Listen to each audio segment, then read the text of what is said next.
Harper Audio presents Chasing Lady Amelia by Maya Rodale. Performed by Saskia Marleveld.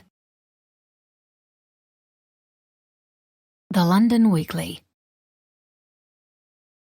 Fashionable Intelligence by a Lady of Distinction. This is certainly the most exciting season in recent memory, thanks to the arrival of the Cavendish family. If you haven't heard all about them, perhaps because you've been rusticating in the country or gallivanting around the continent, this author shall fill you in on the most shocking turn of events. The new Duke of Durham is American. Even more scandalous, yes, do fetch your smelling salts. This American is a horse-thieving horse breeder. Or shall we say, was. He is a duke now. How, you must be wondering, could such a thing occur? Once upon a time, a few decades ago, the 5th Duke's younger brother absconded with the family's prize stallion, married an American, and set up a farm in Maryland, where he proceeded to raise horses and 4 children. His son is now the 7th Duke. His 3 sisters are of marriageable age. All of them are prone to trouble, but one more so than any other. Chapter 1, in which our heroine causes a scandal. Again. Almack's Assembly Rooms, London, 1824, shortly after midnight. It was in the illustrious and exclusive Almack's Assembly Rooms that Lady Amelia Cavendish, previously of America and presently of England, officially confirmed that having one's brother inherit a dukedom was not all it was cracked up to be, in part because she was not permitted to use phrases such as cracked up. In fact, there was very little for a duke's sister to do, other than look pretty, speak about the weather, or get herself married. These things held no appeal for Lady Amelia, beloved younger sister to the new Duke of Durham. After weeks and days and hours of biting her tongue and minding her manners, she had officially reached her very last nerve, the end of her rope, her wit's end. It was yet another evening in which she and her 2 sisters, one brother and their aunt, the Duchess of Durham, had spent their time circling the room speaking to Lady this or Lord that.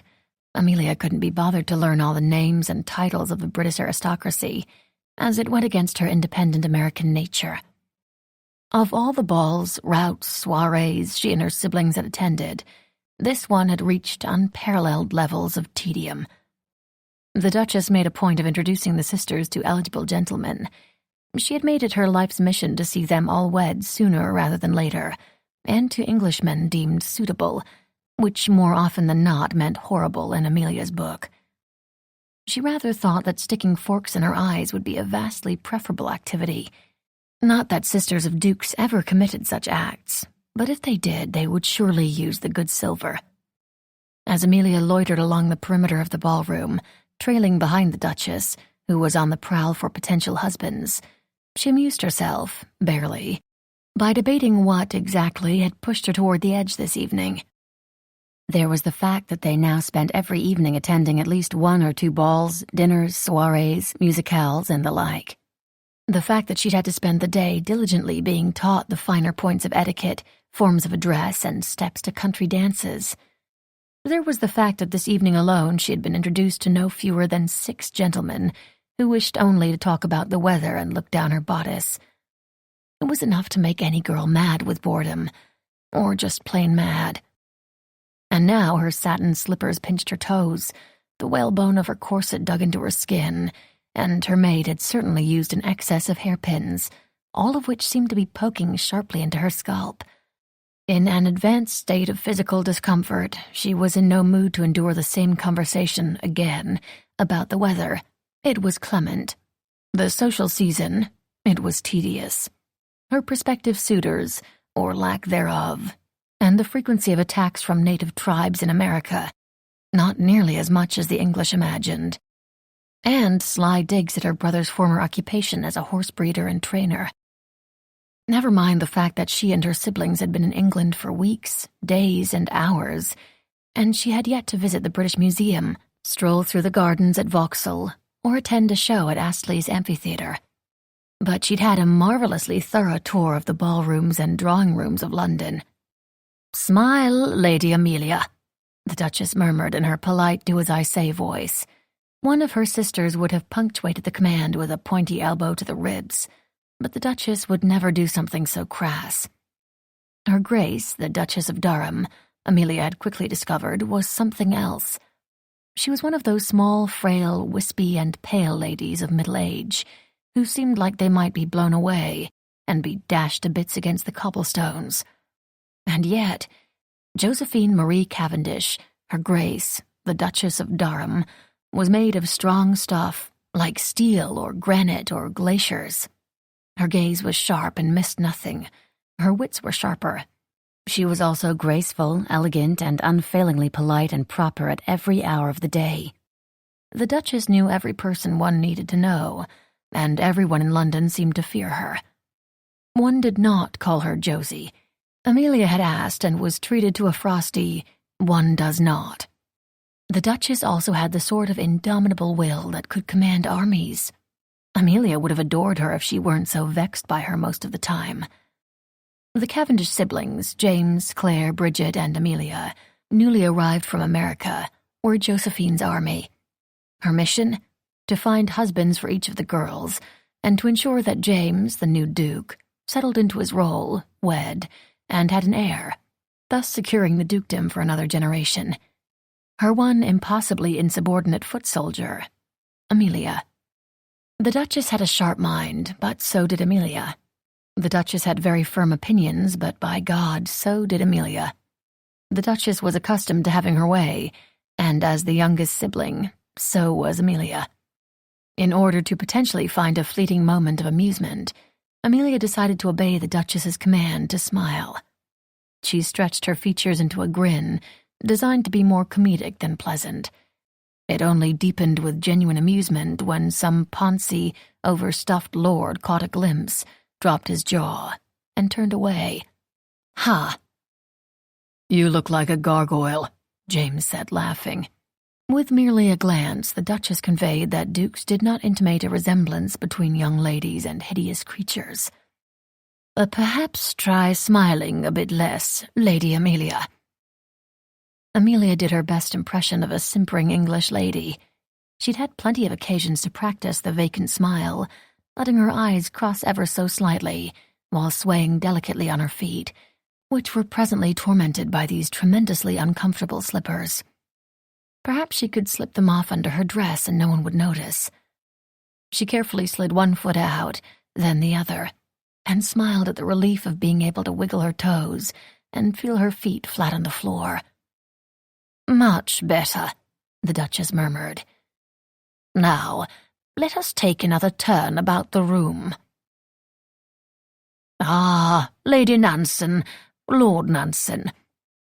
The Duchess and her charges paused before a couple that looked just like all the others Amelia had been introduced to. They were of an indeterminate middle age, decked in an array of brightly colored silks and satins, and honestly a bit jowly and gray. "I haven't yet introduced you to my nephew and nieces." "And we've been dying to make their acquaintance," Lady Nansen said, fanning herself furiously. "The ton has spoken of nothing else." The Duchess performed the introductions. Upon meeting James, the new Duke, fawning ensued. Everyone fawned over James these days, but when his back was turned they whispered about how his father was a horse thief, and that James had been raised in the stables, and how tragic it was that Durham was now in his hands. "And Lady Claire?" Amelia watched as they took in Claire's spectacles and her distracted, impatient demeanor. She had not mastered the slightly vacant look of a simpering miss, and with a brain as sharp as hers never would. Amelia watched as Lady Nansen decided that Claire would never be an incomparable, or whatever they called the popular girls of the temps, and flitted her attention to the next sister. "Lady Bridget." Amelia watched as her middle sister glided into an elegant curtsy. The Duchess beamed. Lady Nansen judged. "Your practicing is paying off," Amelia murmured. She'd caught Bridget curtsying in front of the mirror in the ballroom for an hour last Thursday. "Do shut up, Amelia," Bridget said through gritted teeth. Unlike the other Cavendish siblings, Bridget actually cared about fitting in here. She was obsessed with learning and following the rules. And Lady Amelia.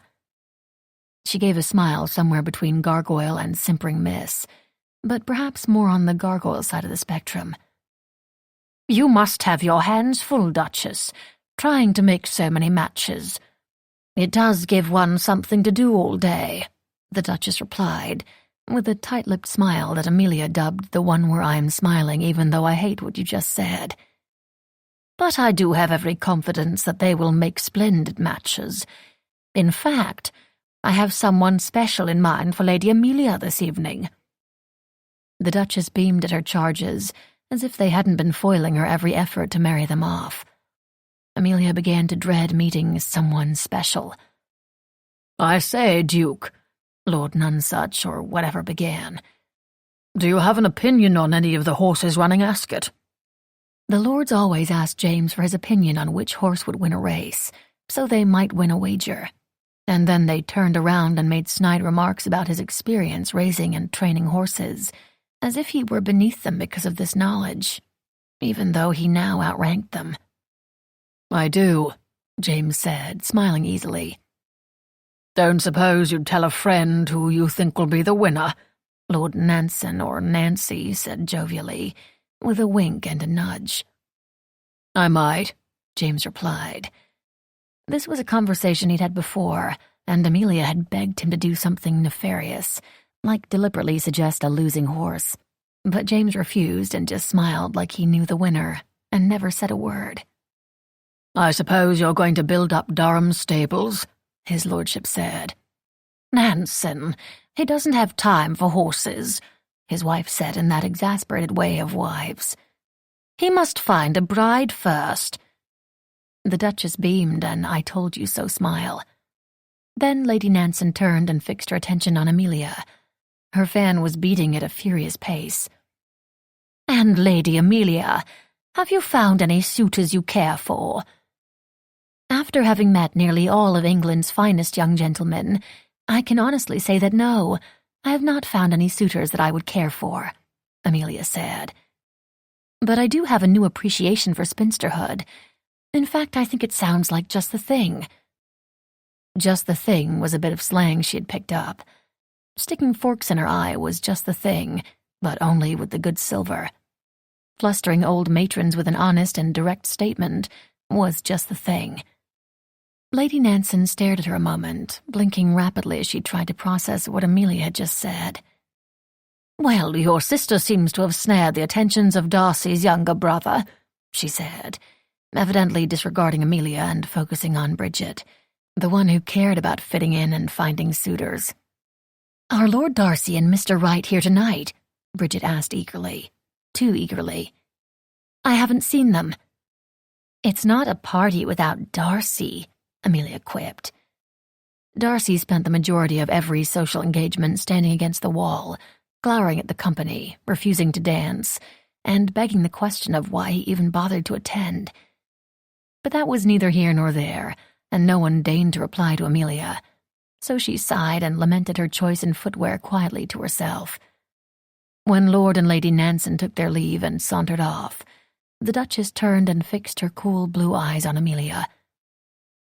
You might endeavour to be a touch more gracious, Lady Amelia. The Duchess always said everything in perfectly worded, excruciatingly polite phrases. Translation, Lord above, Amelia, stop acting like a brat. I'm just bored. And homesick and unhappy, and dreading the future you have planned for me, and a dozen other feelings one does not mention when one is at a ball. Bored? The Duchess arched her brows. How on earth can you be bored by all this? She waved her hand elegantly to indicate everything surrounding them. Is all the splendor, music, and the company of the best families in the best country not enough for you? I cannot imagine that you had such elegance and luxuries in the provinces. Everyone here still referred to her home country as the provinces, or the colonies, or as the remote American backwater plagued by heathens, when Amelia knew that it was a beautiful country, full of forthright, spirited people. It was her true home. They operated under the impression that there was no greater fun to be had than getting overdressed and gossiping with the same old people each night, in crowded ballrooms in a crowded city. She missed summer nights back home on their farm in Maryland, when she would slip outside at night with a blanket to look up at the vast, endless expanse of stars. This, no matter what the Duchess said, just did not compare. Amelia shrugged. "We already met half these people at the 6 other balls we have attended this week," she said. "The other half are crashing bores." Crashing bores was a phrase Amelia had read in the gossip columns. The violence of it appealed to her. "I suppose it would be too much to ask you to pretend to act like an interested and engaging young lady." Then, turning to Lady Bridget, the Duchess said, "I dare say she couldn't." With that, the Duchess turned away. She turned away, leaving the words hanging in the air, floating to the ground, just waiting for Amelia to pounce on them. "Well, that was a challenge," Claire said. "I'm not certain she could manage it," Bridget sniffed. "Really? Really?" "Is that a dare?" Amelia asked, straightening up. Oh, she would pretend all right. She would pretend so well they'd all be shocked. It would give her something to do at least. "Because I will take that dare." "I'd like to see you try," Bridget replied. Then, muttering under her breath, she added, "For once." Amelia reddened. Admittedly, she hadn't been taking this whole Sister of the Duke business seriously, but she would show them. So instead of sticking her tongue out and scowling at Bridget, Amelia stuck her nose right up in the air and turned away. "I am delighted to make your acquaintance," she said ever so politely to Lord Billingsworth when they were introduced. And to Lord Diamond she said, "I am so very delighted to meet you," while sweeping into a low curtsy that rivaled Bridget's, even though she certainly hadn't spent her time practicing. "It is a pleasure to meet you," Lord Diamond said, with his gaze fixed firmly on the contents of her bodice. That was why she hated curtsying. "No, the pleasure is all mine," Amelia replied grandly, so grandly that he seemed slightly taken aback by her enthusiasm. And when Lord Babcock asked her to dance, she replied, "I cannot imagine a greater joy than waltzing with you, Lord Babcock. Why, I should like it more than anything in the world, including a new bonnet or world peace." "It's Lord Babson, actually." "Is that so?" She did her best simpering miss laugh. After an hour, her feet were killing her, slowly. These shoes were devious, cruel instruments of torture, clearly designed and crafted by someone who hated women, especially women who wished to stand and move about the room without suffering extreme agonies.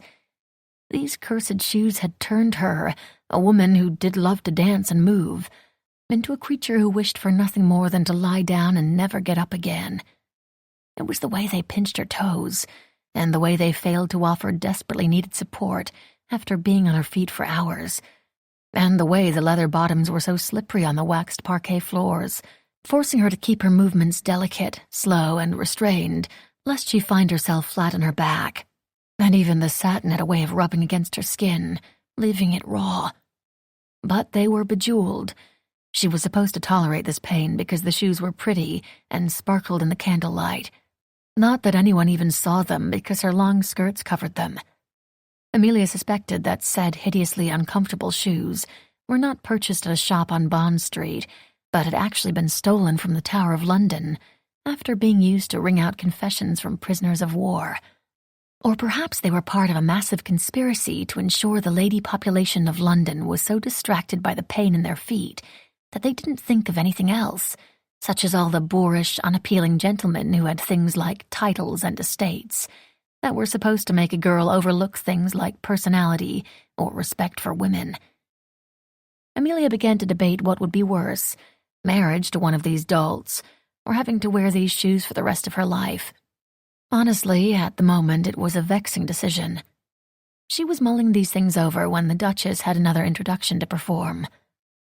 Lady Amelia, may I present Lord Eversley?" "I am so delighted to make your acquaintance, my lord," Amelia said. "It is truly an honor. I considered myself blessed. In fact, my life was lacking in meaning until this moment." "Laying it on a bit thick, aren't you?" Bridget asked. The Duchess was in conversation with someone nearby. They had lost Claire in the crowd, and James was dancing and not looking happy about it. "Oh, hush. Otherwise your performance is commendable," Bridget said. "You almost have the Duchess fooled. Do you, perchance, have a knife?" "I'm not in the habit of carrying weaponry in my reticule, no. Why do you ask?" "Because I think I need to cut my feet off. These shoes are evil torture devices, and I wish to be free of them. If I have to remove limbs, I will do it." "I shall not even dignify that with a comment." "You're right. Divesting myself of limbs would be a messy business for a ballroom. Removing these shoes, on the other hand, no. I'm sure no one will notice. These skirts are long and will cover my feet." "No, Amelia, do not do this." Amelia ignored her and glanced around her, trying to solve the problem of where to stash her shoes if not on her feet. Her gaze fell on a potted palm nearby, and her heart skipped a beat. She could slip off these torture slippers, tuck them in there, and return for them before they left. "Ladies do not remove their shoes and stash them in potted palms," Bridget lectured, as if Amelia didn't already know this, as if that wasn't the most basic common sense. But she had reached her last nerve, the end of her rope, her wit's end. "I am aware," Amelia said, sighing with delight as she slipped off her right devil shoe. "Amelia, stop that." "Oh no, there is no stopping me now," Amelia said. The left shoe, a spawn of Satan, was removed, and Amelia thought she would die with pleasure. "You'll embarrass us if anyone finds out." "No one will find out." "Yes, they will. Amelia, the ton already says enough horrible things about us, without you gallivanting about the ballroom in your stocking feet." "At the moment, I couldn't care less what the ton will think. And admit it, Bridget, you only care what Lady Francesca thinks of you." Lady Francesca was the most popular unmarried girl in the haut ton, and Bridget had aspirations of friendship with her, though Amelia doubted Francesca felt the same way. "That's not true." "You're right. You only care what Lord Darcy thinks of you." Bridget blanched. "Please stop talking and put your shoes on. I beg of you." Bridget's cheeks were turning pink now. Amelia didn't mean to taunt or embarrass her sister. This wasn't about Bridget at all. It was simply a matter of self-preservation. "I feel as if I am speaking to a toddler," Bridget lamented in the way that only an older sister could. "If I were a toddler, I wouldn't stop at the shoes. This blasted corset. Amelia. It's Lady Amelia." And with that, she shuffled a few steps closer to the potted palm and accidentally dropped her fan, providing an excuse for Amelia to bend over, stash her shoes in the palm fronds, and then pick up the fan and stand, fanning herself, as if nothing were amiss. Bridget closed her eyes and groaned. Amelia smiled, truly smiled. The Duchess seemed to materialize before them, with yet another potential suitor by her side. Amelia took one look at the spotted beanpole of a boy and wondered if he was even old enough to attend Almack's and court women. Though he had to be at least 18, she wouldn't put him past 14 or 15. "Ah, there you are. I wanted to introduce Lord Matthew, Brookdale's heir. This is the special gentleman I was telling you about, Amelia." Faced with the prospect of three sisters, Lord Matthew looked like he was dying a slow death of mortification. Frankly, the feeling was mutual. He was the special someone the Duchess thought would be an excellent match for her. Amelia supposed he was better than the other Lord Something the Duchess had pushed in her path, the one who said, "I have fond memories of attending Eton with your father." Not suitable at all. "And I was hoping one of you would, favor me with a dance," Lord Matthew mumbled. He glanced nervously around the three sisters, and his gaze settled on Amelia, as the closest in age to himself. "Lady Amelia." "You can't say no," Bridget said in a horrified whisper. She was right. Not only was it not done to refuse a dance, Amelia felt for the boy. He was so young and so awkward that even the slightest embarrassment would probably traumatize him for a lifetime. "I can't very well do a quadrille or reel or whatever in my stocking feet," Amelia whispered, slightly panicked. Amelia's mind churned at a furious pace. She could not refuse this sweet, awkward boy, because it would be rude, and she sensed, potentially humiliating and damaging to him. But there was no way to hide her stocking feet during a dance, which she hadn't expected, and if she were seen, it would only fuel the rumors her family was doggedly trying to stifle. Contrary to what she told Bridget, she did care about her family's reputation. Lord Matthew started to turn a rather unsettling mottled shade of red as the seconds ticked by in which Amelia did not reply. There was only one way out. She gave him a genuine smile, held out her hand, and said loudly, "I would be honored to dance with you, Lord Matthew." Then she fainted. Chapter 2, in which our hero has arrived. White's Gentlemen's Club, a little after midnight. It had been 6 years, 5 months, and 14 days since Alistair Finlay Jones had set foot on English soil. As far as anyone knew, he'd had a capital time gallivanting around the continent and living the life of a debauched aristocrat and idle heir to Baron Rotham. He had done his utmost to live down to the Baron's expectations of him. "It's been an age, Alistair," his old friend Rupert Wright said over a game of cards and brandy. "What brings you home?" That was the question, was it not? He paused for a moment, dramatically, shuffling the cards in his hands, debating which lie to tell. But then he glanced at the faces of his old friends, Darcy, Rupert, Fox, and decided to speak the truth. "I have been summoned." There was no need to say who had summoned him. There was only one possible person who had any reason or motive to take an interest in his whereabouts: his uncle and sole remaining relation, Baron Rotham. There was also only one reason why the Baron would care to have his distasteful nephew back in the same country. "Any idea why?" Fox asked. "Come on, Fox. There is only one possible reason," Rupert said with a laugh. Fox was fast with his fists, but a bit slower with his wits. "Marriage," Darcy said dryly. "And duty to one station." "Those are two things," Fox said, appearing confused. "They are one and the same," Darcy said in that Darcy-ish way of his. "At any rate, we can be certain it's not for my company," Alistair said. It was well known that the Baron was embarrassed by his nephew, for reasons that could not be helped, and enraged at his nephew for something that was very much Alistair's fault. "I have an interview with him tomorrow. Bloody early, in fact." "Don't suppose you'll want to call it a night so that you are well rested?" Rupert asked with a grin. Alistair's only reply was to signal to the waiter to refill his glass of brandy. Then he lit another cheroot and settled in. After 6 years abroad, it was strange to hear English voices around him, wealthy male English voices. In his years abroad, he'd heard all kinds of languages: French, German, Italian, Hindi, and he'd learned enough to get by and not be so lonely, but not enough to develop a deep friendship or share his secrets. Not that he wanted to talk about those. How very English of him.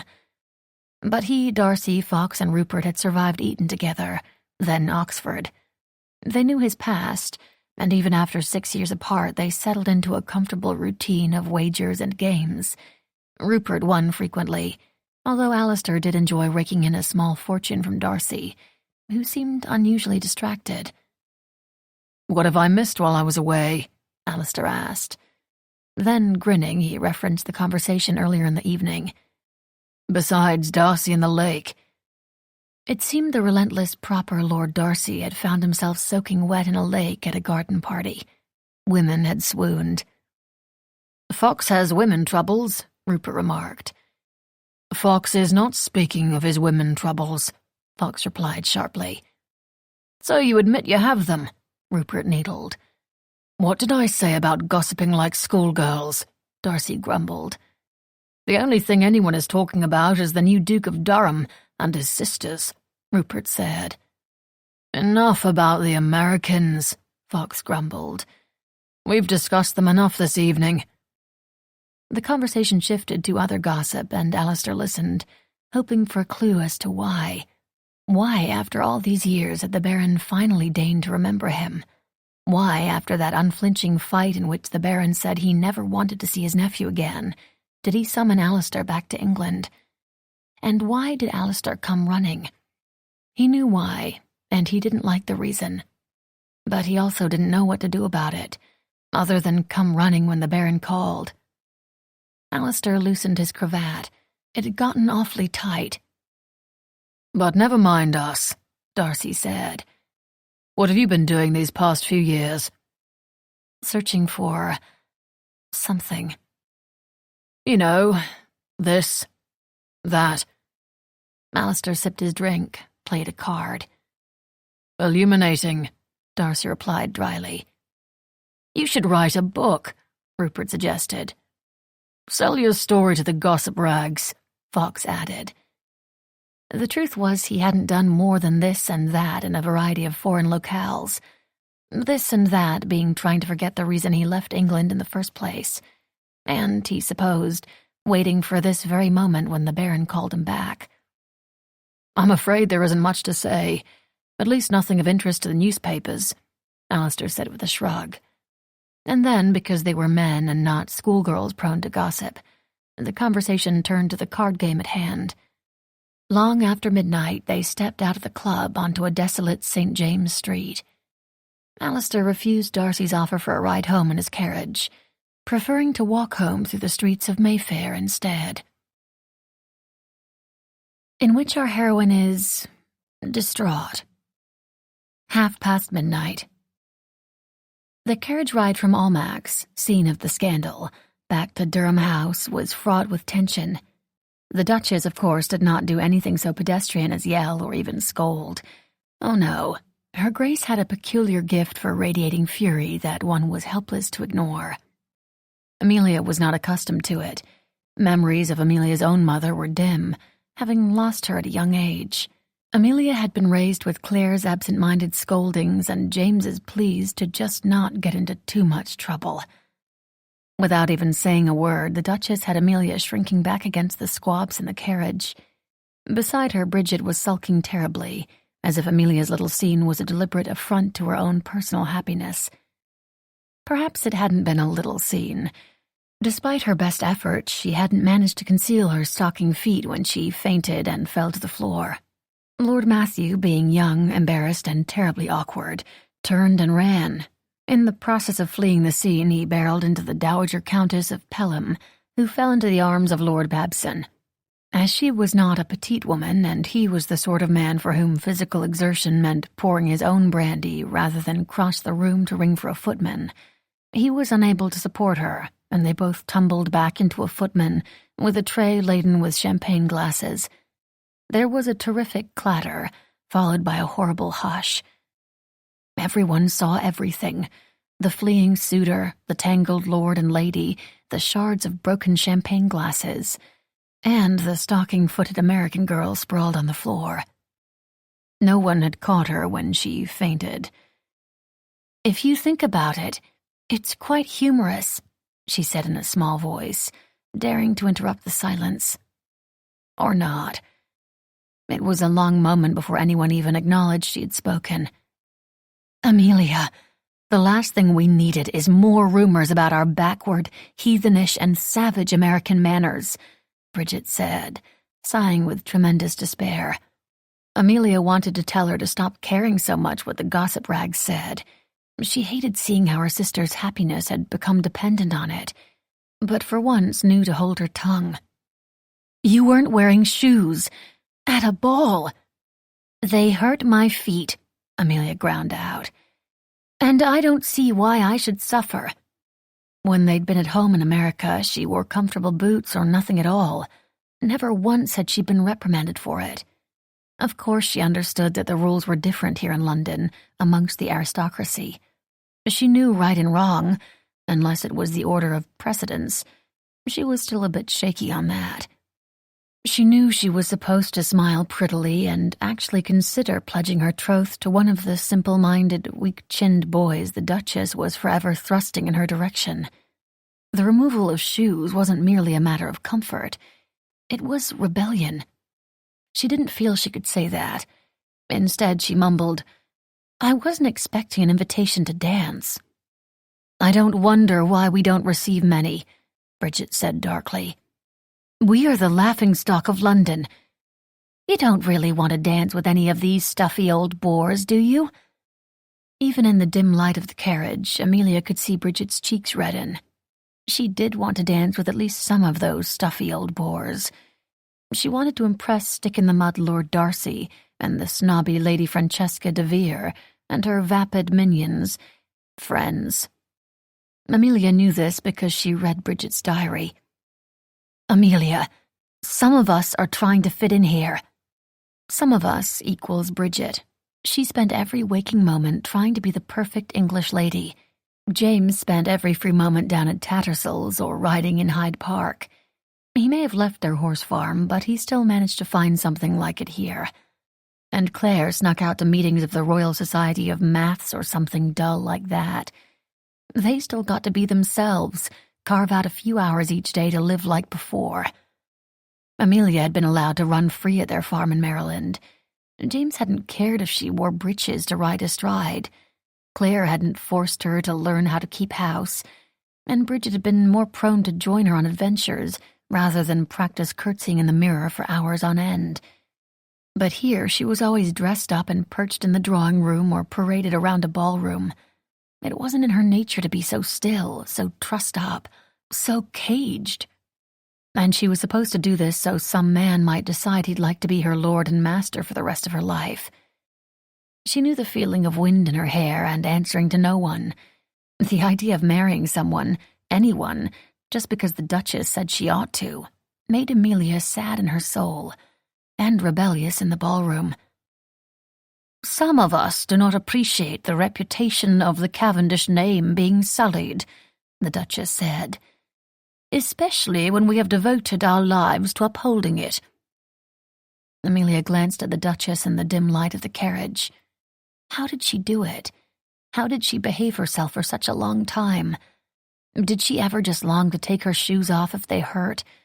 Her grace sat with her spine ramrod straight. Everything about her was immaculate, even at this late hour. No, Amelia concluded.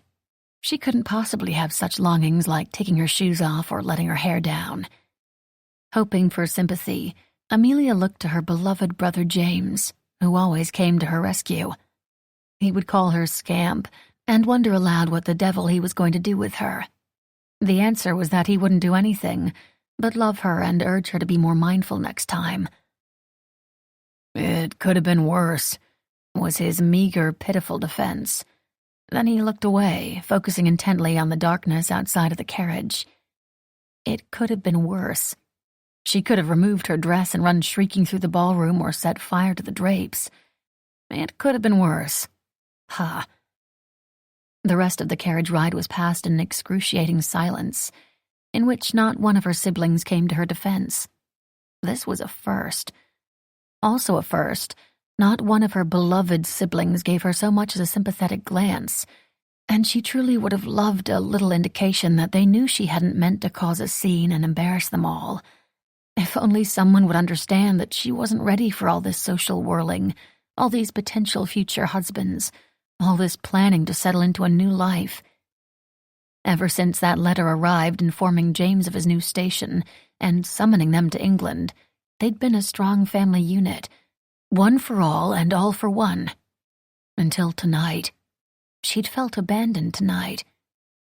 Finally they arrived at Durham House, a monumental and imposing stack of stones in the middle of London.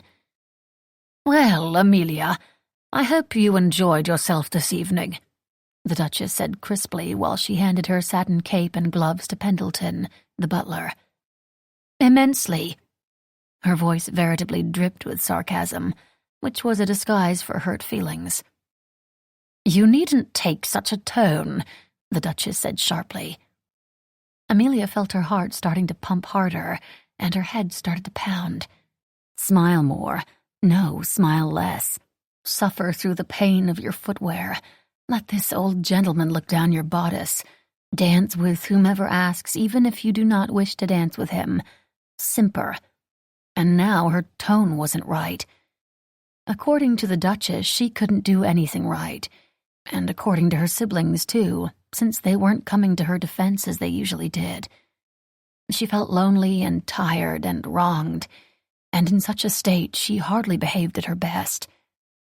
"Of course," she said wearily. "Sarcasm and taking such a tone are unbecoming of a lady. I'm so bloody bored of being a lady, and don't tell me ladies don't say words like bloody, because I am well aware." "Then why must you persist in using such indelicate phrases?" "Because I must have something to amuse myself." Then, for good measure, she added, "When I am so bloody bored, all the bloody time. Sorry, Duchess, but husband hunting is not my preferred sport." "Amelia," Claire started in her let's-be-reasonable voice. "Oh, don't Amelia me," she said, stomping up the stairs. "Not tonight. I am in no mood for more lectures on how exactly to smile, or the precise tone of my voice, or whatever other stupid rules I happen to break, because I am some ignorant and uncivilized girl. I won't bend over backwards trying to please people who are determined to laugh at me anyway." She looked at Bridget as she said it, and that was just enough over the line. "They aren't—" Bridget's voice trailed off in her half-hearted defense of the ton. Her hands balled into fists, crumpling the satin and silk of her skirt. "You don't have to make it so easy for them to laugh, or hard for me to succeed. And you don't have to be so childish either, Amelia." That got Amelia's blood boiling. "Expecting that you not divest yourself of your footwear at a formal ball is not an outlandish request," the Duchess said dryly. And then, echoing the sentiments of the ton, she added, "At least not in England." "You are lucky it was just my shoes, when I'd really like to remove this blasted corset, douse it in brandy, and set it afire," Amelia muttered. "Just don't use the good brandy," James said dryly. "You're not helping," Claire, Bridget, and the Duchess said to him in unison. Amelia was halfway up the stairs, on her way to at last removing the offending garment. "Between her language and the shoes, everyone will think you were raised in the stables," the Duchess lamented. "To be fair, we practically were," James remarked from where he leaned idly against the wall, not coming to stand beside her, either literally or figuratively. "And everyone already thinks so," Bridget muttered. "Please do not remind me of that fact," the Duchess said, closing her eyes. "I am trying very hard to forget it, and very, very hard to ensure that the rest of the ton forgets it as well." "You could always send me back if I'm such an embarrassment to you all," Amelia challenged. She was very attached to her family, but tonight she felt it might be for the best if she did return home, on the other side of the world, where she couldn't embarrass them or ruin things. "Amelia, we agreed," Claire started, again with that calm and rational voice that oddly only served to make Amelia more frustrated. Yes, they had agreed to come to England and see what life was like here, because opportunities to be dukes did not come along every day. But Amelia had seen enough. This life was not for her, and if she married an Englishman, then she could say goodbye to ever returning home. "And you did say you wanted to see more of the world," Claire added. "Think of this as an adventure, a chance to explore." "I do want to see the world," Amelia said. "Not every drawing room and ballroom in London. I mean, honestly, how much damask wallpaper, gold-framed portraits of dead aristocrats, and fancy tea sets does one girl need to see?" Her voice was rising now, trembling a little. She couldn't help it. Amelia had a vision of her life as an endless stream of tea parties in damask wallpapered rooms, under the disapproving gaze of dead aristocrats, alone except for some stuffy old English bore. "I want more," she said. The word more was ripped from her heart. There had to be more for her than constricting her thoughts, words, and movements, so she fit into a place she didn't even want to be. There had to be more of the world for her to experience than ballrooms and drawing rooms. The Duchess pursed her lips. "Lady Amelia, you are hysterical." The three not hysterical Cavendish siblings winced. "Hysterical?"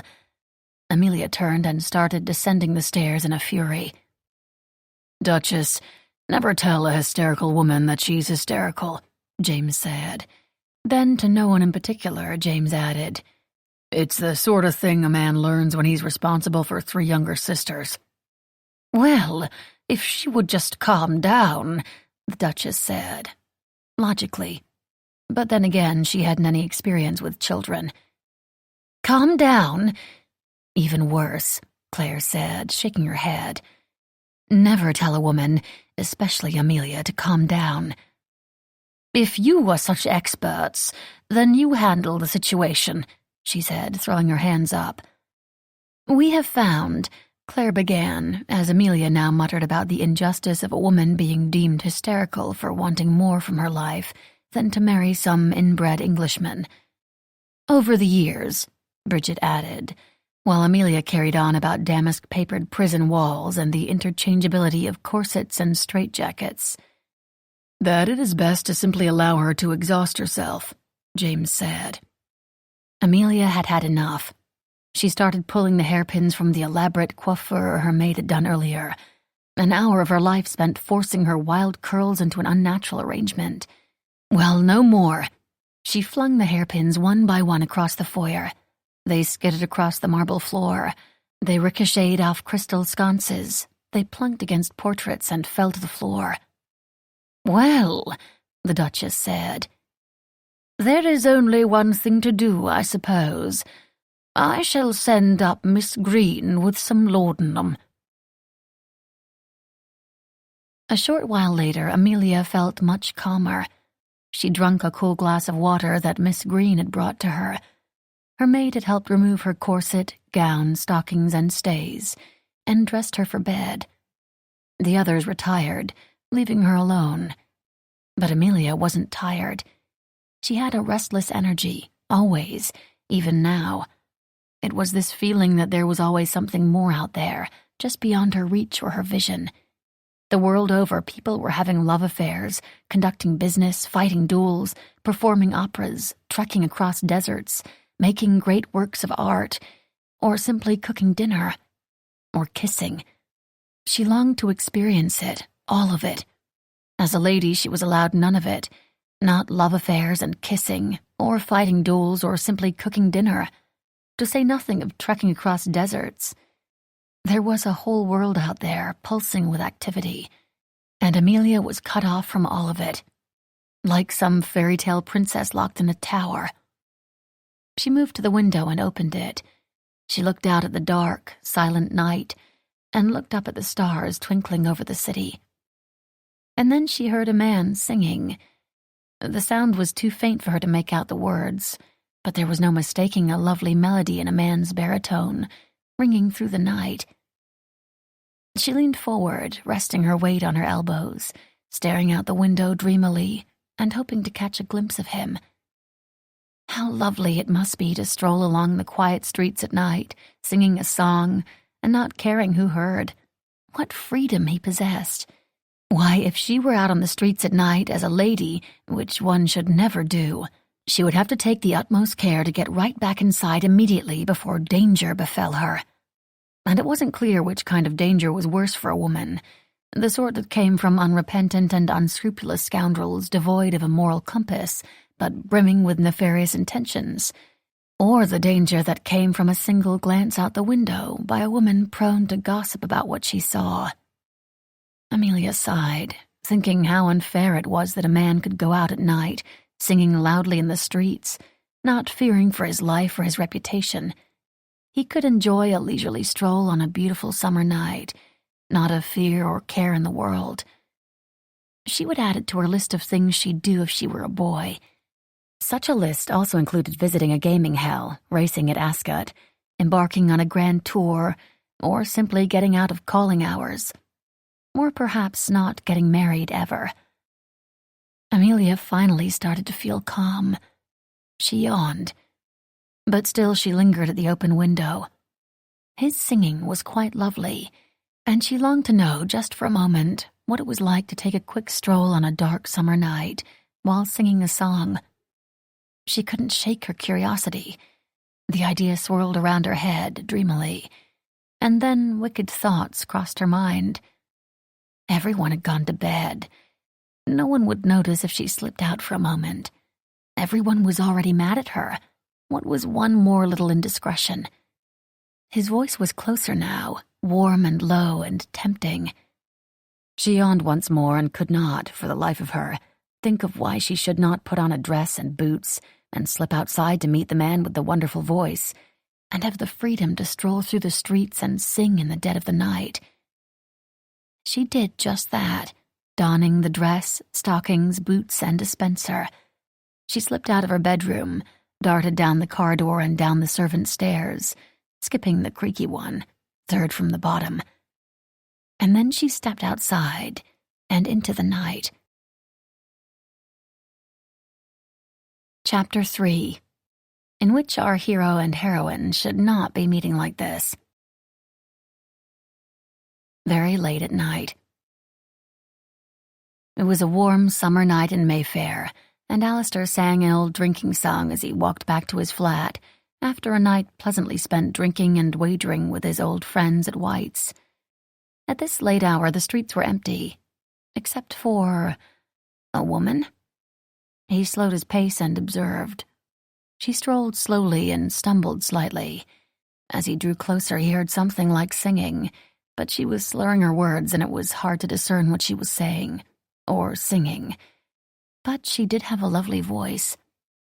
A lovely figure, too, from what he could glimpse from behind. Women with lovely figures and voices oughtn't be strolling the streets of London, not even in Mayfair at this late hour. He caught up with her. "Madam." She whirled to face him, nearly falling flat on her face as she did so. "Good evening, sir. Or is it Lord, or Mr. or Right Honourable? I do apologize for not knowing." She tried to curtsy, which was a terrible idea, given her difficulty standing. He propped her up. "I am delighted to make your acquaintance. You must be the man with the song." In the moonlight he could see that she was young, far too young and far too female to be out on the streets alone. Never mind that she was out at night. Never mind that she was clearly 3, possibly 5 sheets to the wind. Given that this was Mayfair, a neighborhood populated by the marriage-minded mammas, the most dangerous subset of human for the common rake, Alistair had half a mind to rush away from her, in the event that this was some marriage trap. But then he looked into the dark pools of her eyes, fringed with dark lashes, and thought, it could be worse. He put the thought out of his mind. Madness, that. "I have been looking for you," she told him. At least that's what it sounded like. "May I escort you home?" Better him than, anyone else she might encounter. Besides, it's not as if he needed to be up in a few hours for an interview so important he was summoned from another continent for it. "No, thank you. But it is so kind of you to offer." She tried to dip into another curtsy, and thought better of it. She swayed slightly, leaning in toward him. "May I escort you elsewhere?" "No, thank you. I prefer to walk." "It is not safe for a lady on the streets alone, especially at night." "It isn't safe for a lady anywhere, ever. But now I have you to protect me from the dangers." She nestled up to him, resting her cheek on his chest. Then she yawned. "You will, won't you?" "Yes," he said softly, because honestly, what else could he say when a lovely young woman pressed against him like that? "Let us walk," she said, quickly stepping away from him and pitching forward. He quickly darted forward and linked arms. She leaned heavily against him, and they took a few slow steps. "And do carry on with your song. It tempted me to come out, like the sires." "The sires?" "You know, from the Odysseusness." "I beg your pardon?" "The Greek story." "Ah," he said, comprehension dawning. "The sirens, from the Odyssey." "That's the one. That's you." "I can assure you, I'm not luring you to your death. Quite the contrary. I would like to see you home safely. Where do you live?" "America." "Wrong. Impossible. Try again." "Where do you live?" "One of these big old drafty houses." She waved her hand in the general vicinity of the approximately 20 houses lining the street. If he had stayed in England, he would know who she was, who she belonged to, and which house was hers. She was obviously a person of quality if she was referencing the Odyssey and lived in a drafty old Mayfair house. Or perhaps she was merely a governess. Either way, the last he checked, the young ladies of England of any social class were not encouraged to drink themselves into a stupor and wander the streets alone. The girl was leaning more and more heavily upon him. Her footsteps were slowing. He probably had precious few moments before she blacked out entirely. "Miss, where do you live?" She slumped against him, yawned loudly. She rested her cheek against the wool of his jacket, and her hand slid against his chest. "Oh, bloody hell," he muttered. She mumbled something that sounded like, "Ladies mustn't use such language." "Good thing I'm not a lady."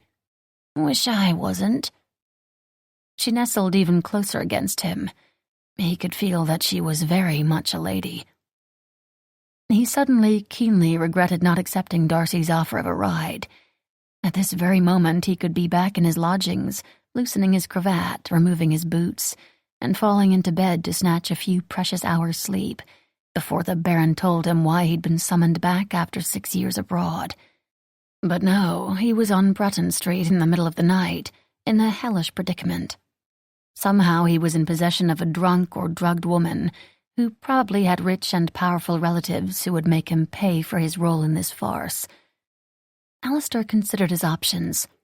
He could knock on each door and make inquiries. Does this girl belong to you? No. Do you know to whom she belongs? He couldn't just leave her on the street. Perhaps he could leave her on a doorstep of one of these houses, ring the bell and run, thus making her someone else's problem. A butler would know what to do with her. Butlers always knew what to do. But that would certainly ruin the girl. And she seemed like such a sweet girl, with her dark eyes and tumble of curls, and mentions of ancient Greek literature.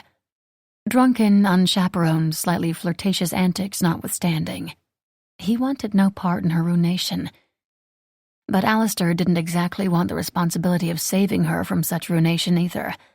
He wanted to collapse in his own bed before what promised to be a life-altering interview with the Baron, and to do that he needed to get rid of this girl. Alistair grabbed her warm, limp shoulders and shook her. "Where do you live?" Her head lolled to the side, dark curls tumbled out of her coiffure. She muttered something completely unintelligible. Oh, bloody hell. Alistair glanced around at the dark night and desolate streets. There was only one possible course of action. Chapter 4, in which our hero is given a mission, should he choose to accept it.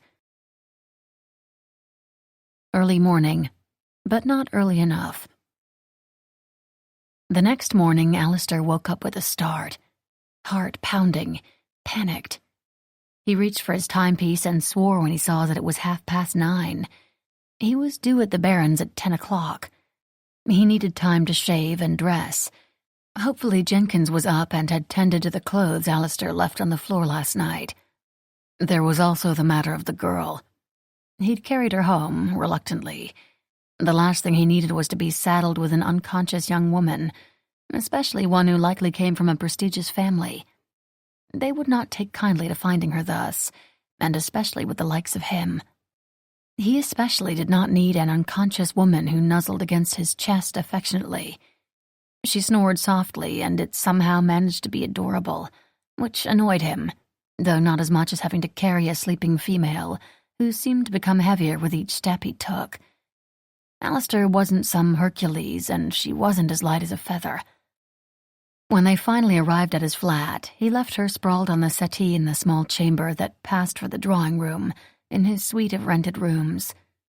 She was still there when he woke up in a panic, heart pounding.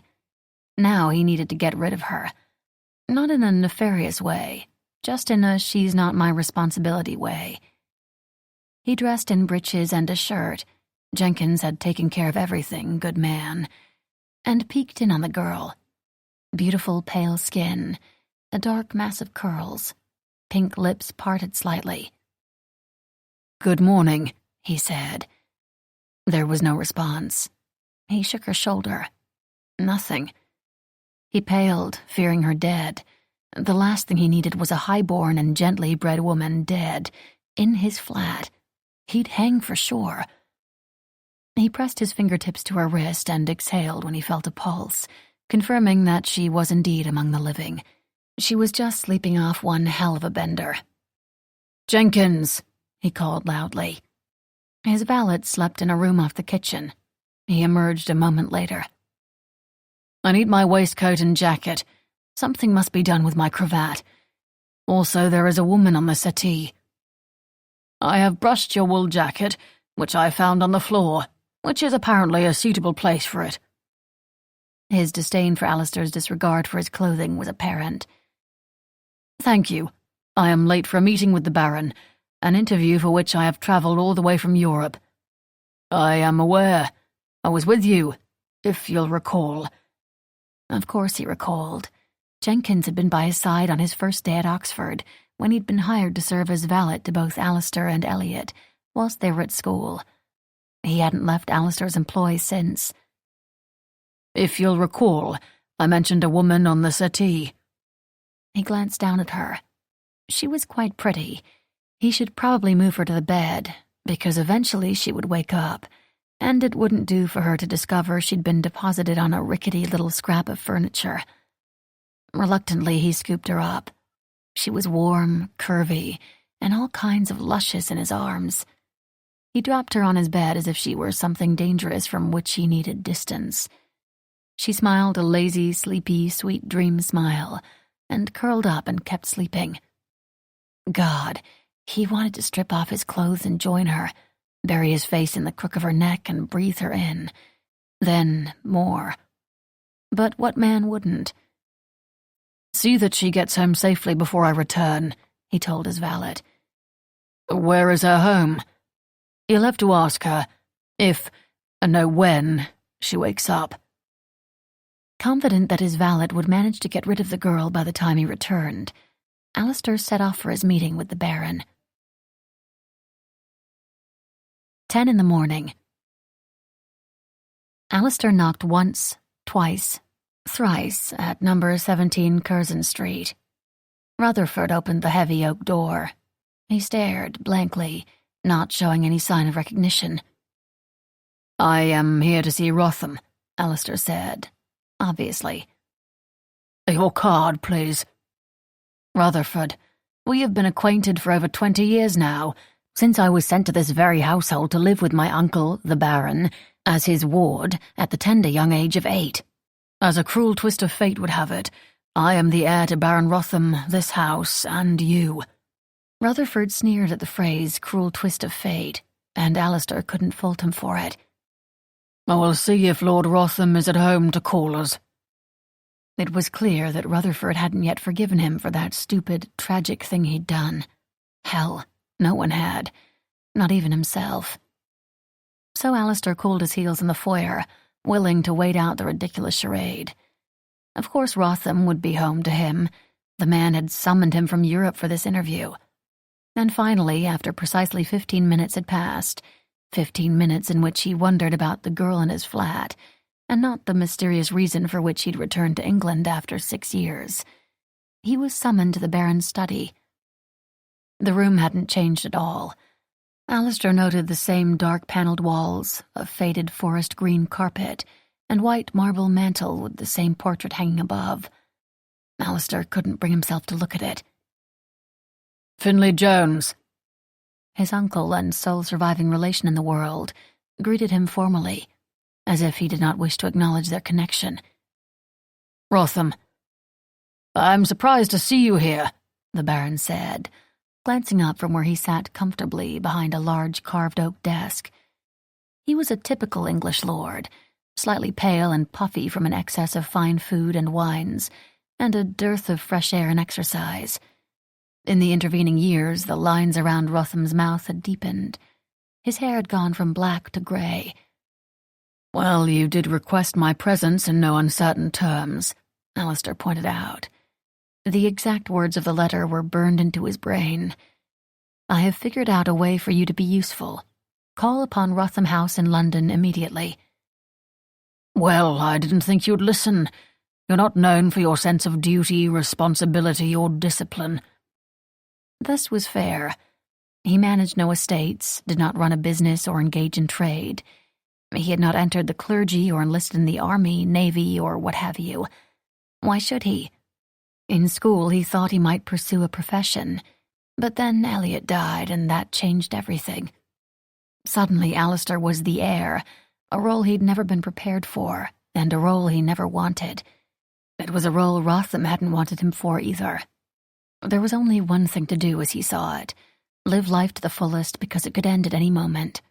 So Alistair traveled around Europe, then even as far as India, living. Perhaps in the back of his mind he was searching for something impossible, a sense of belonging, a feeling of home. Lord knows he wouldn't find it here at number 17 Curzon Street. "And how is Lady Rotham?" Alistair asked politely, changing the subject away from his failings to the Baron's very young, pretty wife, whom he wed shortly after Elliot's funeral. "Still Baron," he said witheringly. "Ah, I see." And he did, clearly. Rotham hated having someone like Alistair as his ward, let alone as his heir. He never did forgive his brother's choice in a wife, never forgave Alistair for his mother either. The only way for him to oust Alistair was to have another son, hence the young wife. "Did you have a reason for summoning me?" Or was it just to see if you could? "Yes, as a matter of fact, I do. If you must be my heir." The word must hung in the air, heavy with regret, grief, and embarrassment. "Then you might as well make yourself useful." "Of course." He meant it. Even though Rotham detested him, Alistair still craved his acceptance. They were family after all. They shared blood. Alistair craved his forgiveness too. He would do anything to make up for what could never be made up. Rotham had tolerated his nephew at best, but what had happened 6 years ago? That destroyed everything. "There is a ball tonight. You will attend." I traveled from Europe to attend a ball. Of course. "And at this ball you will make the acquaintance of the hostesses. The new Duke of Durham is some horse-breeding hick from the colonies. It's an embarrassment, almost as much as the 3 sisters he brought with them. The Duchess has her work cut out for her with that lot. Needless to say, they are having a difficult time finding acceptance with society." "I see. Obviously you don't. You won't just make their acquaintance," the Baron said, now smiling, presumably at his own genius and/or ability to manipulate Alistair. "But you will also marry one of the girls." "Marry? Eventually, the Duchess will succeed in her efforts to launch them into society, and then it'll be too late for the likes of you to snare one." There it was again, the likes of you. Not even a gentleman's education and his status as heir to a barony could erase the fact that he was born of an English man and Indian woman. He did not have a pedigree. He did not have enough wealth to make anyone overlook that lack of pedigree. And he was only the heir of a minor barony, due to happenstance and a tragic accident. Mr. Alistair Finlay Jones was no one's definition of a catch. The likes of him would never have a chance with a duke's sister, unless something was very wrong with her. But still, he did not reject Rotham's order outright, and it rankled slightly what he would consider doing for someone's approval. Marry. Till death do they part. "I suppose it's their dowries you're after," Alistair remarked. "It so happens that when one no longer cares for the future, he makes riskier bets on the future," Rotham remarked wryly. "Sometimes these pay off tremendously, and sometimes they do not. You owe money. Try not to be so blunt. It's ungentlemanly." Rotham gave him a withering glare. Idiot. "Right. So I am to attend the ball and marry one of the American girls. I hope your courtship shows more subtlety than what you've just demonstrated. Otherwise we're sunk. You are sunk." "That's what I said." "No, you said we. I have nothing to lose. If you'll recall, you cut me off. Completely. Not a penny to my name." Not that Alistair blamed him for it. "Well, here's your chance to land us a fortune," the Baron said, showing no remorse. "Hopefully even you can manage it. Given one of the chit's scandalous antics last night, you have a fighting chance." Rotham turned his attentions to some papers on his desk, clearly sending the message that this interview had concluded. Alistair had received his orders and would, of course, obey them. "Best be off, then," he said, rocking back on his heels. "I ought to stop at the tailor. I'll want to look my best when I go a-courting. Try not to ruin this, too." It was then, and only then, that Alistair allowed himself to look over at the portrait of Elliot hanging above the fireplace. He'd been young, vibrant, and handsome then. The painter had somehow managed to capture that spark in his eyes that made all the girls mad, or the smile that always got him out of trouble. He'd been Alistair's best friend. He'd been Alistair's family, the only family who cared for him anyway, after his parents had died, and Alistair had been responsible for his death. On the way back to his flat, Alistair stopped to buy a newspaper. If he was going to re-enter society, he would need to know all the latest gossip. Who was this season's incomparable? Who was rumored to be having affairs with whom? What wagers were in the works? And just what the ton was saying about the American girls and their scandalous antics from last night. He picked up an issue of the London Weekly, intending to have a leisurely read upon returning to his quiet and empty flat. But he let out a low whistle when he saw the cartoon on the front cover. It depicted a girl in the act of fainting, with her hand draped languorously over her forehead. Her bare feet and ankles were rudely exposed. Her gown was a clashing pattern of stars and stripes in an outdated style. She wore a chieftain's headdress with beads and feathers. In her hand was a riding crop, which the accompanying text explained as a reference to decades-old gossip about Durham's younger brother absconding to America with his prize stallions. The message couldn't be any clearer. She was the wild, uncivilized descendant of a horse thief. She was not to be trusted. She was not one of them. Alistair saw just why his uncle had selected this girl, or one of her sisters. She was a laughingstock, an ill-mannered, horse-stealing heathen of a girl, running barefoot and wild amongst the refined members of the haut ton. He imagined the worst. But she was presumably in the possession of a hefty dowry, and in time perhaps people would forget this incident and just remember the title. Until then, a mixed-race fortune-hunting scoundrel would have a chance with her. Ah, romance. "You going to buy that or what?" the shopkeeper wanted to know, and it was clear there was only one correct answer to the question. "Here." Alistair gave him a coin and started walking away, slowly, unable to look away from this cartoon girl, because he also noticed a familiar mop of dark curls, a pert little nose, and a rosebud of a mouth. "Well, I'll be damned," he said softly. If he wasn't mistaken, the girl he was supposed to marry was currently in his bed. Chapter 5, in which our heroine wakes up where she should not. 10:37 in the morning. It was tremendously disconcerting to wake up in a strange bed and to have absolutely no recollection of falling asleep in it. No, tremendously disconcerting did not do the feeling justice. Terrifying came close, as did horrifying and baffling. This was, beyond a shadow of a doubt, something no true and proper lady ever did. It wasn't something even Amelia Cavendish, rebellious lady of 2 continents, had ever done. Yet here she was, in a strange bed, in a strange room, without even the slightest memory of how she might have arrived here. If there was ever a time for swearing, this was it. "Bloody hell," Amelia whispered, because while the room seemed empty, one never knew who or what lay beyond the doors. She was not ready for discovery.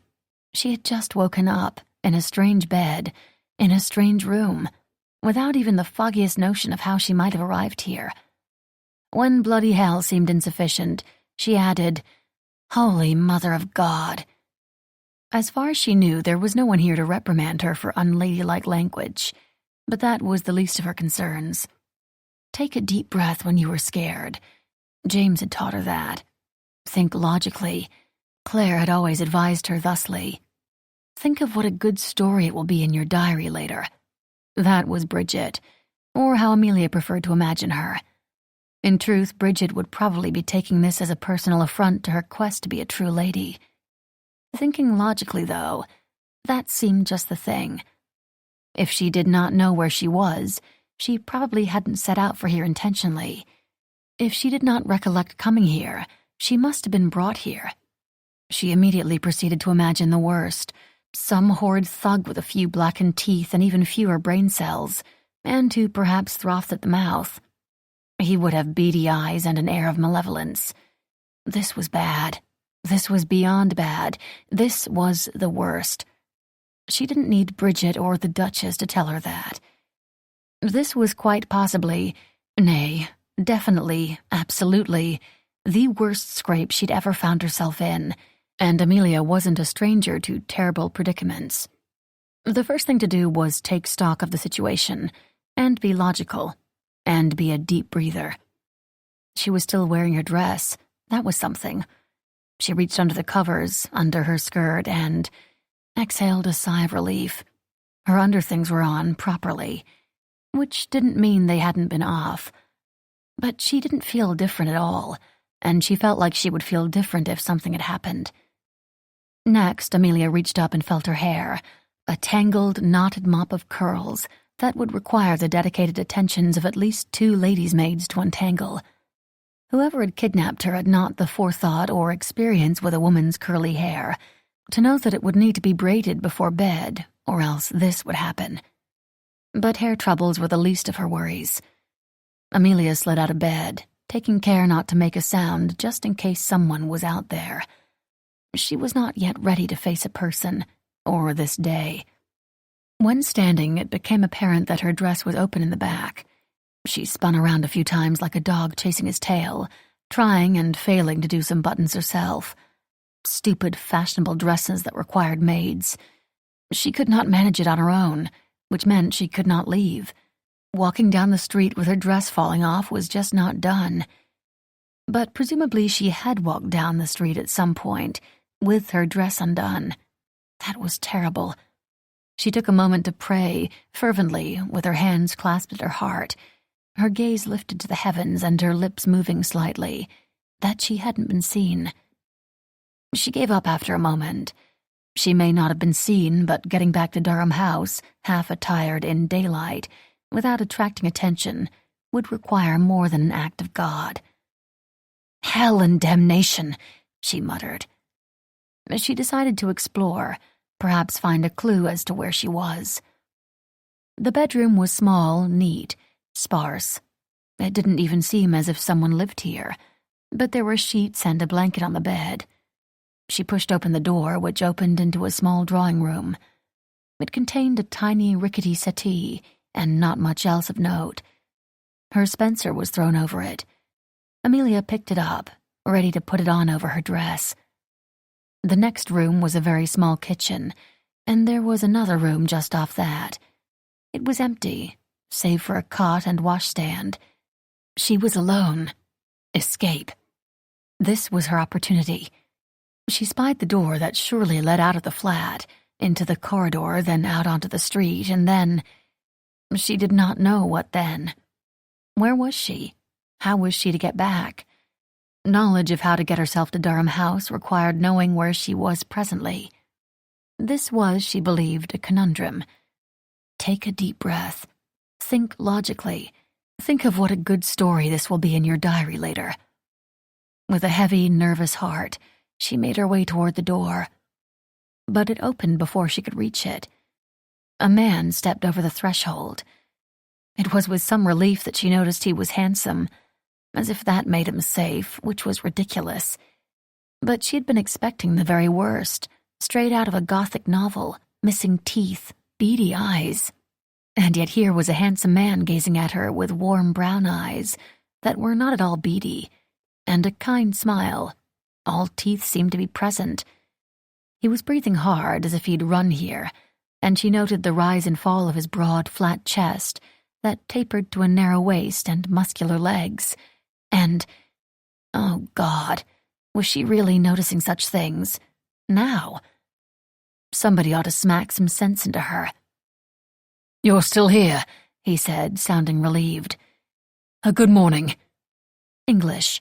Of course he was English, and his accent sounded more like their oh-so-proper neighbor Darcy, an earl, than the accent of the grooms in the stable, which meant that he might move in the same circles as the Duchess, which meant that he was more acceptable, though it also meant that she was at greater risk of discovery and ruination. "Good morning." Because honestly, what did one say at a time like this? Was it a good morning? In the space of a few heartbeats, it had gone from certain to disaster to intriguing. Who was this man? Why was she in his flat? Was this even his flat? Either way, good wasn't the right word for this morning. "We have not been properly introduced." So he was polite, and prone to vast understatements. "My name is Mr. Alistair Finlay-Jones, gentleman and rescuer of drunk ladies of Mayfair." Ah, so he possessed something like a sense of humor, but he could still be a blackguard for all she knew. "I wasn't drunk," she said adamantly. "Nor was I wandering the streets of Mayfair alone. That is absurd." The Duchess would kill her for one thing. For another, she was barely able to use the necessary without a chaperone breathing down her neck. Wandering the streets of Mayfair, drunk, alone, in the dead of the night. The man was barking mad, clearly. And yet, here she was, alone with a gentleman to whom she had not been properly introduced, in his flat, with her dress partially undone, and no recollection of how any of these things came to be. "Is it absurd?" He tilted his head. A lock of dark hair fell across his forehead. "I think it is," she said with less conviction. She remembered the events at Almack's and winced. She remembered the horrid carriage ride home, and had a vague recollection of shouting at everyone and flinging her hairpins around the foyer, which probably explained why her hair was a tangled, untamed mass of curls at the moment. And after that, nothing. Not one thing. She would have at least remembered starting in on James's bottle of brandy in the library, if not finishing it. But the only thing she drank was a glass of water that Miss Green had given her. "I don't suppose you know how I've come to be here," she said. "You were wandering the streets of Mayfair alone, after midnight, in an advanced state of intoxication. Admittedly, I was as well, though I am far more adept at holding my liquor." "Clearly I shall have to improve through practice, though I wasn't drunk." "Of course," he replied, agreeable even though she was certain he didn't believe her at all. "I couldn't very well leave you on the streets." "You could have returned me to my home." "And where would that be? You were not very forthcoming with the information last night. When I asked you, you said America." That is exactly what she would have said. Drat. Perhaps he was telling the truth. "You brought me here instead." "I couldn't very well leave you on the street." Amelia looked at him and around the room. the sparse collection of rooms that barely looked lived in. He must have only just moved, or have been impoverished, or both. Her gaze landed on the settee, which would barely seat two, and then her gaze shifted back to him, all 6 feet of him. "You must have been awfully uncomfortable sleeping on that little thing all night." "Oh, it was nothing," he said, and she was sure he was lying. "Especially while I enjoyed your large, comfortable bed," she said, holding his gaze. She took a small delight in the way his cheeks pinkened slightly. "I'm not sure if you are a gentleman or a scoundrel." "Whichever the lady prefers." She took one look at those brown eyes and thought, scoundrel, definitely scoundrel. "The lady prefers to return home. I have stayed long enough. In fact, I only waited because I needed to have my dress buttoned up. Would you mind helping me? I don't suppose there is a lady's maid about."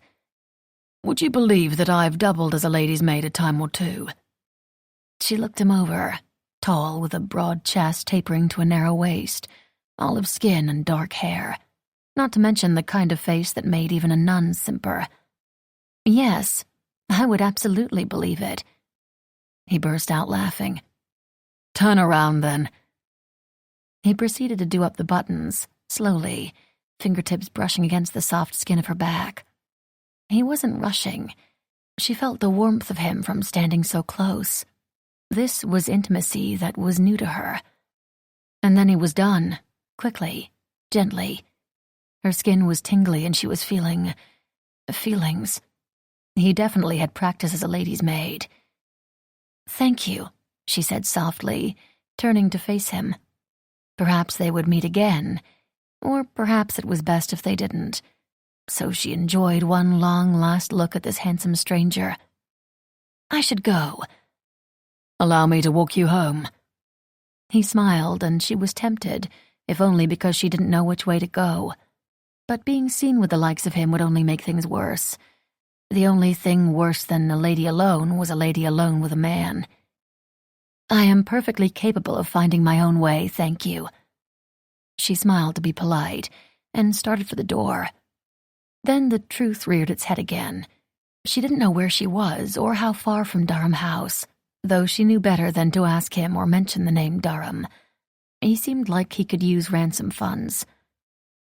"If you could perhaps lend me a few coins for a hack, I will see that the money is returned to you." "Of course." He pulled some money out of his pocket and handed it to her. His bare hand brushed against hers. "Mr. Finley Jones, thank you for not leaving me on the streets to a dire fate." "I could not do so and call myself a gentleman," he said with a grin. He stepped aside to let her go, and after she stepped into the hall, she turned and said, "If we should meet again—" "I hope we do." "We must never speak of this." He paused. "Speak of what?" "Exactly," she said with a smile. "Goodbye, Mr. Finley Jones." Chapter 6, in which the girl gets away. 11:07 in the morning. Alistair did not believe in luck. Anything that looked like luck in his life, like, say, being the son of a second son and yet finding himself heir to a title, came at too high a price to be called luck. But finding that American girl had been lucky. Finding that American girl and taking her home had been damned lucky. Leaving her alone in his flat, and then returning to still find her there was even luckier still. He arrived, gasping for breath from sprinting, just as she was about to leave. How damned lucky. Especially after being ordered to marry her. There was never any question that he was going to do his utmost to honor the Baron's request. The Baron was a stuffy, proud man, obsessed with prestige, privilege, and his lineage. He cared more about the circumstances of a man's birth than a man's character. He had barely tolerated his nephew, the product of a union between an Englishman and an Indian woman. He certainly ceased trying after that horrible accident with Elliot. The sad fact was that Alistair would do anything for his approval. He felt he owed the Baron a debt he could never repay, because he took Alistair in and raised him as a gentleman. He owed the man a debt he could never repay, because Alistair was the reason the Baron's beloved son and heir died. And so, if all the Baron asked him was that Alistair attend a ball and court a pretty girl, there was no question of saying no. But there was also never any question that it would be easy to land one of these girls, even if they wore feathered headpieces, eschewed shoes at temps functions, and accessorized with riding crops. He was just another impoverished, untitled fortune hunter who would be jockeying for attention with all the other impoverished, untitled fortune hunters, some of whom stood to inherit loftier titles than his. At any given ball there would be hundreds at least. He would have at most 30 seconds to make an impression during an evening that would probably consist of an endless stream of introductions. He could not bet his redemption that a woman would look twice at him. He would not wager that he would come up with the perfect line to woo her and win her in the course of a polite introductory conversation. There was too much at stake to count on sparks flying. So yes, finding that American girl last night had been lucky. Not that he'd realized what a treasure had stumbled into his arms. Her words were so slurred it was impossible to understand what she was saying, let alone the accent with which she said it. But this morning, he came home to his sparsely furnished rented flat, and there was a pretty girl there, waiting for him. That was when he realized that the moment of being welcomed home was everything he'd ever wanted. That was that indefinable feeling that had propelled him across continents, the fuel for his wandering. It was simply the feeling of having someone to come home to. And then she opened her mouth to speak, and there was no denying that she was American. Between the cartoon in the paper and the words she spoke, he was utterly, absolutely certain. She was the one. His heart had started to pound so hard it was a wonder she hadn't heard it, and asked about the noise. Given that he'd found her in Mayfair, not far from Durham's place, meant that odds were high that she was one of those American girls. She could have been a servant brought over with them, but last he checked, servants in any country weren't in the habit of referencing the Odyssey. She was the one. And she had just walked out the door. She had just walked down the corridor, descended the stairs, and out the door onto the street. And just like that, she was gone. 11:13 in the morning. Amelia ought to be in a rush. She ought to launch herself into the first hack she saw and direct the driver to take her to Durham House. She ought to do her best to sneak in via the servants' entrance and pretend that she'd slept late after the exhausting events of last night. She ought to be praying, fervently, that no one had noticed her absence. But the sun was too high in the sky for that. She was out, at large, missing. Her family would know. What difference did one more hour make? The more she remembered of the previous evening, the less she wanted to go home. The dreadful scene she had caused, the heartbreaking fight with her family. The gossip columns would be endlessly discussing last night's scandal. She knew enough of London society and the London press to know what they would say. One of those upstart Americans had been discovered shoeless at a ball, in a positively heathenish manner, and clumsily faking a faint when any English rose would know how to do so with grace and elegance. It would anger her family all over again.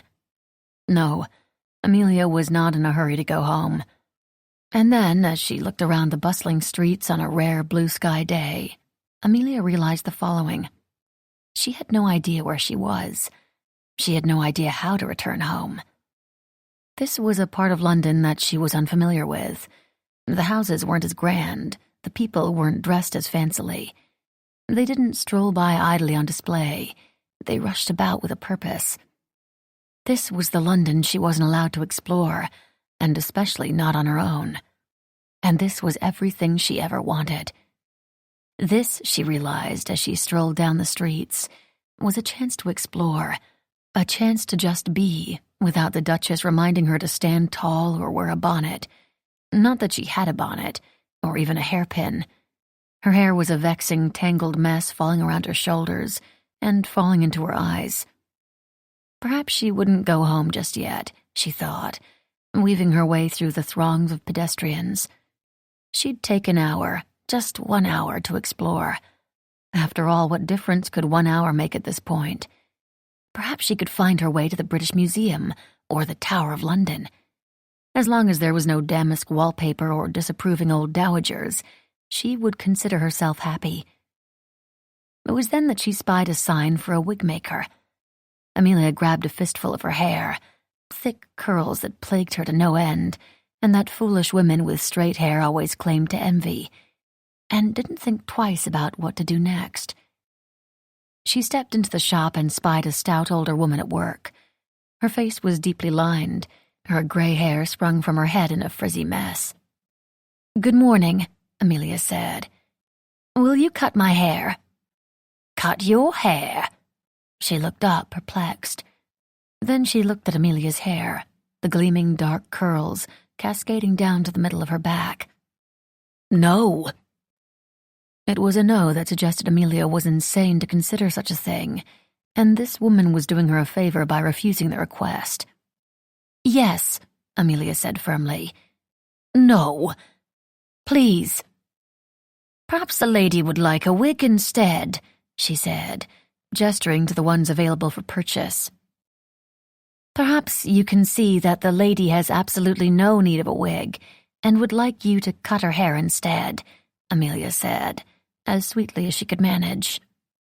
"You are mad." "Perhaps. Then you wouldn't wish to cross me, now would you?" "Sit down," the old woman barked. Amelia sat. A fierce debate regarding how much hair to cut ensued. The wigmaker was aghast. Amelia was determined. She wanted it all gone, all of it, and the old witch tried to persuade her to lop off just a few inches. Amelia insisted the scissors go higher and higher. The old woman muttered, "Madness," all the while. To Amelia it felt more like liberation. With each snip of the scissors, with each lock that fell, she felt as if she were letting go of her past, thinking of all the things she had seen and done with those curls falling in her eyes or tumbling down her back. Now they were an ever-growing pile in some shop in London, and who knew where they would end up next? "You must be an actress," the old woman said as she reluctantly chopped off most of Amelia's long curls. "Perhaps." "You're cutting all your hair off the better to wear wigs for your performances. That is the only logical conclusion as to why you would do such a hideous thing as cut off all this beautiful hair." "It's possible," Amelia murmured. "One of my wigs is used at Covent Garden for the production of The Return of the Rogue. You must go see it. Everyone is raving about the leading actress." It was true. It had been mentioned in the gossip columns and in conversations at soirees. It wasn't clear which was more scandalous, the story or the lead actress. Amelia wished to see it, but the Duchess had forbidden it. But the Duchess wasn't here now, was she? Amelia bit her lip, smiling. What if this was her chance to see the play and this amazing actress? Opportunities like these. Isn't that what she and her siblings said about the journey to England?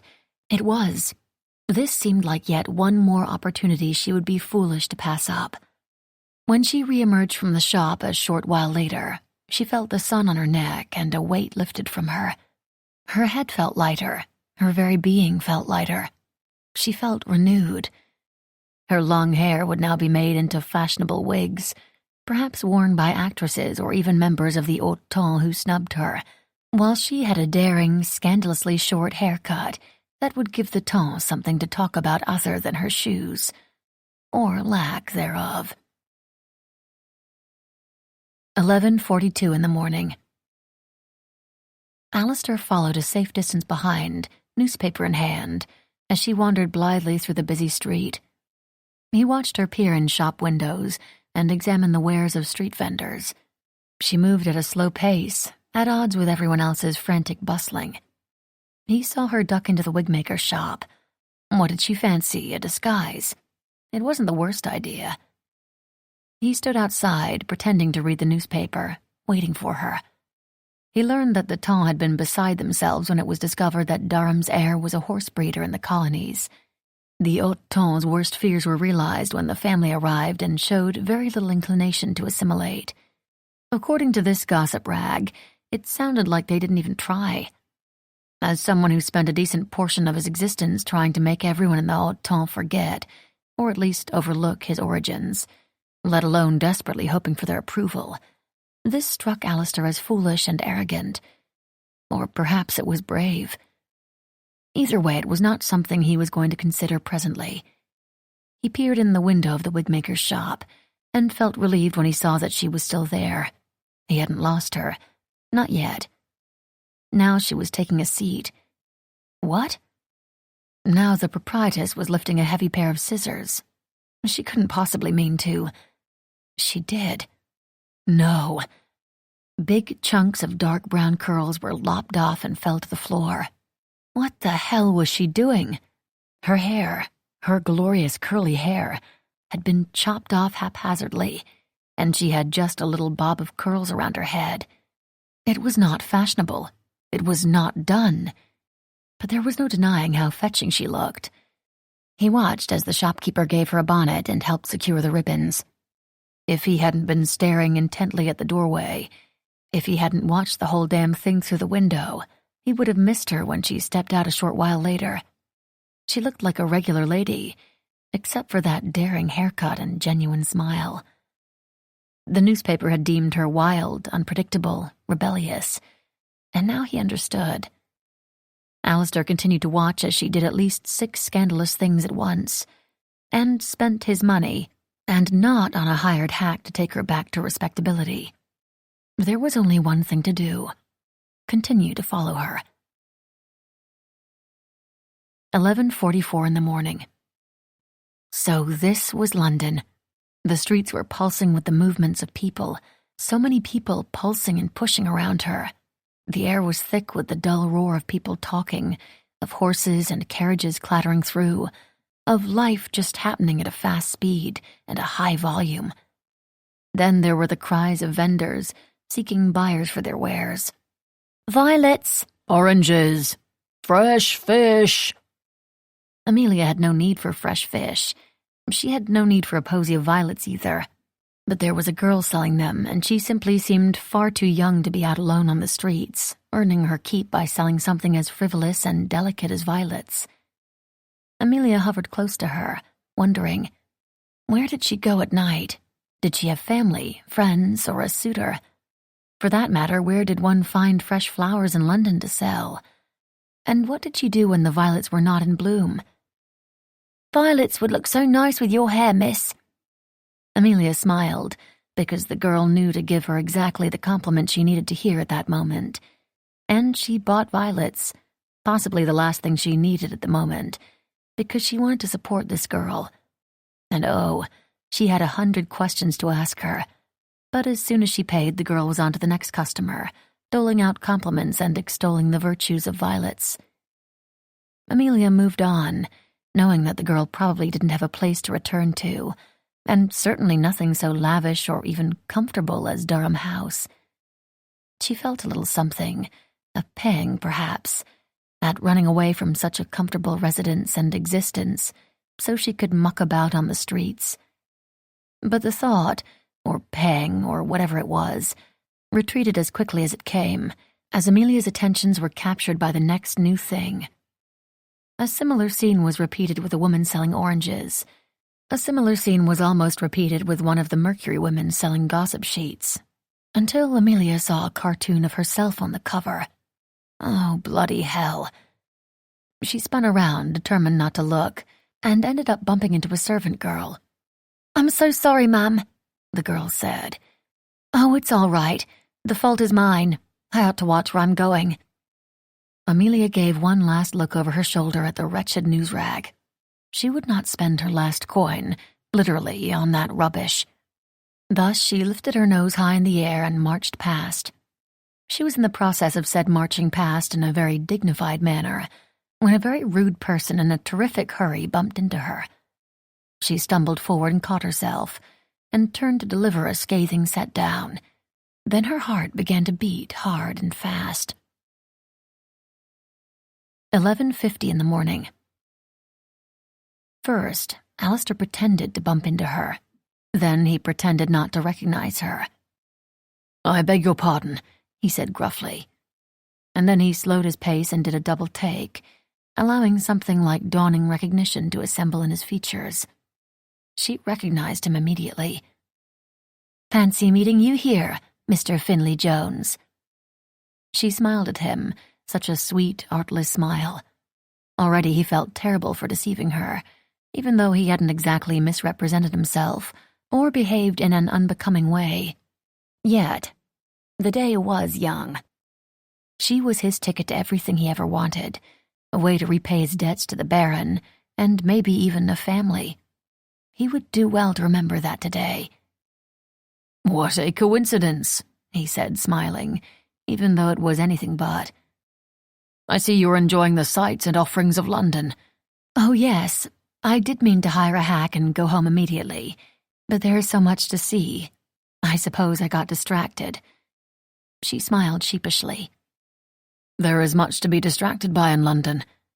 "I'd love to see all of it," she said enthusiastically. The ton had not gotten to her yet. The aristocracy had not made her jaded, or taught her to sound fashionably bored. No wonder they mocked her.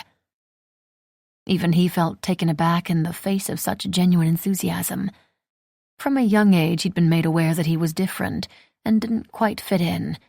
From a young age he'd made every effort to act like the others, in an attempt to belong. Yet here was a girl who either didn't know or didn't care that she was a misfit, and she seemed happy. Alistair wasn't sure what to make of that. "Don't tell me you haven't seen the sights yet," he said easily, spying an opportunity. "It's always the first thing most people do when they arrive here." Her Americanness was unspoken between them. His foreignness would have been as well, had it not been for his relatively pale skin and very English name. "I have not seen the sights. I consider it a great tragedy," she said. "I cannot imagine a greater one," he agreed. Then, "I don't know about you, but I'm famished. Would you fancy joining me for a quiet breakfast, while I persuade you to spend the day seeing all the sights of London?" He felt like a cad, like the worst sort of scoundrel. It was an invitation no gentleman would ever issue, and no lady would ever accept. But he wanted so badly to fit in with high society, to have a sense of belonging and home and forgiveness. And she, he could tell, wanted very badly a little adventure. She hesitated. Good girl. She should say no. She should run away. But he saw the wheels churning in her mind, probably calculating that she was probably already in trouble at home, and she had already spent the night with him unscathed. It was just breakfast, and she was most likely starving. He could see each thought by the expression on her face. Lady Amelia Cavendish would be terrible at cards. Not that he knew her name. "Yes, I'll join you," she said, giving him the kind of smile that made him feel utterly certain that fate and fortune changed their plans for him. He was back in their good graces. "You know, I don't think I ever learned your name," he remarked, telling what would undoubtedly be one of many lies today. He issued a silent prayer to the Lord for forgiveness. "Oh, right." She bit her lip, pausing thoughtfully. "It is Miss Amy Dish. Miss Amy Dish." He wanted to burst out laughing, but that would be rude to Miss Amy Dish, and would interfere with his plans to woo her. So Alistair grinned and said, "It's a pleasure to make your acquaintance, Miss Dish." And it was, truly. Noon. Betsy had just returned from the shops to buy some supplies, cosmetics and such, before her mistress awoke after another long night of elegant soirees and such. But she was back now, still breathing hard from the rush, apron pinned on, cap in place, and ready to deliver breakfast to her Miss Randolph, who began each day abed, sipping chocolate and reading the gossip columns. Betsy could only dream of lying abed past the first crack of dawn, or having a sip of chocolate, or even being able to read well enough to enjoy reading the gossip columns. But there was no use grumbling about what one did or didn't have, her mum had always said. What mattered was a job well done. So Betsy went down to the kitchens to get the silver tray, with all the delicious things on it, the chocolate, the pastries, and the newspaper. She paused over today's paper. On the cover was a cartoon that just happened to stop her in her tracks, because Betsy had seen that face just this morning on West Rose Street, after she was dashing out to buy more special ointment for Miss Randolph. But it was ridiculous that a lady of such social standing would be walking down the street alone, at such an unfashionable hour, too.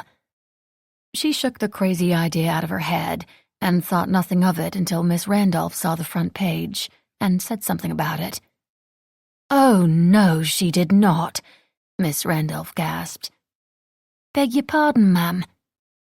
It says here that Lady Amelia Cavendish of the American Cavendishes fainted at Almack's and was discovered to be without shoes. How positively heathenish. I dare say I saw her this morning, down on West Rose Street." She couldn't help it. The sight of her there was just so strange. "I'm certain you didn't. After this shenanigan, the Duchess of Durham will lock her up, or banish her to the country." "No, I swear I did see her. I had gone down to West Rose Street to pick up that ointment you need for your—" "We do not mention that." "Anyway, I saw her come out of the wig-maker's shop, and then a bit later I bumped into her, and I said, 'Excuse me, ma'am,' and she said that's quite all right, and that she ought to watch where she was going. And I swear it, I saw her. And then I saw her with a man." Miss Randolph's eyes were wide now. "Betsy, tell me everything." Chapter 7, in which the charade begins in earnest. Noonish. Alistair led her past the Bull and Bear and the Queen's Head, where they might be recognized by debauched lords, refueling after a night of reverie. While it certainly wouldn't hurt his suit to be seen with her under such scandalously inappropriate circumstances, he had some notion of fair play. Until death do you part was not something to take lightly. He had an idea that they might spend the day together, discreetly, and create some shared memories so that when they met again, he wasn't just another fortune hunter, but one she had shared happy memories with. He guided her toward the King's Arms, which was just on the outskirts of Mayfair. He secured a private parlor for them, just in case. He also dashed off a note to Jenkins and had a boy deliver it. "Come to the King's Arms urgently. Bring money. Agree with everything I say." This morning he had watched as she easily took the last bit of cash he had on hand and spent it on frivolities like an orange and a posy of violets. He only hoped Jenkins arrived before the bill for the meal they were about to enjoy, preferably with money. "This is very wrong," she said, taking a sip of the tea they had ordered that he could not pay for. "The tea? Shall we send it back?" "No, this." She gestured to the room at large with a wave of her hand. "We should not be alone together." This was undeniably, absolutely, 1000% correct. But he had to marry. He had to marry her, in fact, and he did not see another way to make this possible without stealing these moments. He didn't stand a chance otherwise. He dropped his voice and said, "I promise you, it will be our secret." "Excellent. Because otherwise," she said, dropping her voice low and leaning in conspiratorially, "we will have to marry, and I hardly even know you." "That is easily remedied. What would you like to know?" "Is Alistair Finlay Jones truly your name?" "Yes, it is. I was raised in Berkshire, attended Eton, then Oxford." He neglected to mention that he had been born in India, arriving in England as a young orphan of 8. Thanks to his English name and lighter skin, the Baron had made an effort to pass him off as purely English, with mixed success. Alistair merely wished for a place where he felt like he belonged, fully. "Ah, yes, Berkshire, not too far from London." She sipped her tea. "You needn't look so surprised. Geography is one of the few subjects taught to young girls, and I have a deep and abiding interest in the rest of the world." "Are you well traveled?" "Not nearly as much as I'd like to be. What about yourself?" "Yes, I have traveled all over Europe and other parts of the world, looking for the feeling I felt when I opened the door to my flat and saw you there. Gad, where had that thought come from? I only just returned from my grand tour of Europe. Most gents take 1 year. I took 6. I wish I could take a grand tour, she said wistfully. It's a wonderful experience, Alistair said. And it was the truth, even though he often thought such freedom and travel would have been enhanced by knowing one had a home to return to. But I've never been to America. What is it like? Dangerous, she said gravely. Between the wild bears that devour our horses and the constant attacks from native tribes, or the dire paucity of luxuries, and the deplorable lack of an aristocracy, we live a very mean, wretched existence. Is that so? Not at all, she said with a laugh. It's very civilized. Not that anyone here wishes to know that. He was starting to see why the ton was not quite accepting of her. When she spoke, there was always a hint of laughter, somehow even when she was serious. Was she making fun, or just amused? He didn't know, but her secret sense of delight made her beautiful. What brought you to England? My brother, she started, then stopped abruptly. She took a long sip of tea before replying. My brother sent me to finishing school here. Why did you return to England after your travels? She asked. Alistair took a moment before replying. Not being a delusional fool, ignorant to the ways of the world and storybooks, he knew that she would eventually learn that his uncle had ordered him to marry one of the Americans. She would inevitably be livid. It was crucial, then, that he stick to the truth as much as possible, even though she had just blatantly lied to him, which he had to admit was smart of her. Going around declaring one's unchaperoned self as the sister to a wealthy duke was not wise. He was glad, again, that he had been the one to find her. He had an agenda, yes, but it was a noble one. With him, her virtue and reputation would be safe. My uncle requested my assistance with his business affairs. That is just a way of saying marriage, is it not? He spit out his tea in shock, and she laughed. Ha! I am right. I love it when I'm right. And do allow me to guess, you are one of those unrepentant, avowed bachelors who must be dragged to the altar. Quite the contrary. How interesting, she murmured, merely lifting one eyebrow, he noted with a small amount of jealousy. He had never been able to master that. It was then that Jenkins interrupted, thank God. He stepped into the room, newspaper in hand. To sip coffee while reading a newspaper was Jenkins' idea of heaven, and it just so happened that Alistair saw a familiar cartoon on the front page. Of all the news rags in London, Jenkins had brought that newspaper, with the damned cartoon of her on the front. Mr. Finlay Jones, he intoned. Oh, hello there, Jenkins. What a surprise to see you here, Alistair said, for the benefit of the charade, even though it wasn't exactly a surprise. He rose to greet his valet. I'd like you to meet Miss Dish. Won't you join us? We'll ring for more tea. I don't know what to say. Jenkins was clearly dreadfully confused. Alistair pursed his lips in annoyance and tried to give his man a look. Didn't you read my note? Obviously I have done so. Otherwise I wouldn't be here. Well then, Alistair said, clapping the man on the back. He may have gotten the note, but he hadn't gotten the note, so to speak, so Alistair cut him off. You must be acting obtuse to just take the piss, Alistair said. What part of agree with everything I say was confusing? Jenkins was a smart man. He was also excessively morally upright at times. Jenkins frowned. Is take the piss really a phrase you wish to say in front of a lady? He turned to Amelia. I humbly beg your pardon for my unladylike language. She laughed a lovely, genuine laugh, and Alistair looked over at his valet with a look that said, You see, she's lovely and we can't let her get away. Oh, please don't apologize on my account, Amelia said. Like most ladies, I secretly delight in very coarse and rude language.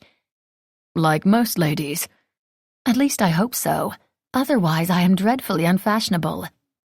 The two gentlemen took seats at the table, and Alistair poured a cup of tea for his valet, who was dreadfully confused at what was going on, but certainly disapproving of whatever it was.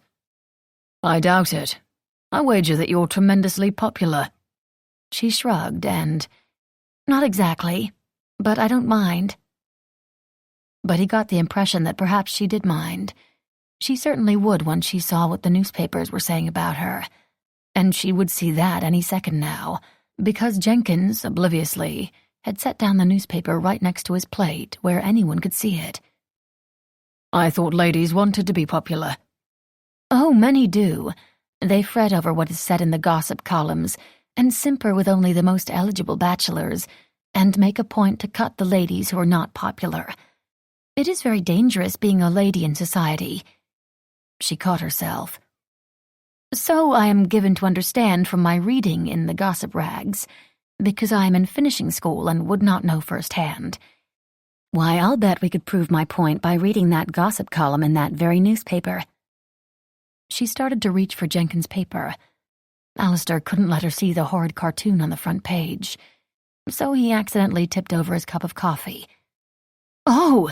she cried out as coffee soaked the newspaper and spilled across the table. "You mustn't be so clumsy, Jenkins," Alistair admonished. Jenkins looked as if he wished to swear vehemently, but there was a lady present, so he bit his tongue and shot daggers with his eyes instead. "Hell and damnation," Alistair swore. "Well, it seems I shall have to take your word for it. I don't have much experience with ladies myself." Jenkins snorted. "Somehow I do not believe that," Miss Amy Dish said. "And I share Mr. Jenkins' response, even though ladies are not supposed to snort." "You wound me, both of you." Alistair pressed his hands against his heart for effect, drawing eye rolls from his companions. "Well, if you invited me out to flatter your delusions, you are sorely mistaken," Jenkins said flatly. "Ah, Jenkins, ever faithful friend." "Friend?" His voice verily dripped with sarcasm and irony and all that. "Yes, my dear old friend. Last I checked, people didn't—" Whatever he was about to say, and Alistair was certain he was about to say something about friends aren't usually employed, it was lost. Alistair had hooked his boot under Jenkins' chair and easily flipped him over. The old man went sprawling on the floor, and the chair followed. "Oh!" Amelia shrieked. "Mr. Jenkins, are you all right?" She fled to his side and helped him up. Jenkins looked murderously at Alistair. Since he couldn't very well explain, Alistair grinned and shrugged, while Amelia performed some bastardized version of a doctor checking for injury on a very unhappy Jenkins. "I'll just go," Jenkins said, standing. "No, do stay," Alistair said. "Stay." Glaring, Jenkins took his seat.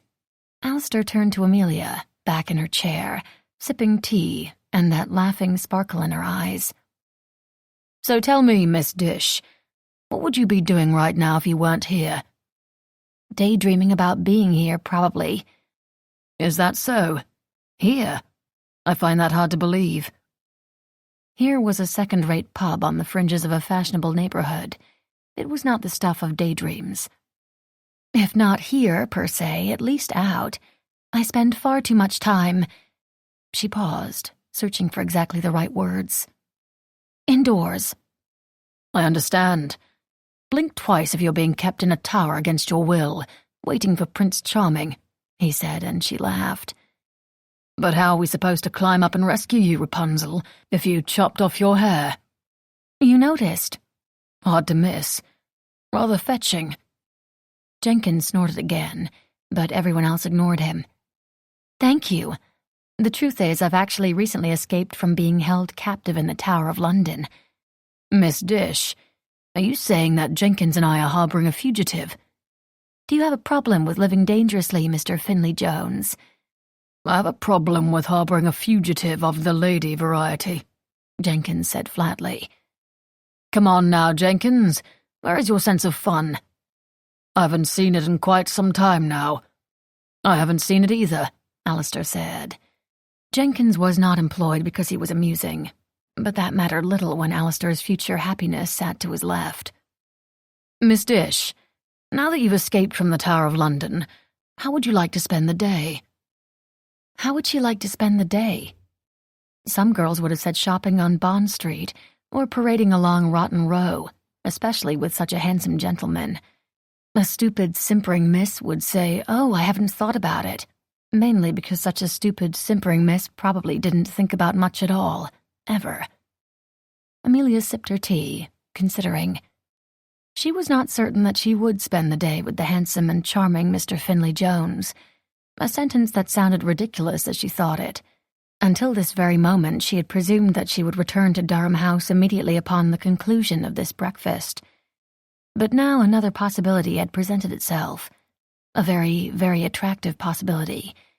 Given the freedom to roam around London and explore, Amelia knew exactly what she wished to do. Upon her arrival in London, she had purchased a guidebook and had spent hours reading all about the sights, treasures, and pleasures of the city. She had marked down the pages of things she wished to do. Alas, she hadn't brought the guidebook with her, suggesting she had departed in haste last night. But she remembered enough. "I would like to see a show at Astley's Amphitheatre. I have heard it is marvelously entertaining."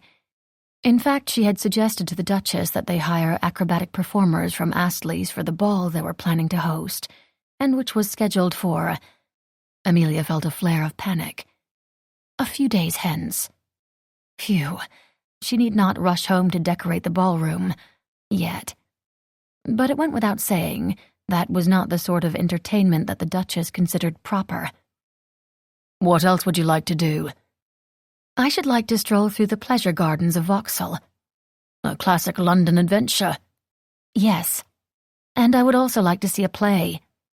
"You haven't yet been to the theatre." "Allow me to clarify. I would like to go to the theatre and stand in the pit." "That is not an unreasonable list." "Thank you. I didn't think it was either."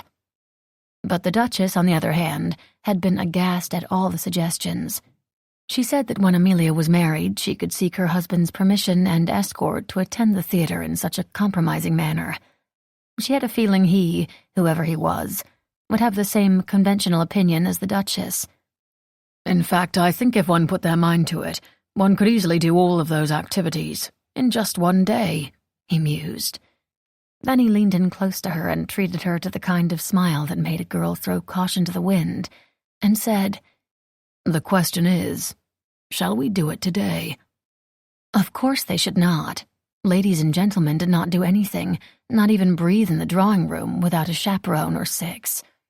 Jenkins hardly counted, though he was doing an excellent job of silently disapproving of the entire conversation.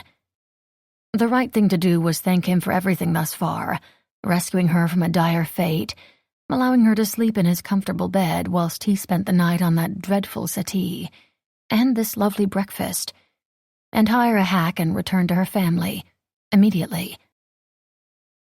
She wasn't sure of the time, but it was certainly late enough in the morning that everyone would have noticed that she wasn't home. She never missed a meal, and breakfast at Durham House had surely come and gone. The sooner she returned, the better.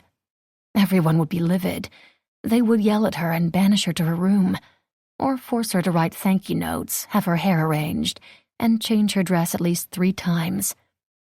But she had made it this far. She had managed to escape. Everyone was already mad at her. Amelia had this half-scrambled idea of graphing the intensity of her family's anger against the duration of her time out, and gave up.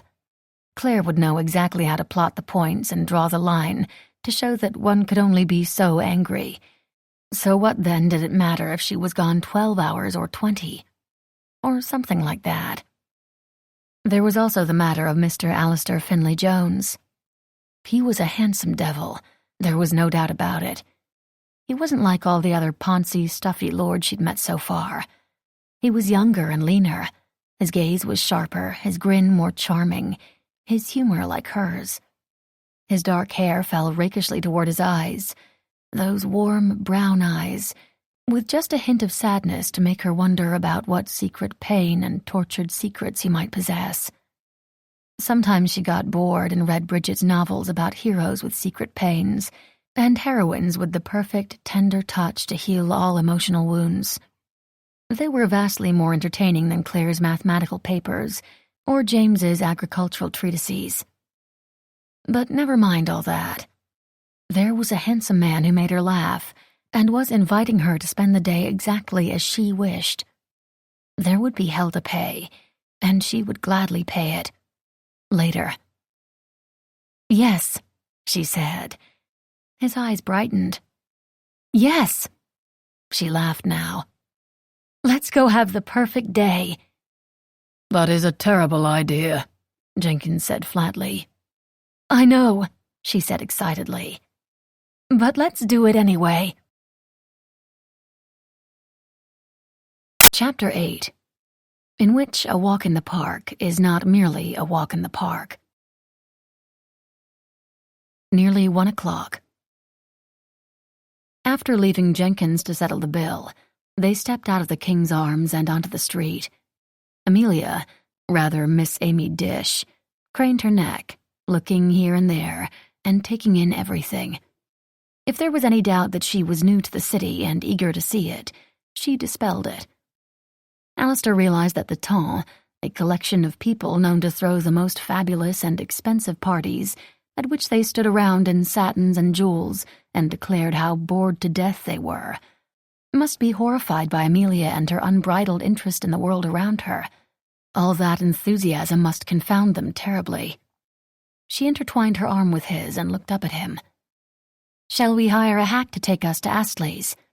"We could, but it's a beautiful day. Shall we walk?" "That would be lovely." She smiled at him. Arm in arm they strolled a few short blocks until they came to St. James's Park in the southeast corner of Mayfair. It was smaller than Hyde Park and often less crowded. It had been remodeled since he'd last been. There were large swaths of grass interspersed with gravel paths and large oak trees providing patches of shade. "I must admit I'm also keen to see the city. It's been so long," he said. 6 long years without a stroll through the park, a ride along Rotten Row, a London ball, a drink at White's, or an afternoon at Tattersall's. "Why did you leave?" "It was an accident. I don't want to talk about it." "Everyone goes on a grand tour," he explained. "It's the done thing amongst a certain set to take a year to see the sights of Europe and acquire a little continental polish." "Why did you stay away? 6 years is much longer than just 1. She was quick, that one. He hadn't even realized what he'd said to give himself away, and she'd pounced on it, asking the question no one dared ask, because the answer was too complicated and awful and emotional. Not that he would explain any of that to the lovely, intrepid, and curious woman on his arm. Alistair could see that she was one of those determined females who were like terriers when it came to men's secrets. If only he had noticed this earlier, before initiating a line of conversation that would not end well for him. But what could he say? She distracted him. "Nothing to come back to, really." "What about your family? Or friends?" "Truth be told, I don't really have much of a family." "Much? So you must have some." Terrier indeed. "Just an uncle," he said vaguely, trying to make it sound boring. So boring. He had no interest in discussing Baron Rotham, or even acknowledging him as family. In that they were in agreement. Alistair looked around the park, hoping for something interesting to point out. Perhaps the horse guards were rehearsing, or there was some other distraction to be found. "Is he horrid?" Amelia asked very bluntly. That was the thing about Rotham. He was horrid, but understandably so. He was a product of his time, and he was grieving. So if that made him brusque, distant, or cold, that was fine. Perfectly acceptable. Utterly understandable. It just, well, Alistair wouldn't say it hurt. But then again, here he was strolling arm in arm with the woman his uncle had commanded him to wed, so it certainly did something to him. Not that it was a chore, being with Miss Amy Dish, with her charming smile and sheer delight at something as simple as strolling in the park on a beautiful day. Until this moment, that is, when she started asking questions. "Mr. Finley Jones?" "I'm sorry. I was distracted by that flock of pigeons. My uncle is not fond of me." "Why not?" "Because I am a mixed-race burden upon his household, and—" Well, Alistair swallowed. He still couldn't think about the other reason. He certainly wasn't going to explain the whole sordid affair to Miss Amy Dish. She would probably try to soothe him. "It's a long story." "I do have all day." "Oh, look. The horse guards are rehearsing. Shall we go watch?" 1:07 in the afternoon. If Mr. Finley Jones thought he could distract her with the horse guards, he was only half right. She did marvel at all the men in uniform on horseback as they rehearsed their impressive routine. But it did not escape her notice that there was some sort of drama between Mr. Finley Jones and his uncle. The more evasive he was, there was no flock of pigeons, the more curious she became. But as she said, she had all day. So she turned and watched the horse guards for a while, though she found herself stealing glances at the man beside her. He was quite pleasing to look at. She had noticed that straight away. But now she was becoming aware of him.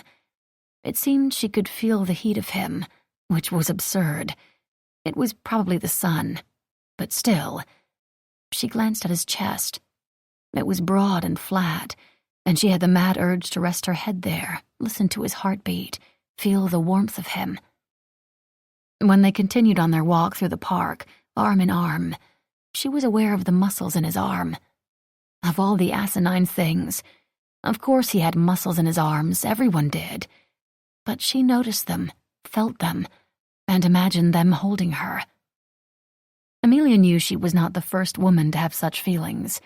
Bridget detailed them extensively in her diary, which Amelia was fond of reading. But this was the first time she'd felt them. The first time she noticed a man for something other than the terrible choice of waistcoat, or his weak chin, or nose red from drink, or overall sense of arrogance. She had not met the best men in England, until Mr. Finley Jones, who might have kidnapped her, who clearly had a tortured relationship with his sole relative. Between his good looks and his dark secret and tortured past, he was, plainly, irresistible. "And what will you tell your family of your whereabouts today?" he asked, interrupting her thoughts. "I shall tell them that I was kidnapped and drugged and stumbled home as soon as I woke and could escape," she replied breezily. "And I will mention that on my way home, I fought off a band of ruffians thanks to the knife in my boot, and that in order to avoid detection by the prying eyes of the temps, I traveled by rooftop." "I imagine it would be difficult to jump across rooftops in a skirt."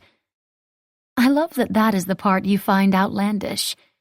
"It is the part that I have the least experience with," Alistair said, "as I am not in the habit of wearing dresses or travelling by rooftop."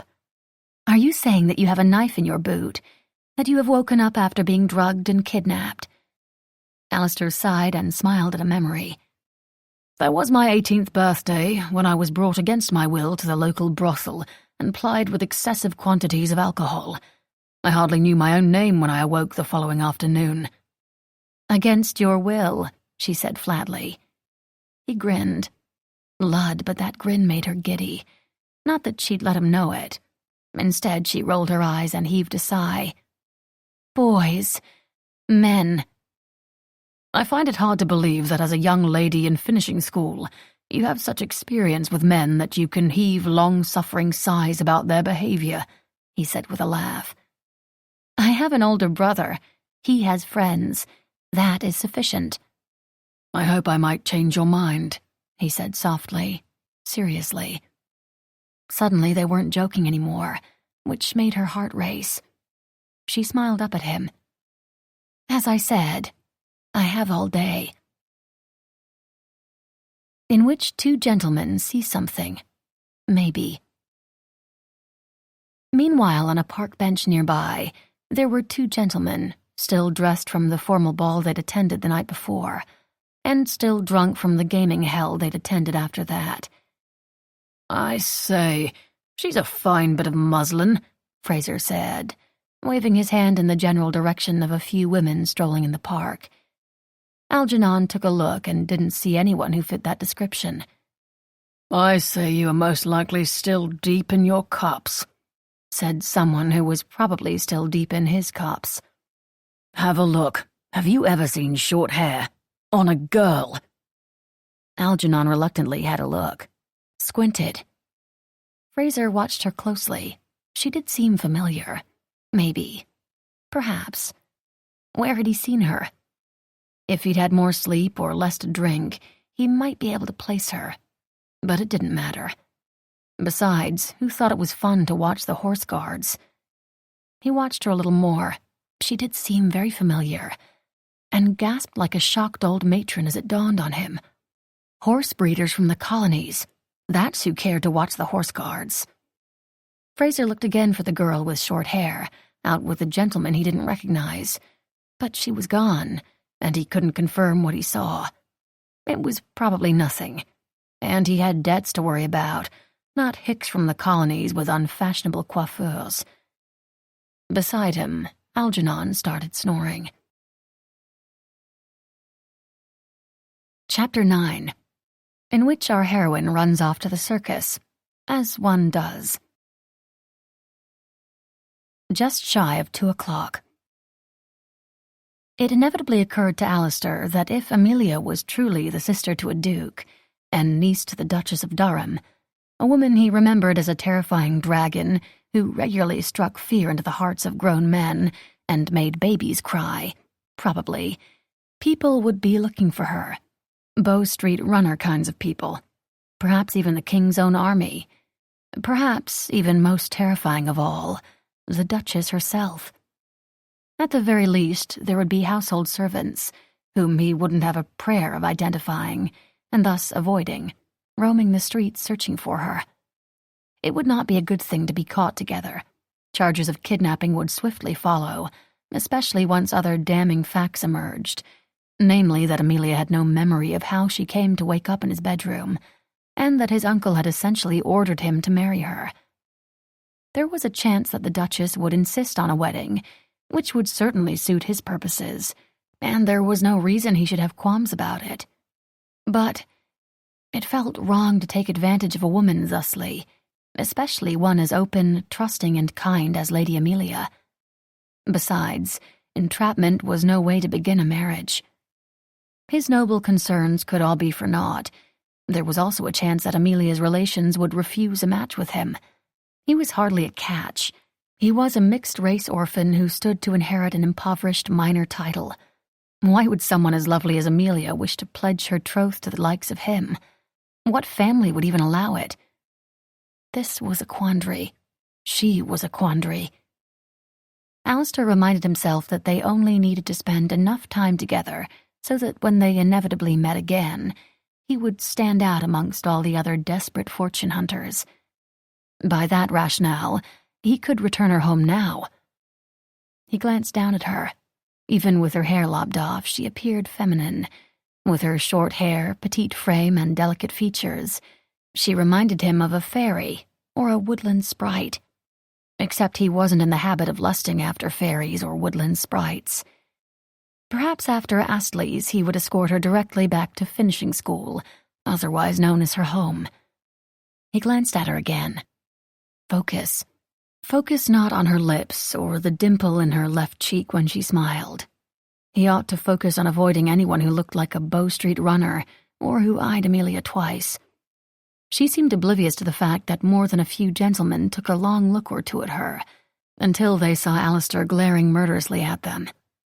And above all, he had to continually focus her attention away from newsagents, people reading newspapers, people wrapping purchases in newspapers that were trampled underfoot, and newspapers that were simply blowing in the wind, begging for her to notice. He didn't want her to see the scandalous and humiliating cartoon of herself on the front page of the London Weekly. It seemed like something that might be spirit-crushing, and it just seemed wrong to crush the spirit of Miss Amy Dish, who was chattering away about something. He couldn't quite follow, but he did enjoy the sound of her voice. Astley's loomed ahead, a tall, domed structure surrounded by crowds of people milling about before the show, reminding Alistair to focus on his next problem. Admission. Specifically, money for admission. He had none, not even a pence. According to his calculations, Amelia surely had some left in her possession. There was obviously one course of action, and he was not asking her to borrow a few quid. He would have to pick her pocket. Fortunately, he'd seen her slip a few remaining coins into her skirt.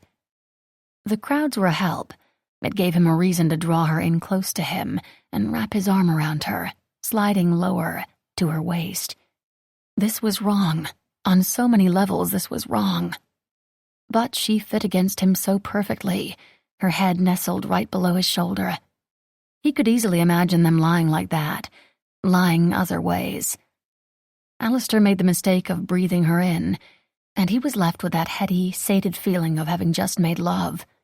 So this was why ladies and gentlemen were kept at a distance. This was no time to be distracted, not by her scent or the feeling of her waist beneath his palm, or the desire to feel her all over. The ticket-takers were ahead, and bloody hell, a pair of Bow Street runners. Miss Amy Dish saw them at the same moment as he did. They were easily identifiable by their red waistcoats and blue greatcoats. Two of them sat on horseback, surveying the crowd in search of one lost heiress. He felt her step falter. She lowered her head. She was worried about being found, and he was worried about losing her. But her family knew where to look for her. They knew her, knew that she had likely run off to, if not join the circus, see it. For one hot second he was jealous. He felt the burn of envy, the raw sense of heartache and longing. When he ran off, no one had looked for him. The Baron was happy to see him go, and Elliot was dead and buried. He had friends, of course, but they had estates and families to manage, which left little time for chasing him across the continent. They had lives to live, and Alistair? Well, he wandered and wondered about what his purpose might be. And somehow all that running, all that searching and wanting for a feeling of home, had led to this moment in which he was about to rob a runaway heiress under the watchful gaze of the magistrate's own representatives. Alistair's heart pounded hard in his chest. It was over in seconds. He guided them into a thick crowd, pretended to stumble, falling against her. She grasped him to hold herself steady. His arms slipped around her waist, hand slid into the pocket, fingers closed around coins. But he was more aware of her breasts against his chest, where his heart pounded. Those velvety brown eyes gazed up at his face. He was lying to her, stealing from her, and she looked up at him adoringly. It slayed him, that. Deception did not suit him. After slipping the coins into his own pocket, they stepped apart and laughed awkwardly. Alistair steered them toward the ticket-taker on the far right, who wasn't in direct view of the runners. He was a fat, jowly old fellow. He put Alistair in mind of a plump albino toad, and he had absolutely no interest in anyone or anything. 2 tickets for my, sister and I, please, said Alistair, handing over some of the money pilfered from Amelia. A few steps later she laughed and asked, "Your sister?" "You're right. I should have requested 2 tickets for myself and the unmarried young woman with whom I have absconded, and with whom I am traveling without a chaperone." "This is such fun," Miss Amy Dish gushed. Alistair wasn't sure if fun was the word he would use. Heart-pounding and nerve-wracking? Yes. Exhilarating and enchanting? Yes. And terribly, terribly confusing. Showtime. Astley's amphitheater was nothing short of spectacular. 3 tiers of seats surrounded a circular arena, and they were packed with all manner of people, from governesses with children of the rich and titled, to families visiting London, or those who had no other pressing engagements. High above them all hung a massive chandelier, lighting the merriment below. The dull roar of the crowd hushed as the show began with a dramatic demonstration of equine feats. Fancily groomed and decorated horses, wearing feathered headpieces, pranced and galloped about. The crowd gasped as the riders, lady riders, did the unthinkable. They stood on galloping horses' backs and performed acrobatic feats, while the horses flew around the arena at a breakneck pace. Alistair stole a glance away from the ring at the woman beside him. Amelia was leaning forward in rapt attention, lips parted, eyes gleaming. He had the distinctly unsettling impression that she wasn't merely finding amusement in the performances. No, he feared she was taking notes of things to try, herself. "I can do that," Miss Amy Dish said matter-of-factly, as an equestrienne stood atop a horse as it cantered around the ring. "Is that so?" He first felt a pang of horror as he imagined it, and then a pang of empathy for her family. "It is so, but I've been forbidden from displaying my prowess." Her dismay was evident, but he couldn't blame anyone for forbidding her to do it, if only for the stress to one's heart it would cause. "Well, it is incredibly dangerous." "Indeed, but I think my aunt's reasoning is that it necessitates the wearing of breeches," she explained. "In her book, scandal trumps mortal danger when it comes to things to fear." "Is wearing breeches one of those wild American practices that have so horrified our refined English society?" They both realized his mistake at the same time. He froze. She pursed her lips. God, he was an idiot. He might as well address her as Lady Amelia of America and inquire after her dowry and ask why she was parodied on the front page of the newspaper. He racked his brain for something else to say and came up wanting. She saved the day. "I suppose it would be, if I were out," she said, choosing her words carefully. "But I am only at finishing school, you see." "Right, of course. But can you do that?" Someone dressed in an outlandishly exotic costume was juggling flaming swords. "I would certainly try," she said with a wicked smile. He absolutely believed her. It excited him that. It shouldn't have, but there was no denying the frisson of something because she was a woman who did things. She acted, she took risks, courted danger, and flirted with scandal. And he didn't. Not anymore, anyway. Once upon a time he'd been a hellion, like any young buck. There was no dare, wager, race, or expedition he would say no to. He lived for the thrill of danger, rejection, failure, and he lived for the thrill of triumphing over the fear. And then Elliot was killed because of Alistair's need for excitement. That put an end to that. Ever since, he'd wandered, biding his time until he inherited. He tried to find peace with the tragic events that had made him Rotham's heir. He was like so many other gentlemen who simply passed the time until they inherited or married, or something happened to them. It never bothered him until he sat beside a woman who was unlike other ladies. But today he had a purpose. Her. He liked having a purpose. The dramatics of the flaming swords and juggling gave way to some light-hearted entertainment in the form of dancing dogs, who pranced and spun about on command. He was no better than one of those dogs. Alistair shifted uncomfortably in his seat. Aye, he had a purpose for the day, but it was not one of his choosing. He was here, jumping on command, and following the orders of someone who didn't even like him. Amelia leaned in his direction, the better to see the performance below. He breathed her in, and he thought again about that moment when he arrived in his empty flat, and it didn't seem so empty when she was there. And he thought perhaps there might be another purpose to this day, one that wasn't about what the Baron wanted, but what Alistair needed. The tightrope walkers were next. Everyone fell silent for this performance. A rope was stretched taut, high above the arena, and there was nothing to catch their fall. A violent spectacle of death seemed inevitable. "I shall leave the tightrope walking to you," Amelia whispered, leaning in close. He felt the soft whisper of her breath. "Afraid of heights, my dear roof jumper?" "My skirts would get in the way." Besides, we need something for you to do in the circus while I'm juggling flaming swords and standing atop 2 galloping horses." He felt again a flare of something. Anger, jealousy, rebellion. He did have a purpose, following Rotham's orders and seeking his forgiveness, wedding the woman beside him. And maybe, just maybe, finding a person who felt like home. Everything all came back to the woman beside him. As long as he didn't screw up. He could perhaps make her fall in love with him, or hate him forever for his deception. Like those tightrope walkers, one misstep could lead to certain disaster, but a dozen or 2 tiny, perfect steps could lead to triumph. "Are you all right?" she asked him. "Of course."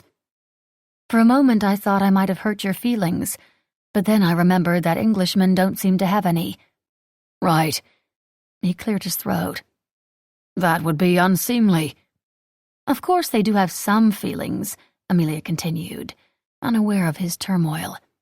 "Namely, hunger, thirst, and horror at an excessive display of emotion." "You seem very knowledgeable on the subject of Englishmen, for an American." "I have made the acquaintance of many. There are a lot of pompous, intoxicated bores who don't seem to do very much except drink, wager, and pass judgment on young ladies." He decided not to point out that a young lady in finishing school wouldn't have such knowledge. But what could he claim to do beyond what she listed? Woo innocent young ladies for selfish purposes. Best not to say that aloud. "I notice that you do not disagree with me," Amelia said. "I'm so often right. I just wish my family would recognize it more often." Here she heaved one of those dramatic sighs that only young ladies can manage, because only they can manage such depth of emotion. Alistair was left with the impression that Amelia wasn't just running away from her home and family. She was seeking something in the guise of Miss Amy Dish. For all that she was enchanted by the display of Astley's amphitheater, he suspected dancing dogs and tightrope walkers weren't really what she was looking for.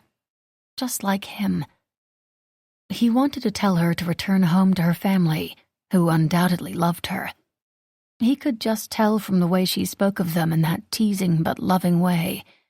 And yet she was his ticket to finding that feeling of home and belonging for himself. If he could just marry her, he could both atone for the mistakes of his past and secure the future he longed for. The show at Astley's had been everything her dog-eared guidebook said and more. Amelia had witnessed gravity-defying feats, charming little dancing dogs. Oh, how she wanted one. And the juggling of flaming swords. To say nothing of the dramatic feats performed atop horseback, and all the other activities in which the performer risked his or her neck for everyone's entertainment. But it was the tightrope walker who had Amelia holding her breath, because even with her feet firmly on the ground, she felt as if she were performing high in the air, with an audience watching, and everyone waiting for her to fall. Just one misstep could ruin her. The only thing to do was keep moving forward, to take one step and then another. If she paused, she would fall. If she hesitated, she would fall. Today, she vowed not to hesitate.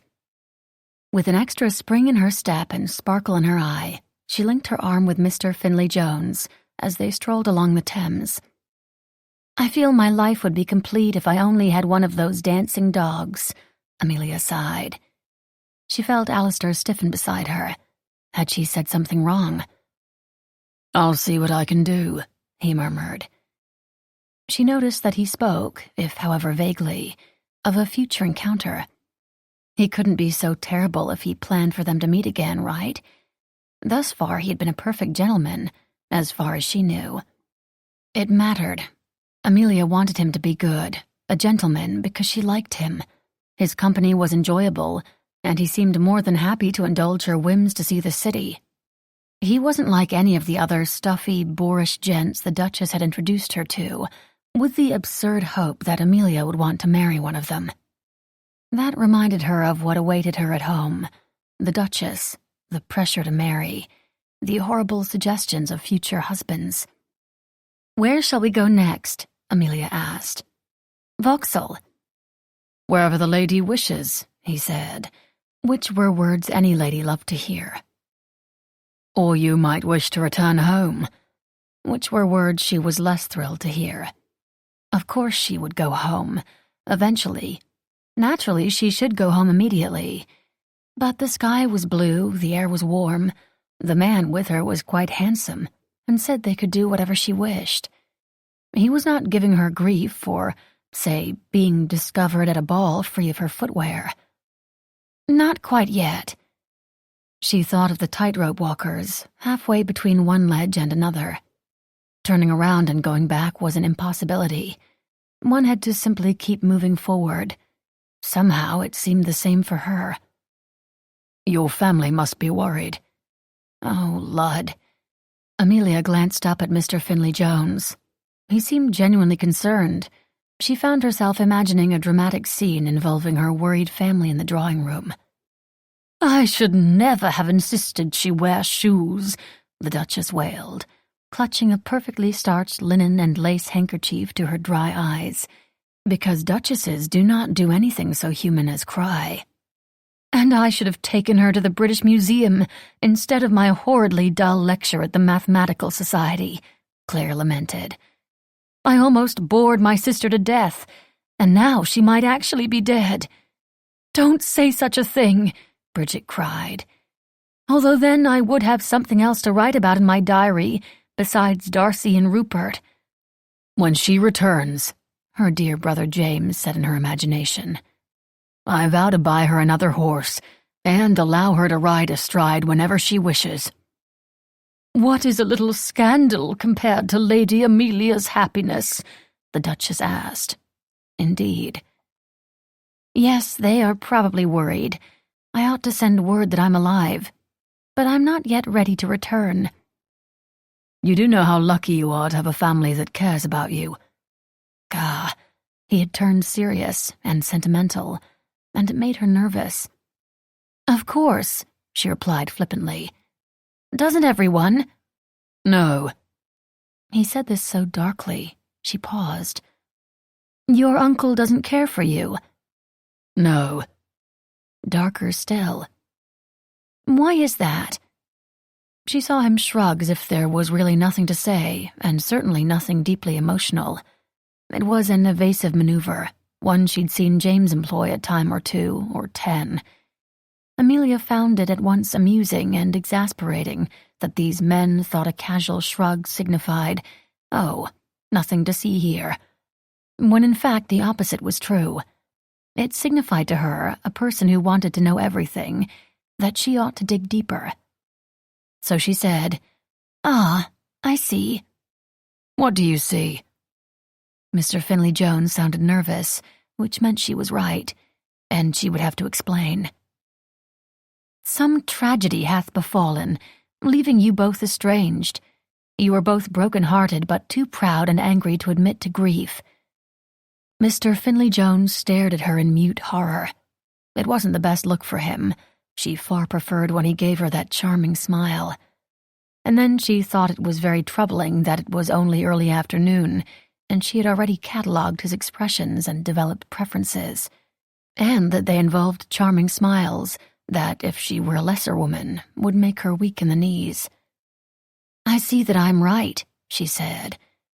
You needn't tell me about it now. I have all day. And then she shut up. It pained her to remain silent, but she persevered. She had learned, as the youngest sibling, how to manage others and cajole them into providing information they rather wouldn't.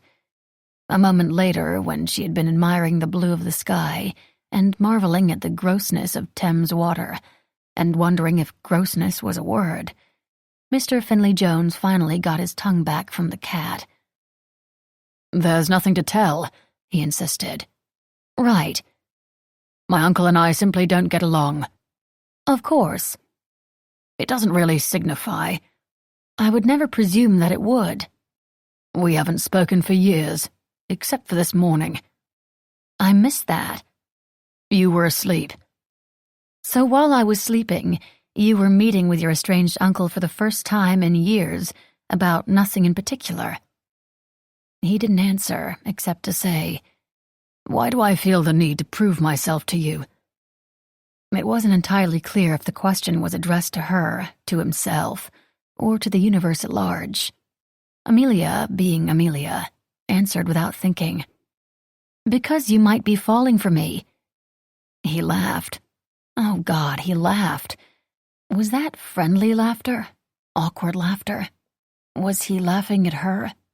Since when did she care if anyone laughed at her? She hadn't cared when she was 12 and fell out of a tree and exposed her unmentionables to her entire class at school. And she hadn't cared last night when she'd been caught shoeless and dignityless in front of the entire haute ton. Is that so? He asked, laughing, still. She glanced over at the Thames and considered launching herself into its gross waters. But no, that is something Bridget would do. Amelia was fearless and didn't care one whit what anyone thought or felt about her. Except, oh dear Lord, she seemed to care what Mr. Finley Jones thought. No, felt. What did that mean? Best not to think about it now. She would not be one of those girls who mooned over what a boy thought, and she would not believe herself unlikable. But now she desperately wished to know if he was falling for her, or not. Well, what other reason do you have for eschewing all your work and responsibilities to spend the day with me? She pointed out. You either must like me, or... Here she paused dramatically and dropped her voice as low as it would go. You have an ulterior motive. An ulterior motive? He quirked his brow, teasing her. That sounds dastardly. Doesn't it? Then she stopped and turned to face him. Mr. Finley Jones's face was becoming familiar to her now, but that didn't mean that she knew him. It was entirely possible that he had ulterior motives. According to the Duchess, most men did. Her heart started to thud a little harder at the thought. How did she come to be in his company anyway? But the question is, Mr. Finley Jones, do you have an ulterior motive? Their eyes locked. His were a warm shade of brown and fringed in black lashes, and she thought about all those silly stories where the characters could read the truth and deep emotion simply by gazing into someone's eyes. For the first time, she thought perhaps it wasn't completely ridiculous. They stood like this, gazing like idiots at each other, for a long moment, one in which she became aware of her heartbeat and that she was holding her breath. The truth was she didn't want Mr. Finley Jones to have an ulterior motive regarding her. He was the first man in England she had liked, and it would be such a pity to lose him to an ulterior motive. And what if I do have an ulterior motive? He asked. I shall be devastated, and will hold a grudge. You might wish to know that I am a champion grudge holder. I believe you, he murmured. There was another long moment. It felt like an eternity. Finally, he broke into a grin, that she couldn't resist mimicking. Why wouldn't a man want to spend the day with a pretty, charming girl? Really, why wouldn't he? It was only logical. And what of your responsibilities? Honestly, I haven't any. You said you returned to England to help your uncle, who hates you, with his business affairs.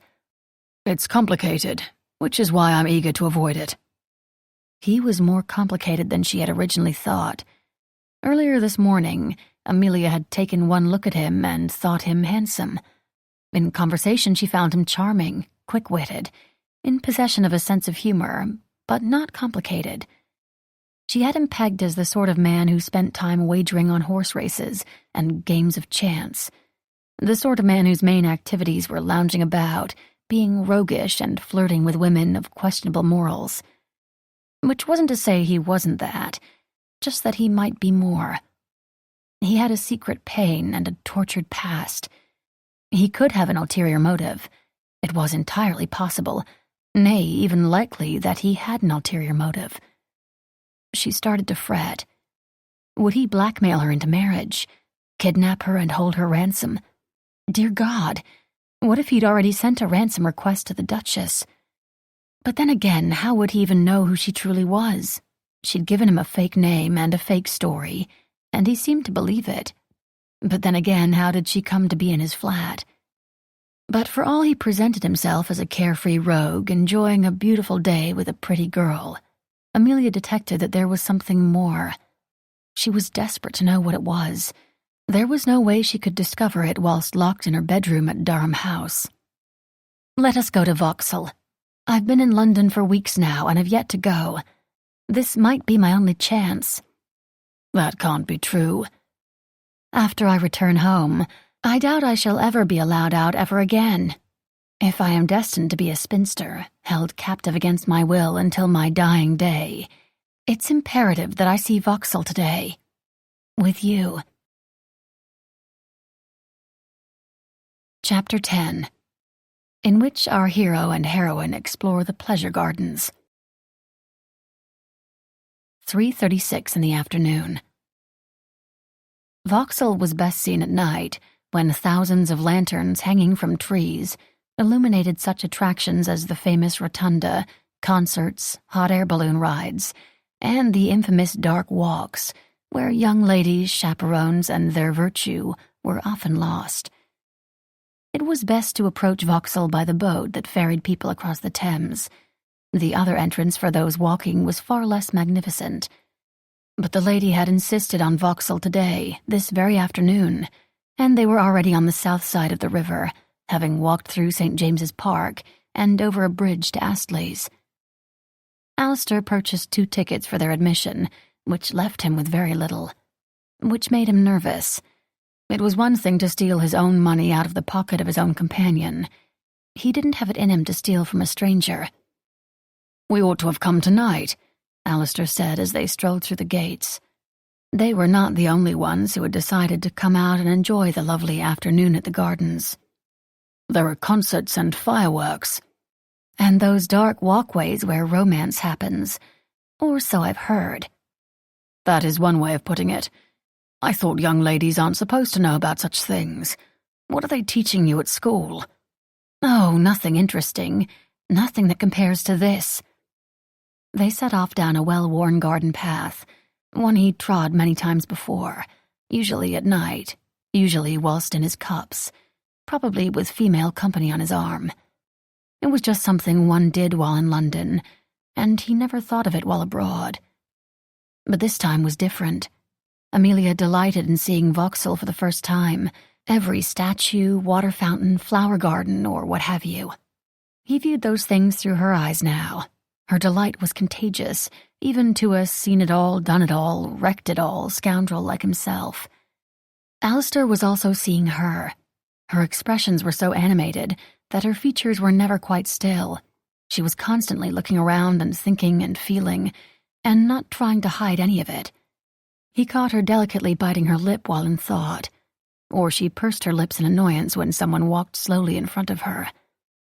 She kept reaching up to feel her hair, running her fingers through the cropped mop of curls, as if she couldn't believe what she'd done, that it was all gone. He wanted to run his fingers through her hair, and pull her close and lower his mouth to hers, and... No, not today. Yes, he intended to marry her, and yes, today he had to make her fall at least a little bit in love with him. That was the whole point of this day. If he were to have a fighting chance for her hand in marriage, he'd need to stand out from all the other fortune hunters vying for her attentions. But he was not supposed to fall in love with her. He could not let love and lust addle his brain when he was so close to achieving his life's purpose of making amends with the Baron and atoning for Elliot's death. Besides, she was a lady, and he was not a completely unscrupulous scoundrel. Alistair was determined not to ruin her any more than he, or she, already had, simply by being together. There would be no kissing, no claiming of mouths or any of that. Not today. 3:47 in the afternoon. They wandered through the garden paths. Overhead the sky was blue, though gray clouds in the distance were ominously and quickly moving in. Alistair did not believe in signs, but damn if those clouds didn't make him think he shouldn't be outside, brazenly strolling through a park with a proper young lady. They paused before a statue of a Greek or Roman god who had declined to fully clothe himself, revealing a body that would make a mere mortal keenly aware of his lesser status. In Rome and Athens, statues such as these are everywhere. The place is riddled with ancient ruins, and in India, they are even more indecent. He thought of the statues he'd seen of gods with dozens of arms, and goddesses with breasts bared, and other gods and goddesses engaged in copulatory acts. He imagined legions of English ladies swooning at the sight. "How romantic and exotic," she said, though he thought of them as just hunks of rock someone had hacked away at.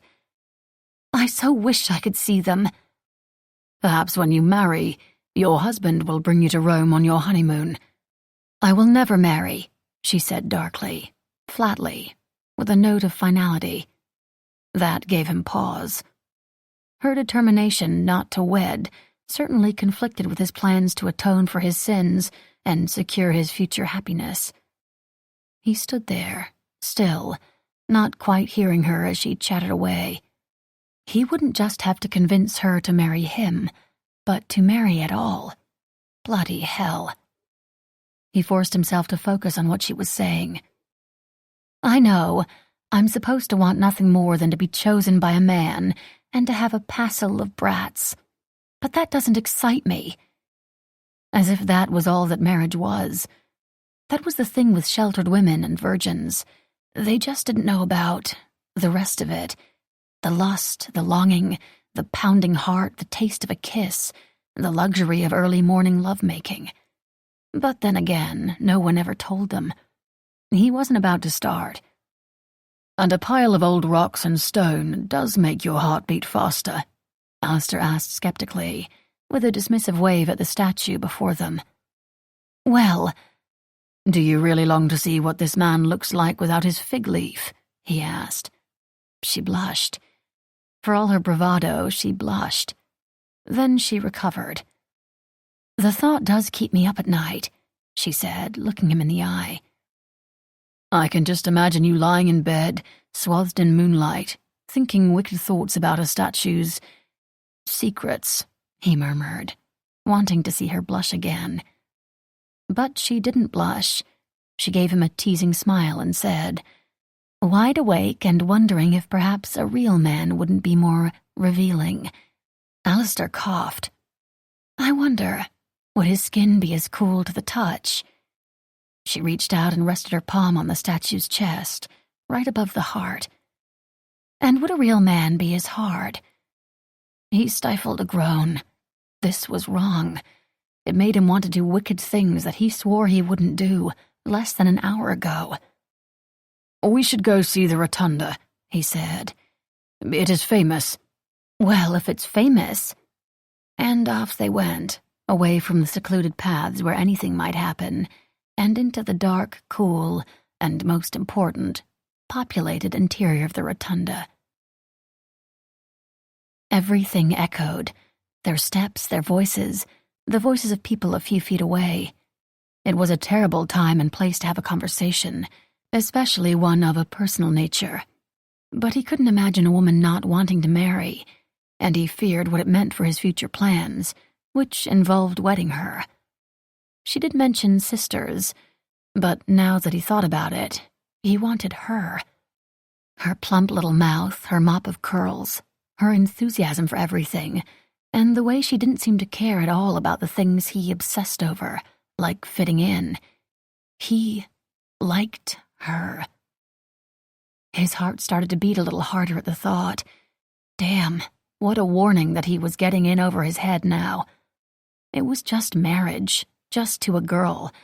He had to do it for Elliot's death, and the Baron's need for funds, and the aching loneliness he'd always lived with. But Amy, or Amelia, or whoever this girl was, had started to work her way under his skin, and was heading swiftly in the direction of his heart. "You really don't wish to marry?" Alistair asked. "Not particularly, no," she replied with a shrug. "I would miss my family." "The family who you are running away from?" She pursed her lips. So he had hit a nerve. Alistair watched her closely.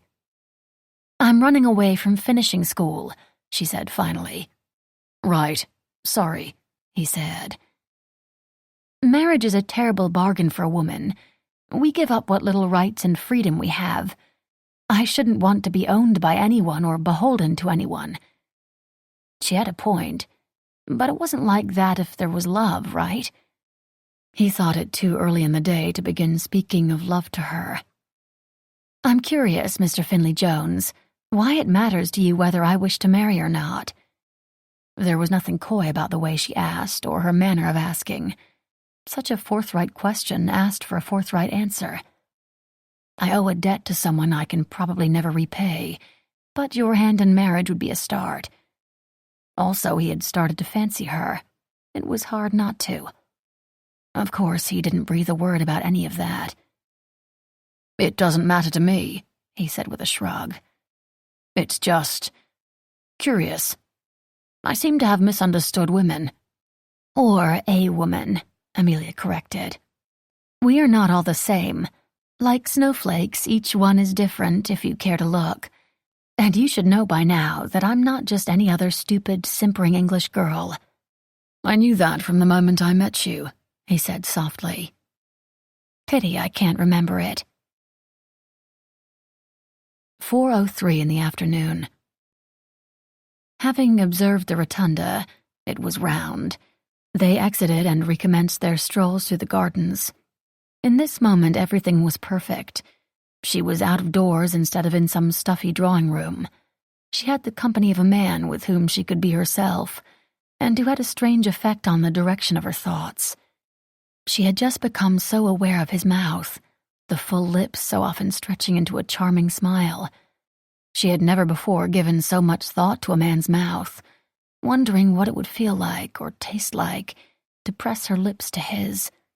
His dark hair had the stubborn habit of falling forward into his eyes, and she constantly wished to push it aside, run her fingers through his hair, perhaps caress his cheek, perhaps pull him close to her for a kiss. She'd never entertained such thoughts before, certainly not home in America, when the boys she knew were just boys. In London, most of the men the Duchess had introduced her to inspired revulsion, or at best, boredom. Never this tingling curiosity to touch, to taste, to feel, to know. She'd never experienced such awareness of a man, the heat of him when she got close, the muscles of his arms when they were linked, the sound of his laughter and the constant wondering of what it would be like to kiss him. Amelia wasn't sure what to do with these thoughts and feelings. Did he feel the same? She wasn't sure. Once again her gaze darted at him, quickly. She leaned slightly against him, savoring the feel of him, but he didn't seem to notice or respond, and she was at a loss. So she tried to focus on the moment, this glorious, wonderful, liberating moment. But her thoughts did stray to her family at Durham House. She was sorry her siblings were probably worried, though they knew her habit of running away and returning, and she wouldn't have entirely minded their company. They were a fun bunch when they didn't have the Duchess trying to make them diamonds of the first water, or whatever nonsense. Well, no, actually, she would mind having company. She tightened her grip on the arm of Mr. Finley Jones. She did not wish to share him. "I was walking through Mayfair," he said, apropos of nothing and distracting her from her thoughts. "It was late, and I was, I confess, a bit drunk." "What are you talking about?" "The moment we met." "Silly." He shook his head and half smiled. "You really don't remember, do you?" "Not one bit. You'll have to remind me." "I was singing." "Oh, let me hear you sing." She watched with glee as Alistair seemed to consider it. That was why she was falling for him. Anyone else would say it wasn't seemly and give her a dismissive look for even making the request. "Amelia, gentlemen are not in the habit of singing aloud when the mood strikes them." But no, Mr. Finley Jones looked around to ascertain that there were not many people about who would mind terribly if a gentleman broke into song. And then he sang. His voice was a lovely, rich baritone. She smiled dreamily and closed her eyes as snatches of memories came back to her. Leaning out the window, the cool night air on her face, hearing a man's voice in song, faintly. She remembered the longing to feel as free as she did in this moment. And then she paid attention to the words. They were tremendously impolite. A country John in a village of late courted young Dorothy, Bridget, and Kate. He went up to London to pick up a lass, to show what a wriggle he had in his eye. Amelia laughed and shushed him when people started looking their way and frowning in disapproval. Lord, perhaps the Duchess was rubbing off on her after all. What? He asked, feigning innocence. That was the song I was singing the night I met you. I am horrified. No, you're not. It is exactly the sort of song you would expect a drunken young wastrel to sing whilst walking down the street at a late hour. You wished you knew the words so you could join in. Now repeat after me. Oh, when he got there it was late in the night. 2 pretty young damsels appeared in his sight. She laughed again, nervously now, and sang along with him. They gazed into each other's eyes. It would have been a romantic, swoon-worthy moment if the lyrics weren't so absolutely filthy, and if he hadn't stopped to ask, "Has anyone ever told you what a terrible singing voice you have?" She swatted his arm playfully, then grudgingly admitted yes. So much for the romantic moment. But then again, whoever said love and romance were proper and polite all the time? I think I remember your voice, Amelia said. I think I remember leaning out my bedroom window and listening to you sing. My wonderful voice must have lured you out. You did say something about the sirens. I'm ever so glad to know that my knowledge of Greek literature remains when I am out of my wits. I shall have to write to my tutor and let her know. And then suddenly you were there on the street, he said. She could see how this all happened. She'd been captivated by his voice and snuck out of the house. It wasn't entirely out of character for her. But why could she not remember it? You were stumbling about like a drunkard. Like this. Amelia feigned stumbling around drunk, swaying to and fro and taking 1 step forward, followed by 3 steps to the left and 1 step back. Then she sort of accidentally, on purpose, bumped into him, and then reeled back, spinning around. He laughed at her impression. Are you sure you don't remember? Barely. Truly, she barely did. She remembered the horrible fight with the Duchess and her siblings, a vision of hairpins skidding across a marble floor, the sensation of a cool glass of water, and then, vaguely, the feeling of night air on her skin, and his voice. A girl didn't forget a voice like that. But then, nothing. Then you collapsed into my arms, he said softly. Like this, she asked. Then she collapsed into his arms. He caught her. Of course he caught her. He caught her with his strong arms and made her feel weightless. Like this. She gazed up at him. He wasn't smiling. His eyes were dark, lowered, focused on her lips. She wasn't smiling either, because this was the moment that it, whatever it was between them, was no longer just a lark. This was the moment it became real. Yes. His voice was rough. How forward of me. She meant to tease, out of habit, but the words only came out as a whisper. I didn't mind, he said. And then, I don't mind. Good, she whispered. But she really meant yes to the question in his eyes. And he understood, and lowered his mouth to hers. Amelia felt a spark the instant his lips touched hers. This was what she'd been missing. This was what she had been craving, what she had been seeking.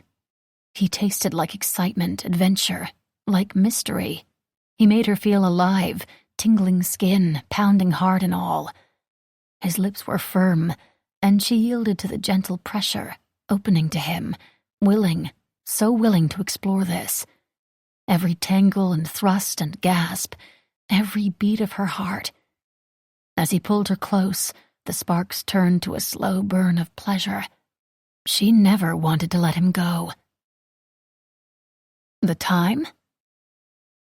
This was not supposed to happen. This was not part of the plan. This was a pounding heart, soft lips, a sweet taste. A kiss. And yet this kiss felt inevitable, like he was powerless to stop it and could only surrender to it. Not that Alistair minded. Noble intentions beat a quick retreat, because a man didn't have a kiss like this every day. When it was just a kiss, this one, for a moment, right now, and no more. A man slowed down to savor every second of it. The taste of her, the feel of her, warm and luscious and pressed against him.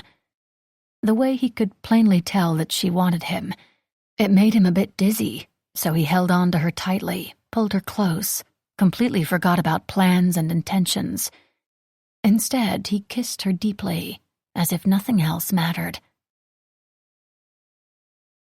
A moment too soon. First it was the thunder that interrupted, low and rumbling, and not so subtly hinting that it was time to wrap this up. But oh, Amelia wanted this kiss to go on forever and ever. Apparently so did he, because thunder and now lightning be damned. He kissed her, tangled tongues, soft laughter, bodies pressed together, and didn't stop. It was only when voices, human voices of adults and children, interfered that they hastily broke the kiss. Alistair, she would call him by his given name now, after that intimacy, helped her to stand on her own 2 feet. She swayed slightly, and this time she wasn't pretending to be drunk. His kiss had actually made her knees weak and disrupted her center of gravity. She reached out and placed her hand on his chest to steady herself, and beneath her palm she felt his heart pounding. This wasn't nothing to him. He might have ulterior motives, but the kiss well and truly affected him. That kiss made her want to believe that he did not simply wish to spend the day with a pretty girl, that this was the day she finally fell in love. That kiss almost made her desperately want to ignore that all this, the man, the day, the grand adventure, was too good to be true. "We should go," he said finally. "Yes, we really should." Neither of them made any move to leave, even though the thunder issued another warning. The intruding people rushed past, in a hurry to find shelter. "This is improper. An egregious violation of propriety," she agreed. "You are trouble." "And you like it," she blurted out. But she meant, "and you like me." He was serious for a moment, agonies, and then his lips drew up into a seductive smile. Yes, I do," he said. She knew he really meant that he liked her. He liked her. The truth of it made her warm up from the inside out. Not many gentlemen liked her. She was too imprudent, impudent, improper. Just too much. But this man liked her. Gad, she was surely starting to fall for him now. Time to go, surely. Alistair was vaguely aware of the thunder and more aware of her. He couldn't tear his gaze away from her darkened eyes and her impish smile with lips reddened from his kiss. They might have stood there all day, gazing like love-struck morons into each other's eyes, were it not for the arrival of the Bow Street runners. A flash of red that caught and commanded his attention. He turned to look, and confirmed his worst suspicions. He held his breath and watched as 1, 2, 3, a dozen appeared. They marched in uniform down the garden path, sweeping their gazes down each little walkway. Without thinking it through, Alistair swept Amelia into another kiss, so their faces wouldn't be visible. He turned their bodies so they might appear as just another couple. "Nothing to see here. Do carry on." Thunder rumbled again, loud, insistent, and ominous. Is this when and where and how it ended? His heart pounded hard in his chest. Alistair's goal for the day had been met. He would no longer be just another gentleman in the ballroom to her.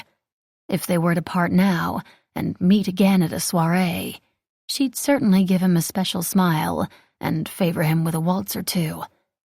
He'd continue his courtship properly, and they might, just might, get married and live happily ever after. Everything he wanted was just within his reach. And another flash of red intruded upon his vision. Another runner. There must be dozens of them, fanning out all over Vauxhall and all over the city.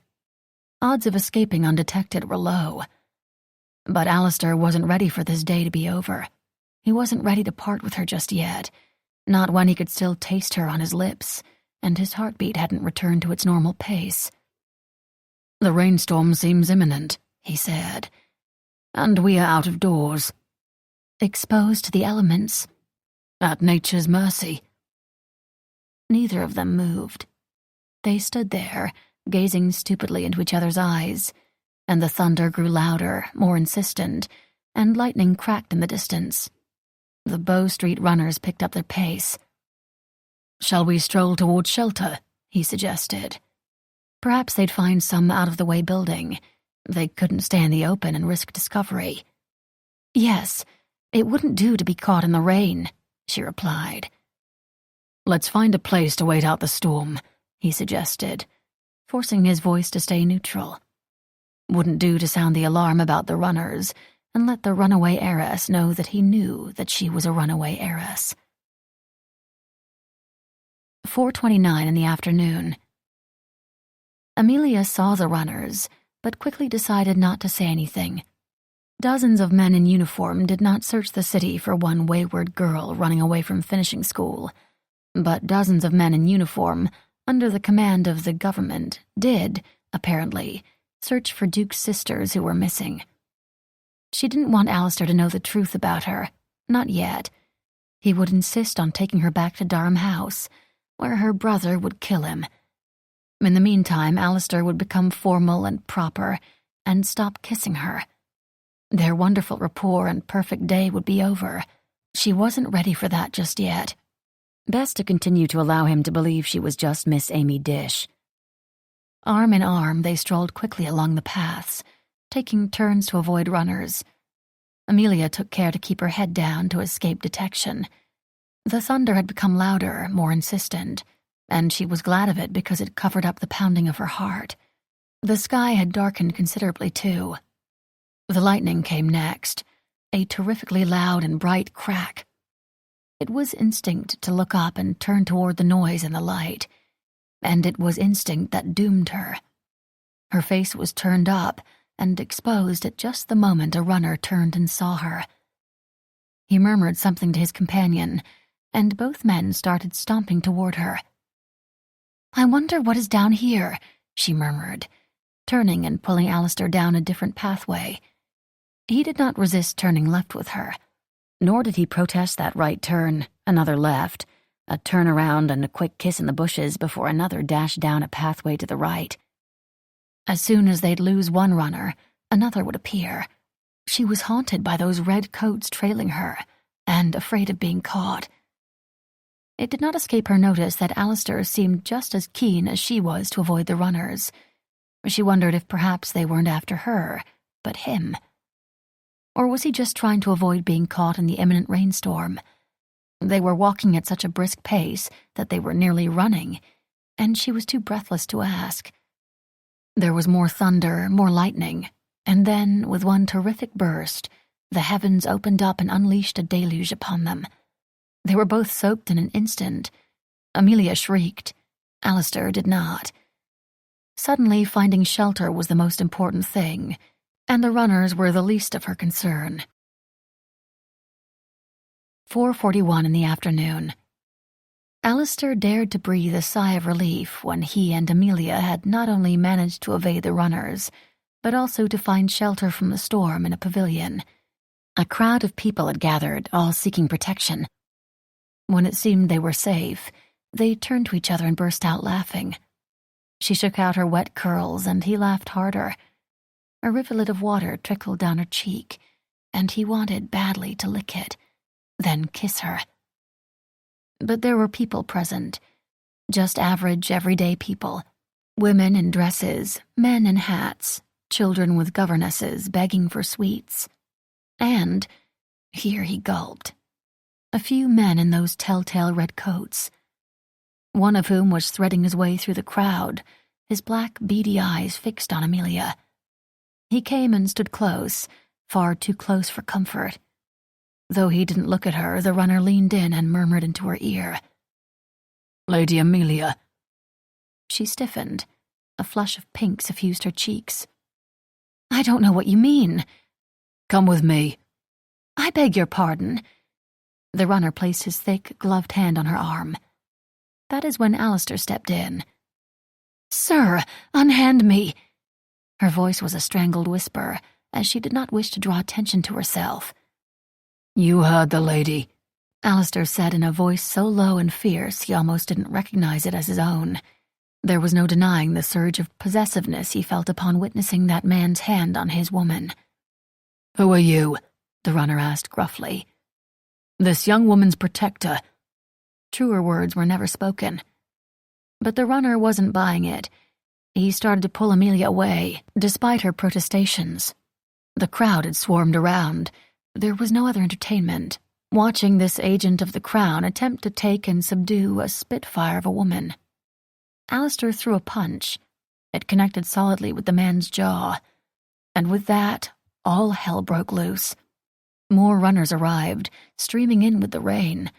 The crowd became swept up in the melee, pushing, jostling, and swatting at one another. Out of the corner of his eye, Alistair saw Amelia grabbing a parasol from a young woman and using it to thwack one of the Bow Street runners. In the midst of the drama and confusion, with everyone's attentions occupied, Alistair and Amelia took the opportunity to flee.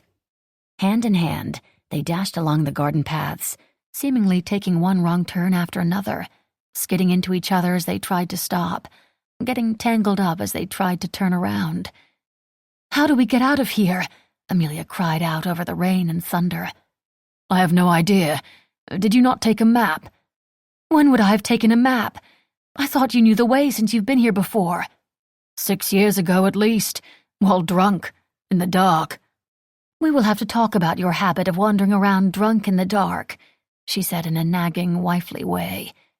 "But another time." Eventually they managed to find a way out of Vauxhall, but not after what felt like an extended scenic tour of every last walkway. He'd never been so reckless as to start a fight or run like a madman through a public space. It was not the done thing by someone who was eager to fit in and aware that the town needed only the slightest reason to exclude him. Yet even though he wore rain-soaked clothes and his lungs burned from the exertion of running through the entire damned park, he felt exhilarated. For a moment there, it had been him and Amelia against the world, and they had won. The rain had tapered off to a slight drizzle, but Amelia was still vibrating with excitement and glee. Her heart was pounding hard, and she was gasping for breath. But that had been fun. She giggled, recalling the shocked expression of the runner when she smacked him on the head with a parasol. Oh, the Duchess would have been aghast had she seen it. Just imagining the Duchess's reaction made her giggle more. It felt so splendid to laugh and run and feel the raindrops on her skin. It felt almost as good as kissing Alistair. And then she noticed that Alistair was no longer running alongside her. She paused, noticing that he had slowed to a walk. "What are you doing?" "Walking," he said, stating the obvious. "We are already wet straight through. Why rush?" "That is an excellent point," she said, falling into step beside him. She slowed and turned her face up to the raindrops. They were warm and plump and felt wonderful on her skin. "I need to catch my breath anyway." And so they walked through the rain, hand in hand, aware of the curious and flabbergasted stares of people huddling under makeshift shelters. "Doesn't it feel so defiant to be walking slowly in the rain?" Amelia asked. They walked like that for a while, as if a little water never hurt anybody. Every step of the way, their hands remained clasped together, until it just felt right. She used to hold James's hand, or one of her older sisters, but it never felt like this, like her fingers belonged intertwined with another's, with his. "You know, this is the second time I have found myself soaking wet in public this season," she remarked. "The second? And here I thought I was your first." She laughed a little. "The first occasion was at a garden party. We were rowing. I might have rocked the boat." He paused. Might have. She grinned. Definitely. Scandalous. But also refreshing. Like this. This is better. So much better. And she looked down at their hands and back up at him. He smiled at her with such sweetness and longing, and, she suspected, feelings. In which Lady Boswell never. Well, I never, Lady Boswell huffed.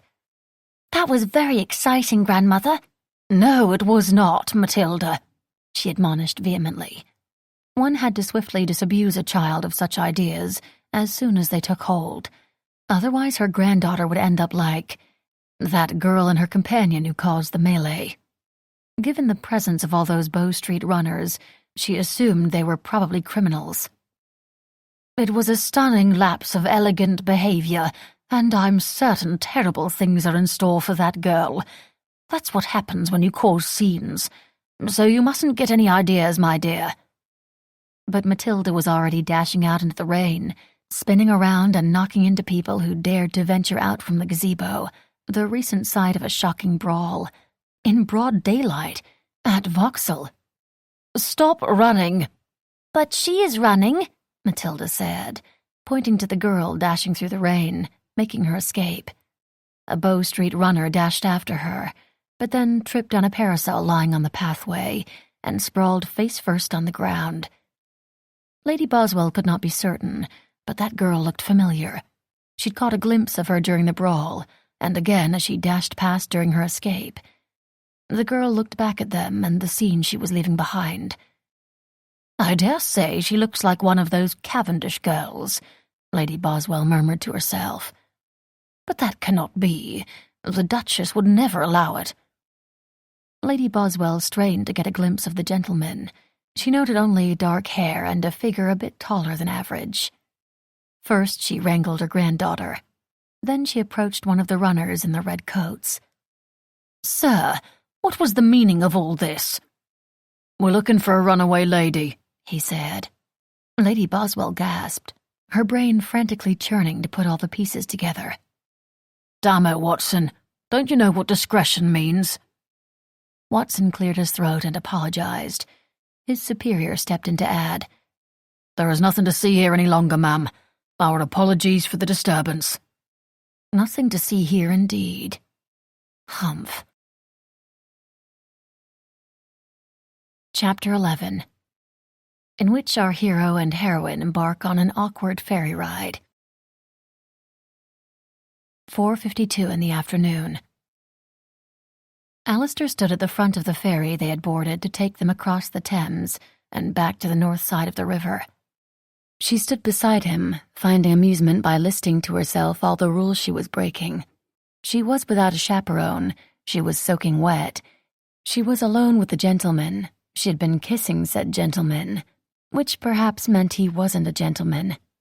Thus she was out, unchaperoned with a scoundrel, and kissing him, and liking it. Not to mention publicly brawling. Best not to mention that. Beside her, Alistair was silent, and she wondered if perhaps she shouldn't have mentioned that she made a habit of causing scenes and scandals. According to everyone, men didn't want to marry women prone to trouble or embarrassing episodes. She didn't think he was the sort to care. They got along splendidly, and he had even encouraged her to participate in that brawl. But now he was silent, pensive. And in that silence she realized that she wanted him to think of her as marriageable, at least not dispensable, not the sort of woman one frolicked with and then forgot. She wanted him to remember her in this day. Actually, she didn't want it to end. She glanced over and found him gazing at her. He drank her in with those dark eyes of his. The way he was looking at her, well, it felt a little bit wicked, and still quite wonderful. "You are looking at me," she said. Yes. "You were looking at me like you were having thoughts about me," she said, a roundabout way of asking. He just smiled. His eyes sparkled. Her heart did a flip-flop followed by a cartwheel. "But I cannot tell what you're thinking," she continued. And you are obviously thinking something by the way your eyes are sparkling, and by that dreamy half-smile. My eyes are sparkling. I'm not sure what that says about my masculinity. She scoffed. We're not talking about your masculinity, which is not in question, but what you're thinking about me. It had suddenly become imperative that she know what he thought of her. Did he consider her a terrible hoyden with whom he'd have a spot of fun and then forget? Or was she more? I'm thinking that you remind me of me, he said. Or rather, the way I used to be.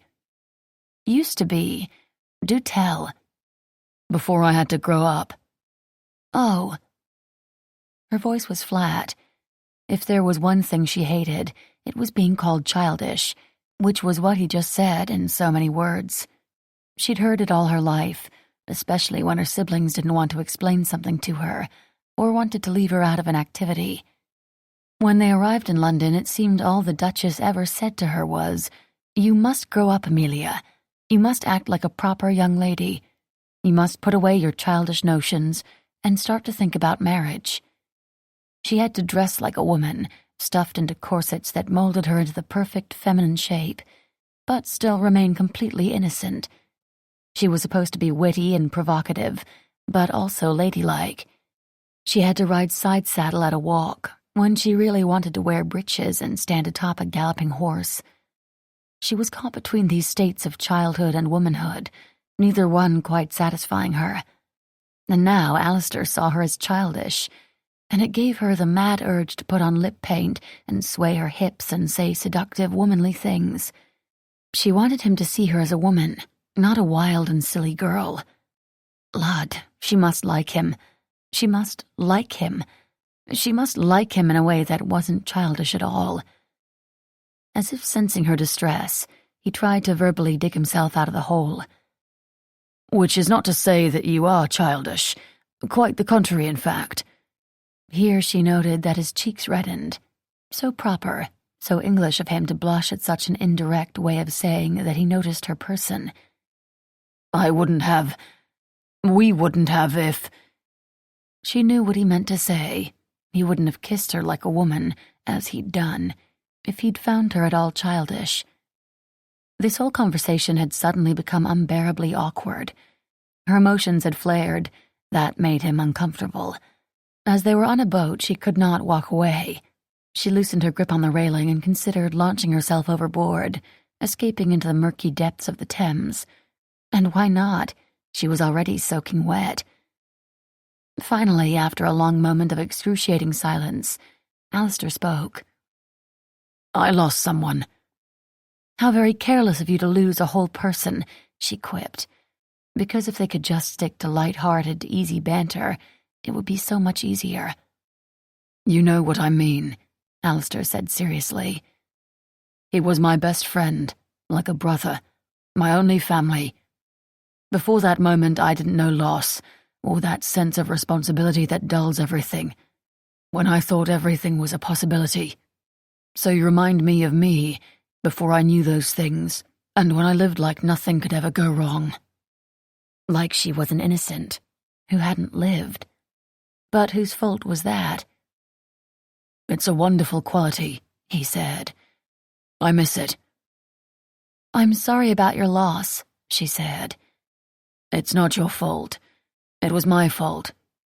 I'm sure it wasn't anyone's fault, and you're not the only one to have lost people. But... He changed his mind about whatever he was going to say. Never mind. Alistair's hand found hers, and their fingers intertwined in a now familiar way, and they stood there in silence for a while. She wanted to say that it was companionable and wonderful. Look at us. We can be so comfortable in silence together. But she could not. The silence felt awkward and uncomfortable, like they were both teetering on the edge of a cliff, debating whether to dive into the waters below. Like they were tightrope walkers, pausing before taking that next step. She burned with curiosity to know who he had lost, and why it was his fault. But it seemed like asking him wouldn't end well. He would either brush her off and she would feel pushed aside when she wanted to be closer to him, Or perhaps he would tell her a heartbreaking tale, tugging on every last one of her heartstrings and leading to an emotional entanglement. She might be falling for this man, but there was still a certain something warning her to keep her distance.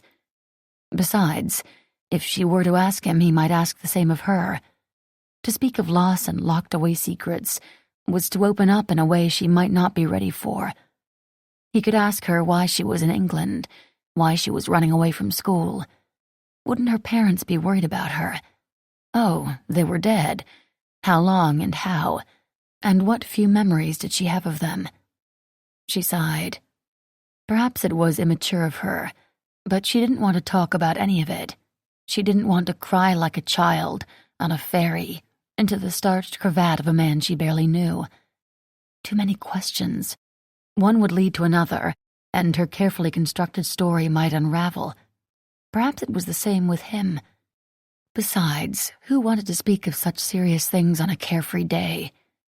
But, Amelia thought as the ferry approached the shore, perhaps it was time for her to grow up, just a little, especially if— Here she stole another glance at Alistair, all dark-eyed and dreamy. If it involved kissing. Alistair was kicking himself, figuratively speaking, as they disembarked and walked back toward Mayfair, back to their regular lives, back to rules and responsibility, and away from this horrid charade that had somehow gone much farther than he had intended. Too far, even. He had said the wrong thing earlier, and it was plain to see how just a few words could plunge her into despair. Her gaze dulled and drifted away from him. At least he could see what she was feeling and could try to make everything better, instead of ignorantly carrying on and inadvertently making everything worse.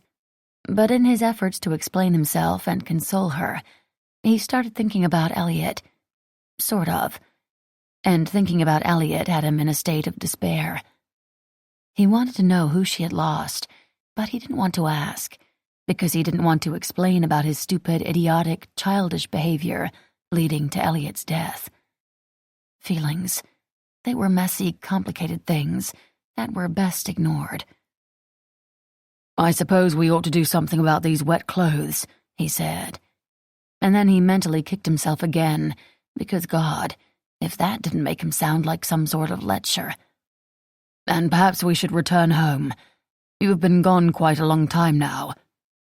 "And you have business matters to attend to," she added. Right.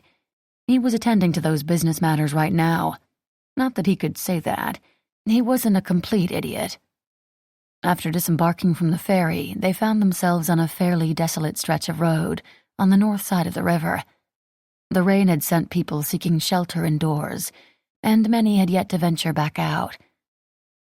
"Do you think we'll be able to find a hack?" Amelia asked anxiously, peering to the left and then to the right, and then back again. There were almost none to be seen at the moment. He did not. The streets were empty.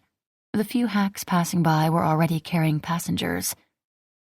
"We might have to walk," he suggested after a few moments in which they had no luck in securing transportation. "It seems far, though, doesn't it?" she said quite reasonably. "I have never felt so far away from home." This from a woman who had lived, until recently, on another continent. "We managed the walk this morning," he pointed out. "In fact, I dare say we had a pleasant time of it."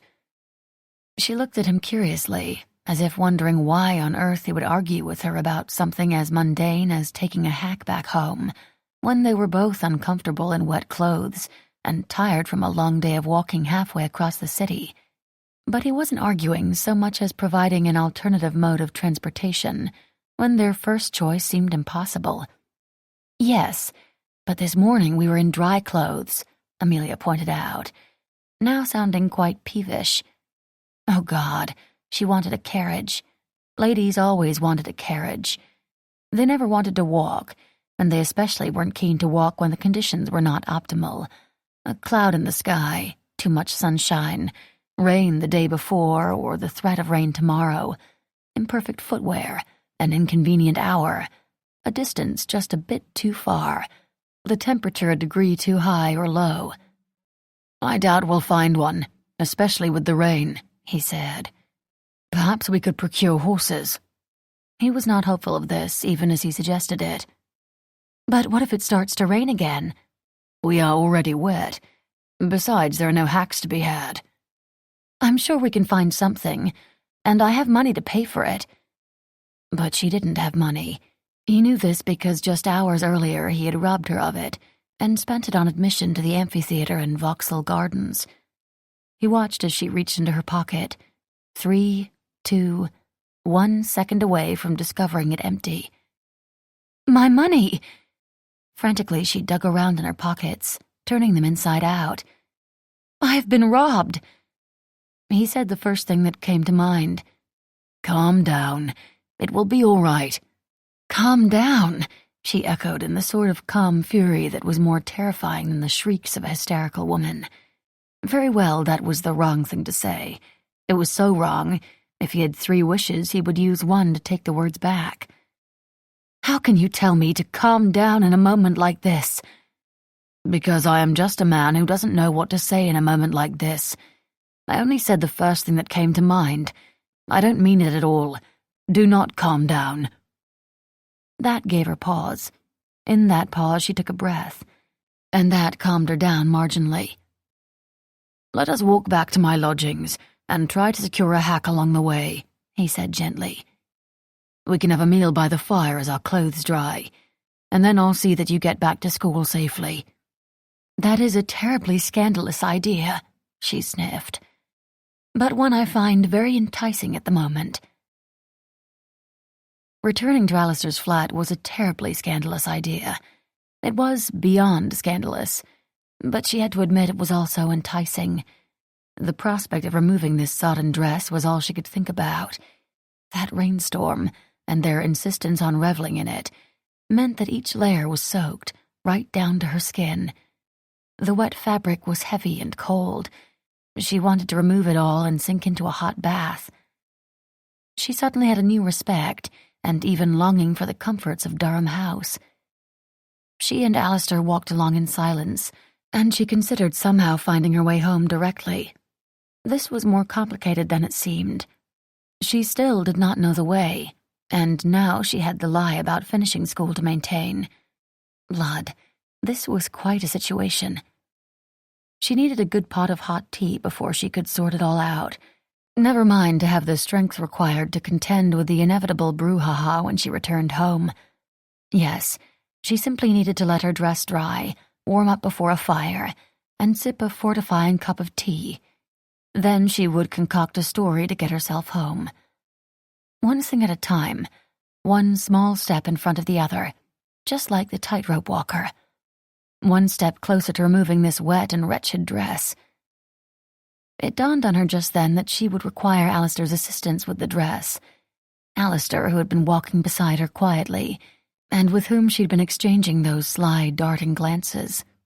Was he looking? Oh, goodness, he was looking. Quick, look away. But her gaze was drawn back to his eyes, his mouth.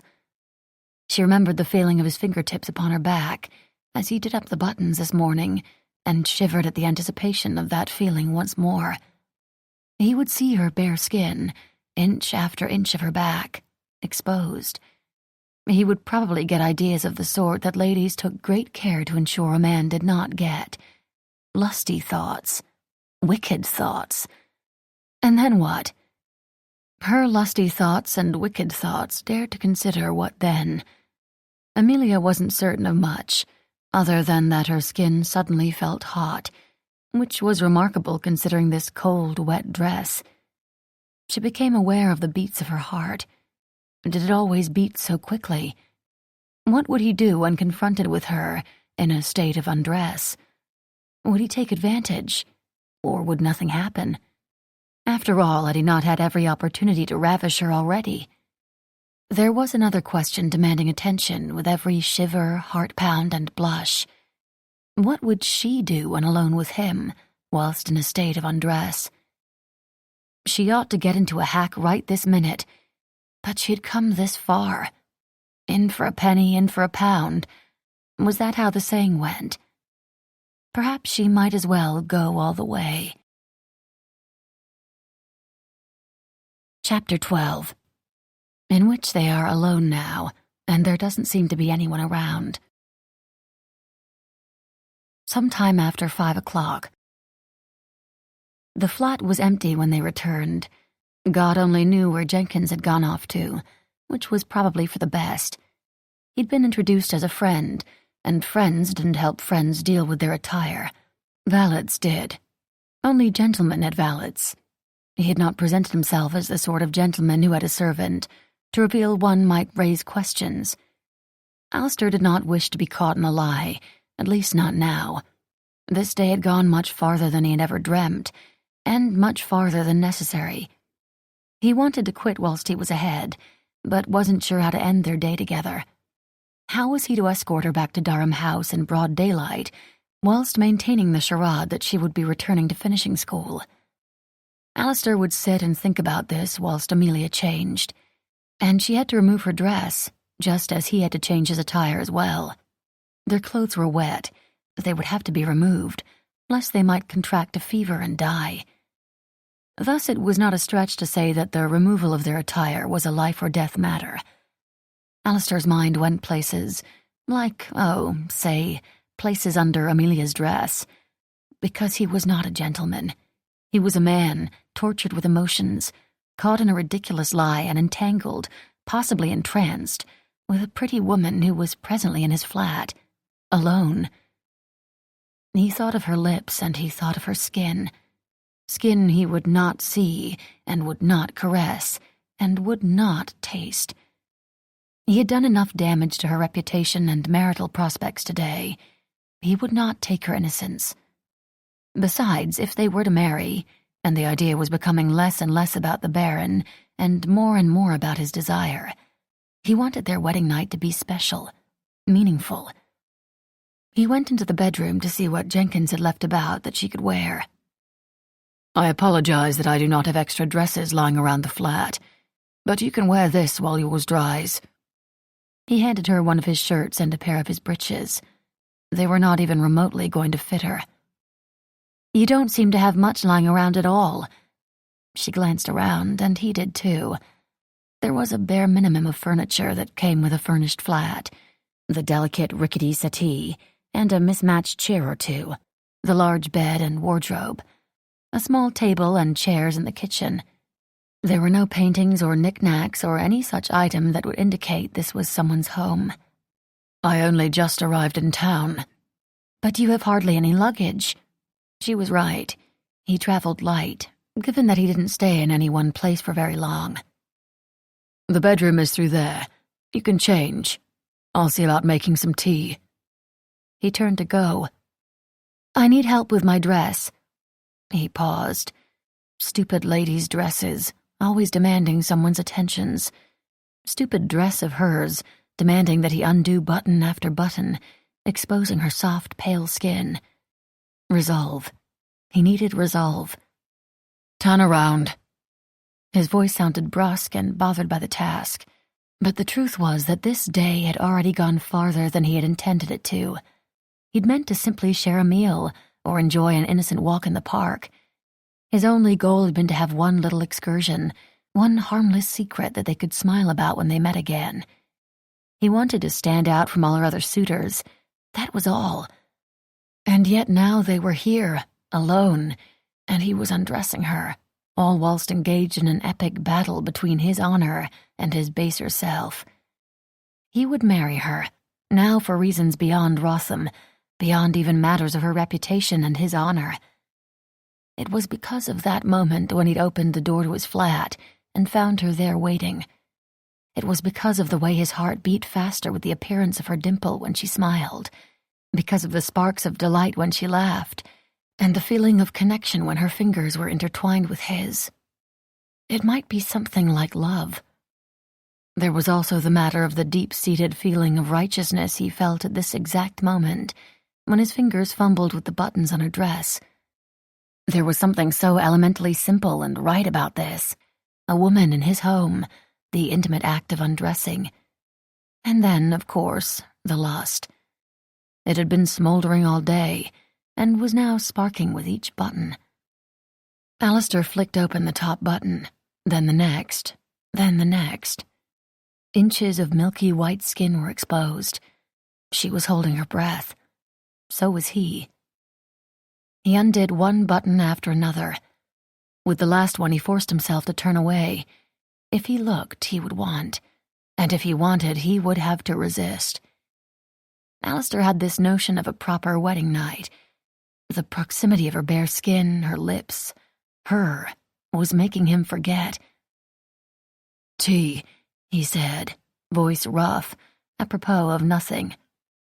"I'll just go see about tea." He somehow managed to do so without setting the kitchen afire. She appeared just as he was pouring his second cup. It was only then that he noticed Jenkins had procured another issue of that blasted newspaper with that damned cartoon of her on the front page. He didn't have a chance to get rid of it. And then he promptly forgot all about it when he glanced up and saw her standing in the doorway, wearing his clothes. The shirt was open at the neck, and she had rolled the sleeves up to her elbows. His breeches were far too large for her, but she had found an old cravat and used it as a makeshift belt. Her feet were bare. The whole moment felt so domestic. He had just one thought. This is what it feels like to be home. Even in his empty flat, this was the feeling he had sought from England to India, and a dozen places in between. This is the feeling he ached for. This was the reason why he wanted, no, needed, to marry her. That, and those lips he wanted to kiss, and those clothes he wanted to strip away from her body. "What are you reading?" she asked. "Just some rubbish," he said. "Tea?" "Please." She smiled, and pulled out a chair and sat down at the small table. He joined her and started to move the newspaper. "No, I want to see it." Alistair watched her nervously as she took in every last detail of the cartoon. The stocking feet and little shoes cast aside, the fake feint, the chieftain's headdress and stars and stripes dress, the riding crop. It was over the top, ridiculous, and it declared with each detail that she did not belong. He knew the feeling. Alistair waited for her to say something, probably to the effect of "that poor girl," or "what a horrid newspaper." But no. That is not the right size and style riding crop. "Is that something you learned in finishing school? I thought they only taught young women how to arrange flowers and paint watercolors of kittens." Kittens are remarkably difficult subjects to portray. They never stay still, especially if you give them a ball of yarn. But no, that is not something I learned in finishing school. "They must have noticed you missing by now." He had to say it. If only to ease his own conscience, he had to give her every opportunity to leave. Indeed, hours ago, probably. She gazed pensively down at the newspaper, not quite meeting his gaze. "They must be worried." "Yes." She fingered the newspaper, looking once more at the cartoon. It was her. It was so undeniably her. "We both know I can't stay much longer," she said softly, when really she should never have been here at all. She ought to be tucked into her room in a Mayfair mansion, with an army of maids and lady relatives standing guard around her. "You have already stayed longer than you should have," he said softly. Every second that she stayed, dressed in his clothes, sipping tea in his kitchen, was another second that he wanted to remove said clothes and carry her off to the bedroom. It was another second his better judgment had to fight his desire. He glanced at the open V at the neck of the shirt, and then glanced down. He was only a man. Alistair forced his gaze back to her face. Should. That's all a lady ever hears. Though sometimes it should not. He leaned forward, half smiling. "And what would you do if there were no rules?" She looked down at the newspaper and smiled ruefully. "I wouldn't wear any shoes like this girl. At the very least, I wouldn't wear stupid pointy-toe shoes that were a few sizes too small, and made not by a cobbler, but by someone with a fetish for torturing young ladies," she said. "And I would wear clothes like yours," she added. "They suit you." I feel like I can move in them, breathe in them, just be in them. To prove her point, she stood up and started dancing and spinning around the kitchen, like a manic pixie or a society miss on the run who had finally escaped stupid pointy-toe shoes and everything else that confined her. She was laughing and smiling, and he couldn't help but respond in kind. "And I would travel all over the world," she said, pausing to catch her breath. "I would see everything. And I would probably kiss you." 5:27 in the evening. There, she had said it. While she was spinning around like a madwoman and rambling on about all the things she shouldn't or couldn't do, but wanted to, she went and gave voice to the desire. It had been simmering all day, and their kiss in the gardens had done little to nothing to satisfy her. What she didn't say was that she would do more than kiss him, much more, all of the more. She couldn't help but admit it, now that they were warm and alone. He made her feel things, a spark, a tingle, a new dawning awareness of all the sensations her body was capable of, and she ached to feel them all, intensely and completely. Amelia wasn't worried about how Alistair would react. He was a man, she was a young, not hideous woman, and those two things usually added up to one thing that even sheltered, innocent society ladies had a clue about. So of course she had to say it. At this point, when she was wearing his clothes, standing barefoot in his kitchen after a long day together, there was really no reason not to. So she said it. "And I would kiss you." And then she carefully watched his expression. The changes were nearly imperceptible. His eyes darkened, and his gaze dropped to her lips. His grip on a chair back tightened. There was a long moment of silence. Doubts did not creep in, but anticipation blossomed slowly, intensely, surely. Now she was thinking about it, imagining how his lips were firm but yielding against hers, how she felt the slight scratch of his stubble against her cheek, and the manliness of it thrilled her. She imagined how his mouth, and that stubble, and his hands, would feel elsewhere. Of course, this was another thing she should not think about. But Amelia knew she wanted this. No matter what anyone said, just imagining it had made her skin tingle in anticipation, heat pool in her belly, and something tighten within. Now he was just leaning against the wall, gazing at her with an expression she couldn't interpret. She felt herself pout.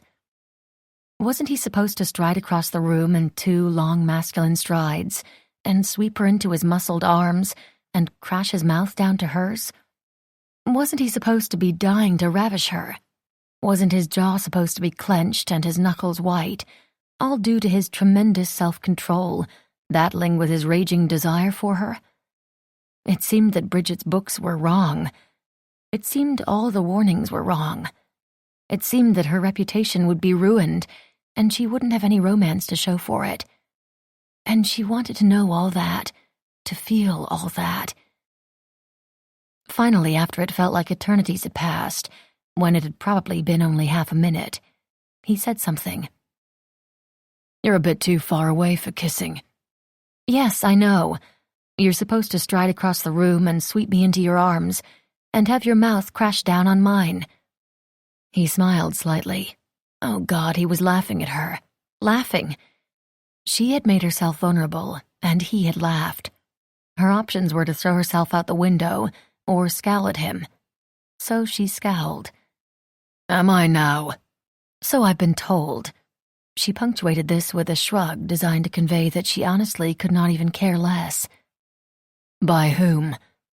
"You are ruining the moment. If you don't wish to kiss me, just say so. I'll think that you're odd, and I'm sure some other gentleman will want to." 5:29 in the evening. Of course, just when a man decides to be honorable and restrained is when a beautiful woman demands a kiss. Just a kiss. Just his mouth claiming hers in a sweet declaration of desire, as if that was all it ever was. When done right, it was only the beginning, and Alistair did not want to begin what he could not and would not finish today. He had an old-fashioned notion about a wedding night, about asking her properly to be his wife, about not irrevocably compromising her, at least not more than he had already done. After a scandalous meeting and even more scandalous courtship, he craved the stamp of respectability on their relationship. A kiss would complicate that, because when he kissed her again, he wasn't sure he would be able to stop there. But desire for him was plain on her face. He could see the flush of her cheeks and the darkening of her eyes, and the way she slowly slid her tongue over her lips. And then she introduced the idea of another gentleman kissing those lips, threading his fingers through her curls, knowing the curve of her breast, or hearing her soft sigh of pleasure. And that was just not to be borne. The hot streak of jealousy surprised him. When had he begun to feel possessive of her? If he was going to lose her, it would not be because he had some noble idea of refusing to do what he desperately wanted to do. He stood, gazes locked, breath stopped. Then he strolled across the room in just 2 long, powerful strides. He pulled her against his hard chest, and his mouth crashed down on hers. "Oh!" It was a sharp gasp, a quick sigh, and then only the sound of his pounding heart. Oh, he was attuned to her wishes. He was so attuned to her everything, the quickness of her breath, the soft little sound she made when he kissed the gentle slope of her neck, the way her little fists grabbed a handful of his shirt and pulled him closer, that he knew he wasn't pushing her beyond her limits. Society's limits, yes, but those had ceased to matter hours ago. He slid his fingers through her hair, cradling her head as he kissed her deeply. It was a kiss meant to erase the notion of another gentleman from her mind. Yet Alistair found this kiss might be ruining all other women for him. Her taste, her scent, the way she fit in his arms, and the way she kissed him back with such unconcealed pleasure. Well, a man didn't find such perfection every day, and he didn't let it go when he did. The kiss went on longer than he meant to. Probably. Who had any notion of time when kissing a pretty girl? For that matter, who had any notion of propriety or decency or rules at a moment like this? He was aware only of his heart pounding, blood pumping, desire raging. And then he paused for a moment. "How was that?" God, he was breathless. "Perfect." Her voice was but a whisper, and her lips were so plump and red.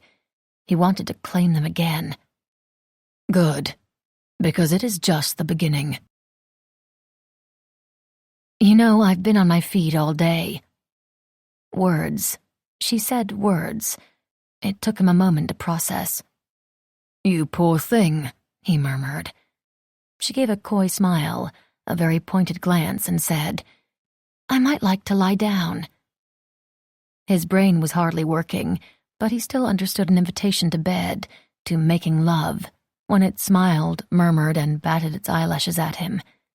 And even with his reduced mental capacity, his better judgment was still functioning and communicating with the rest of his brain.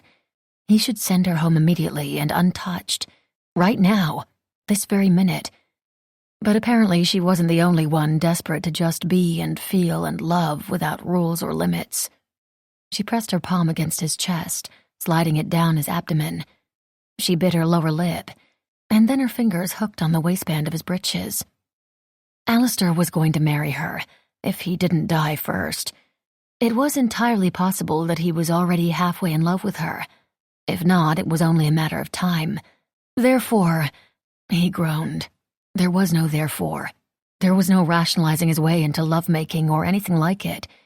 This was all wrong and improper, and he should have put a stop to it hours ago, but they had made it so far. Therefore, he was falling in love with her, and had every intention of marrying her, therefore.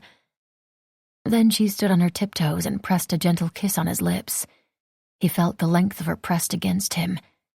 He was hard, so hard. Therefore, it was the sweetest, gentlest kiss that undid the last shred of his resolve.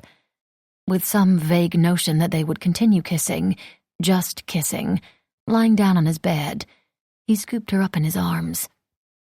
"Where to, my lady?" "What are my options?" "That horribly uncomfortable settee." They both looked at the tiny, horribly uncomfortable settee. "Or my bed." Then, realizing how that sounded, Alistair added, "Which is also horribly uncomfortable." They both looked over at it, and the feather mattress, soft pillows and blankets. They both knew that it was not horribly uncomfortable at all. At the risk of sounding horribly forward, "Let us to the bed," she said. It was just a few steps to the bed. He lowered her onto it, half wishing it were their wedding night. She'd be in white, perhaps with flowers in her hair and his ring on her finger. But he was getting ahead of himself, ahead of them. He took a step back and exhaled. She peered up at him from the bed. She reclined, leaning on her elbow. "Aren't you going to join me?" Yes. No, he shouldn't. But oh God, he wanted to. In order to make himself feel right about it, Alistair made some promises in his heart. He was going to marry this woman, protect her, love her, do all the right things. But first, he shut the bedroom door, and he joined her on the bed. "Amy." "No, don't say any more." She pressed a finger to his lips, stopping him from speaking. Well, he tried to delay the inevitable. But this little minx in her boundless enthusiasm, curiosity, and need to explore was going to be his undoing. She pressed a kiss to the soft skin just below his jawbone. He was aware of her breathing him in, so it was going to be like this, a slow, sensuous exploration. Next, her lips found the base of his neck, the hollow of his throat, the bare V of his chest exposed by his open shirt. Her hands fumbled with his shirt. What the hell? He sat up enough and pulled it off, letting it fall carelessly to the floor. The way she gazed down at him was almost as erotic as her touch. Her brown eyes widened, darkened, and her lips curved into a sensuous half-smile. She liked what she saw. She ran her palms along his chest. He hissed when her thumbs caressed his nipples. She smiled. "Oh, you like that, do you?" Then she teased his nipples with her mouth, her tongue, and he groaned. Her hands went lower, brushing along his breeches and caressing his rock-hard arousal. He had never been this hard, especially once he felt her touch. Thoughts of sending her home had long since given way to thoughts of feeling her hand around the hot, hard length of him, or feeling her around him.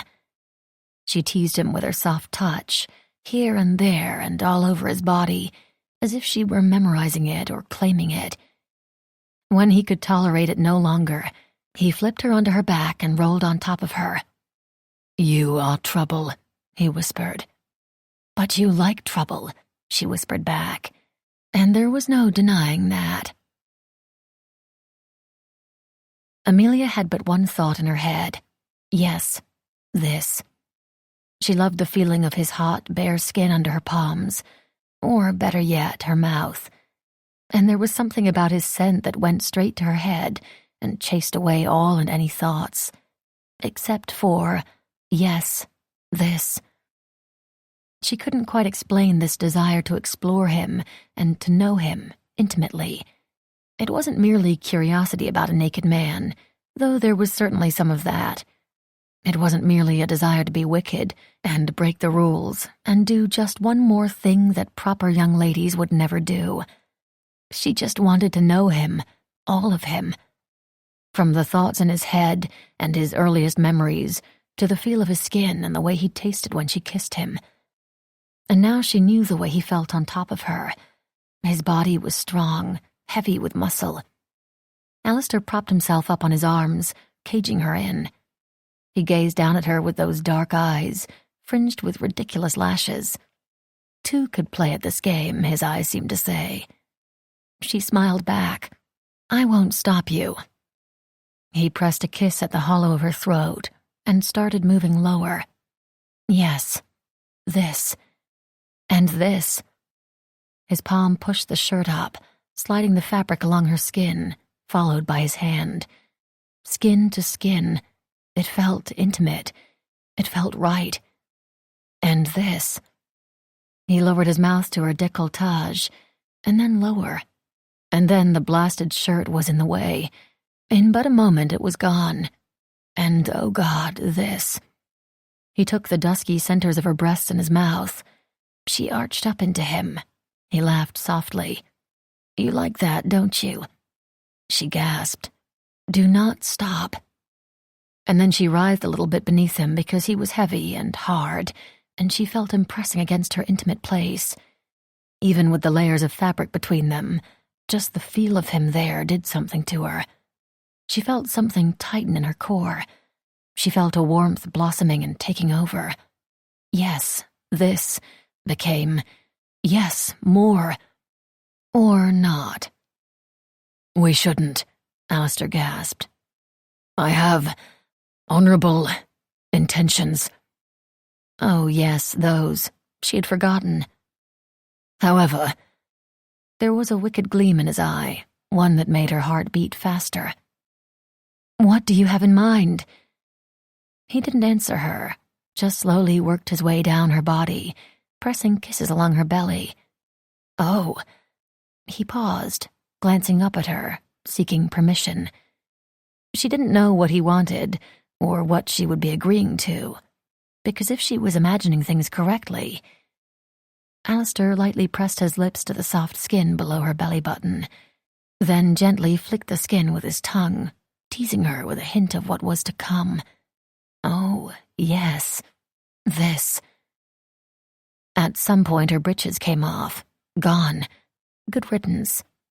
Then he moved lower and pressed his mouth there, gently teasing at the soft folds. She gripped the sheets, twisting them in her fists. Her breath was short, shallow, feeling. There was so much feeling, so much good feeling, but a release. She needed a release. There was too much heat and tension and feeling all building inside of her. "I think..." Her voice was a hoarse gasp she hardly recognized. He lifted his head just enough to say, "Don't think." "But I need..." She needed more of him. She needed to feel him. "Tell me what you need," he murmured. At least that's what she thought he said. She was having trouble concentrating. So much wanting. She wanted him to continue, but also pause. She wanted to hold him, but she didn't want him to move. "I feel like I'm going to explode." And then he stopped. He stopped. She was left throbbing, wanting, needing, and he stopped. "Why did you..." He silenced her with a kiss. Oh, this. But still she felt incomplete, unfinished. She wanted more. Alistair had long ago learned that every woman was different, and that was the fun of it, if you asked him. When it came to lovemaking, half the fun of it was that slow, teasing, exciting process of discovering what would make a woman go wild. And Amelia was discovering what gave her pleasure now, with him, for the first time. He was the lucky bastard who would get to show her and hold her as she learned for the first time all the pleasure her body was made to feel. It's supposed to stop here. Ah, yes, another intrusion from his better judgment. Stop now before you ruin her irrevocably. But he couldn't stop now, not before she had her release. He was starting to know her. She'd be irate for days otherwise. So he kissed her, bringing her back to that wonderful, mindless place. He knew because she softened against him and gave those little mewls of contentment. Then he slid his hand down, finding the butt of her sex, and with the lightest, slowest touch, began to stroke. He felt her writhe, pressing into his hand. He grinned into the kiss. This. She liked this. "I love this," she whispered. "But I want more of something." He pressed a little harder. "I feel..." She gasped as he slid his finger inside. She was wet and warm, and God, he wanted his cock inside her. "Think of your wedding night." He got even harder if such a thing was possible. "Okay, do not think of your wedding night. Focus on her." He focused on her, kissing and teasing her neck, as his fingers kept up a steady rhythm, in and out and stroking the butt of her sex. He listened to her breaths, each one coming faster, shorter, shallower, harder. "I want," she panted. "I need." He knew the feeling. She was close and she didn't know it yet. I want, I need. Wait, stop now. Shut up. She was close, so close. It was time to send her over the edge. He shifted so he could take one of her nipples into his mouth. He sucked and teased with his tongue, while never once wavering from that steady rhythm. In and out, and in and out, and... Her sighs of pleasure were like a caress. They only aroused him more. The way she writhed against his hand made him ache to be inside her, to give her more. He wanted to bring her to the brink and then beyond. So he didn't stop. He kept going, stroking her with his fingers, teasing her with his mouth. He didn't stop until she was bucking a little underneath him, crying out in pleasure. He vaguely heard words like yes or God and this yes. He felt her clench around him as she came. She wasn't the only one out of her lust-addled mind. Alistair didn't know how it had happened, but between all the sighs and moans and touches and groans, they had tangled themselves up. He was on top. His cock was poised at her entrance. He was dying to be inside her. And his resolve was gone. Yes, this. Yes, this. Yes, this. Yes, this. Yes, this. Yes, this. Thoughts. She had them. Yes, this. Or just the one. Something marvelous had just happened to her. She couldn't catch her breath, and any second now, surely, her heart was going to burst right out of her chest. So she had to tell him now. "I want this," she gasped. "I want you." It was as if those were the magical words he needed to hear. She felt him hard, there, then harder and deeper still. And then she felt him fully inside her, hot, throbbing, aching. Wanted. She wanted. Then he began to move, each slow thrust stoking the fire that had been building and simmering inside her. Any little lingering thoughts of should or shouldn't, or what time is it, all were burned up, reduced to nothing. Only one thought, again and again, with each thrust. Yes, this. And then she couldn't even put those two words together. He moved inside her, thrusting deep and slow. There was nothing but the soft clink of tooth against tooth as they fumbled for a kiss. She felt the slick sheen of sweat on his back. She licked it off his neck. His fingers threaded through her hair, grasping tight, holding her close. There were grunts, his, and gasps, hers. Limbs were tangled. He was on top, and then she was on top, and then somehow they ended up on the far end of the bed, and still he moved inside of her, moving faster now, harder now. She sensed that he might be close to that marvelous, earth-shattering, I had no idea moment she'd experienced. Amelia wrapped her legs around him, arched up. He groaned in pleasure. She felt a spike of triumph. They kissed. They moved together, mostly. She held on for dear life as he thrust hard and fast, and shouted out. Then he collapsed on top of her. A few quiet, possessive grunts, a few last shallow thrusts. One last deep kiss. For now. Who cares about the time at a time like this? It was raining again, a soft drumming of raindrops on the window panes. They were warm and dry inside, tangled up in arms, legs, and sheets. Clothes were strewn about the room. The air was thick with the scent of rain, the scent of sex. The city outside seemed so distant. There was only the two of them in this room, in this bed. "This has been the perfect day," Amelia said softly, tracing a line up and down his arm with her fingertip. "Even though you were robbed, caught in a rainstorm and ravished," Alistair teased. There was nothing like being able to lie contentedly, naked, with a woman and tease her, knowing she would smile just like that, sweetly, giving him a peek of that dimple in her left cheek. "Because of those things," And this moment. She rolled closer and buried her face in his neck, breathing him in. He heard and felt her whisper. I don't want it to end. He held her close and in a soft voice said, Maybe it doesn't have to. Chapter 13, in which our heroine returns home to finishing school. Or does she? 6 o'clock. Or 7? Evening was settling over the city when they set out once more. This time they went together. The destination was Durham House. Not that Alistair knew that. Amelia made sure he thought that he was doing the gentlemanly thing by escorting her back to finishing school. How she was going to manage the deception was something she ought to figure out immediately, but no ideas came to mind. The lovemaking had slowed her wits. She felt like a ninny with the way she was already longing for him and his touch. She had become the thing she had always mocked in love stories and poetry.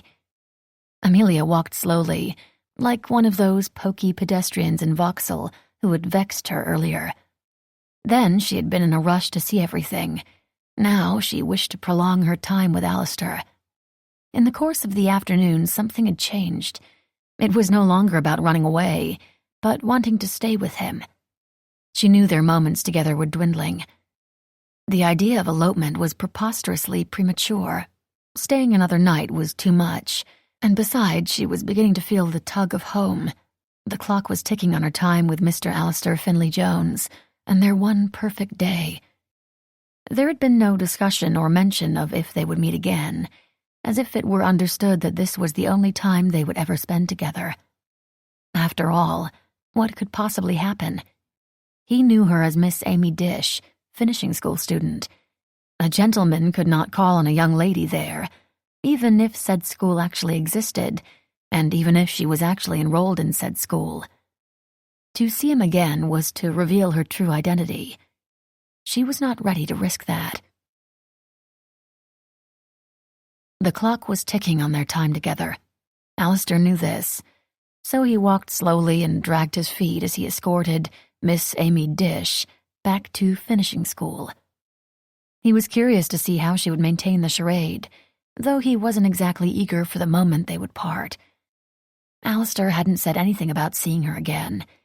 The words were on the tip of his tongue, wanting to be spoken. It seemed impossible that he would never see her again. But a gentleman couldn't call on a young lady who didn't exactly exist, at a school that was certainly fictional. To see her again was to reveal the deception, that she was truly Lady Amelia Cavendish, sister to the Duke of Durham, and that he'd known all along. He would be revealed as the worst sort of scoundrel. How on earth could he justify that he had lied to her all day, all over London, and then made love to her? It was unforgivable. He realized now that it was too late to do anything about it. Damn. He would have to take the secret to his grave. They would meet again, even if she didn't know it, and even if he didn't speak of it. And he would have to act surprised to see her, and hurt that she had lied to him all day, all over London, and then made love to him. But could he maintain such a lie for a lifetime? It hurt his head to consider it. A few hours ago it felt like a lifetime. The plan had been so simple. Forge a connection, stand out from all the other fortune hunters. He had by all accounts been successful, yet he had the sneaking suspicion it would lead to his downfall. They walked along in silence, lost in their own thoughts. Amelia really wished he would say something, because all this thinking was ruining her mood. They would have to say goodbye soon, any minute now, really, and it would be the end. Forever. Probably. Not only had Alistair not said anything about calling upon her, he hadn't said anything about marriage. She had meant it when she said she had no intention of marrying, but she knew that real gentlemen issued proposals after making love to a gently bred woman. Perhaps he didn't think she was a gently bred woman, and why would he, when she'd practically ravished him? Perhaps he wasn't a real gentleman, which meant that she had ruined herself on some scoundrel. How tragic. How melodramatic. God, she could at least be more inventive than that. But then she thought about his bare chest, the ridges of muscles, the soft skin darker than her own, the smattering of hair. And then she thought about the rest of him, naked, without even a fig leaf. And she decided she couldn't regret a thing. This man was her downfall. She was ruined, gloriously so. She was without virginity and without proposal, which was beside the point because she suspected that she would not be allowed to marry him anyway. There was plenty of evidence to suggest that Mr. Alistair Finley Jones could be classified as a fortune hunter. She was clued in by the nearly empty flat, devoid of things and servants. There was also his willingness to squire around an heiress all day, humoring her by calling her Miss Amy Dish, when he certainly had to know, thanks to that stupid cartoon in the newspaper, that she was Lady Amelia Cavendish. She stopped short and groaned as it all dawned on her. Dear God, he must know. "What is it?" he asked. "Nothing," she replied, because she couldn't even introduce that line of conversation. If there was the slightest chance that he was clueless, she wouldn't dare risk giving up her disguise. In the end, it wouldn't matter either way. The Duchess would not consider him a suitable match. There was the fortune hunting, and lack of title. She didn't care one whit, but she had learned that her wishes weren't all that counted. If he wasn't suitable, the Duchess would think that Amelia could at least do better. A higher-ranking title, plumper pockets. But it was all beside the point, because he hadn't said anything about meeting again. So this was it then. They were a few city blocks away from the end of the most wonderful day in her 22 years. It was the day she met the man with whom she could be herself. She slowed to a stop. It wouldn't do to get closer to Durham House and risk him seeing. He pushed one wayward curl away from her face and tucked it behind her ear. She felt a pang in the region of her heart. How could they share such an intimate gesture and yet never see each other again? What a cruel fate that would be. That stubborn curl, cut short, fell right back into her eyes. It seemed like ages ago that she'd gone into the wigmaker's shop and chopped all her hair off. That reminded Amelia about the play the wigmaker had mentioned, The Return of the Rogue, the one the Duchess said wasn't proper for them to see. And then Amelia had an idea. Lust, love, and kisses must have addled her brain, the part where logic and reason resided, not the part where adventure and pleasure lived. She fancied more moments with him, especially since this was likely her only chance, and the sun hadn't quite set yet. There were still things she wished to do and see, and they were already out. She had made it this far. Why not more? It was the line of thinking that so often got her into trouble. It was also the line of thinking that had led to the very best day in her entire life. It had led her to Alistair, a man who didn't seem interested in trying to constrain her. Unlike everyone else she met, he held her hand and asked what was next, and then said, "Let's go." For that alone she loved him. Never mind the lovemaking. "I have an idea," she said, grinning at him. "Why do those words strike fear in my heart?" "Oh, don't become a stick in the mud now, Alistair," she teased. "Me? A stick in the mud? Might I remind you how I spent the day?" "Every moment is burned in my memory," she said earnestly. And then, smiling at her idea, she asked, "But what if we continue the day?" He paused, a long pause. "Don't become sensible and proper now." "All right. Tell me this idea of yours," he said reluctantly, but she saw the fire in his eyes. "The theater." "I'm certain even in your finishing school you are allowed to attend the theater," he said in a surely-you-can-do-better kind of way. "Yes," she said impatiently, "but not in the pit, and not a performance by Eliza Barnett." Everyone in London was raving about her. Correction, many people were raving about her, but others had deemed her performance unsuitable for a variety of reasons, classifying it as inappropriate for ladies. Amelia wanted to see a play in the pit, down with the people, and not in a box all high and mighty above everyone. and she wanted to see the performance that had scandalized and polarized the haute ton. Tonight was her only opportunity. "No," Alistair said flatly. "Oh, please." Oh, God, she was begging, but the words were out of her mouth before she could catch herself. "You have been gone far too long. Your schoolmates and teachers are likely worried." Yes, but...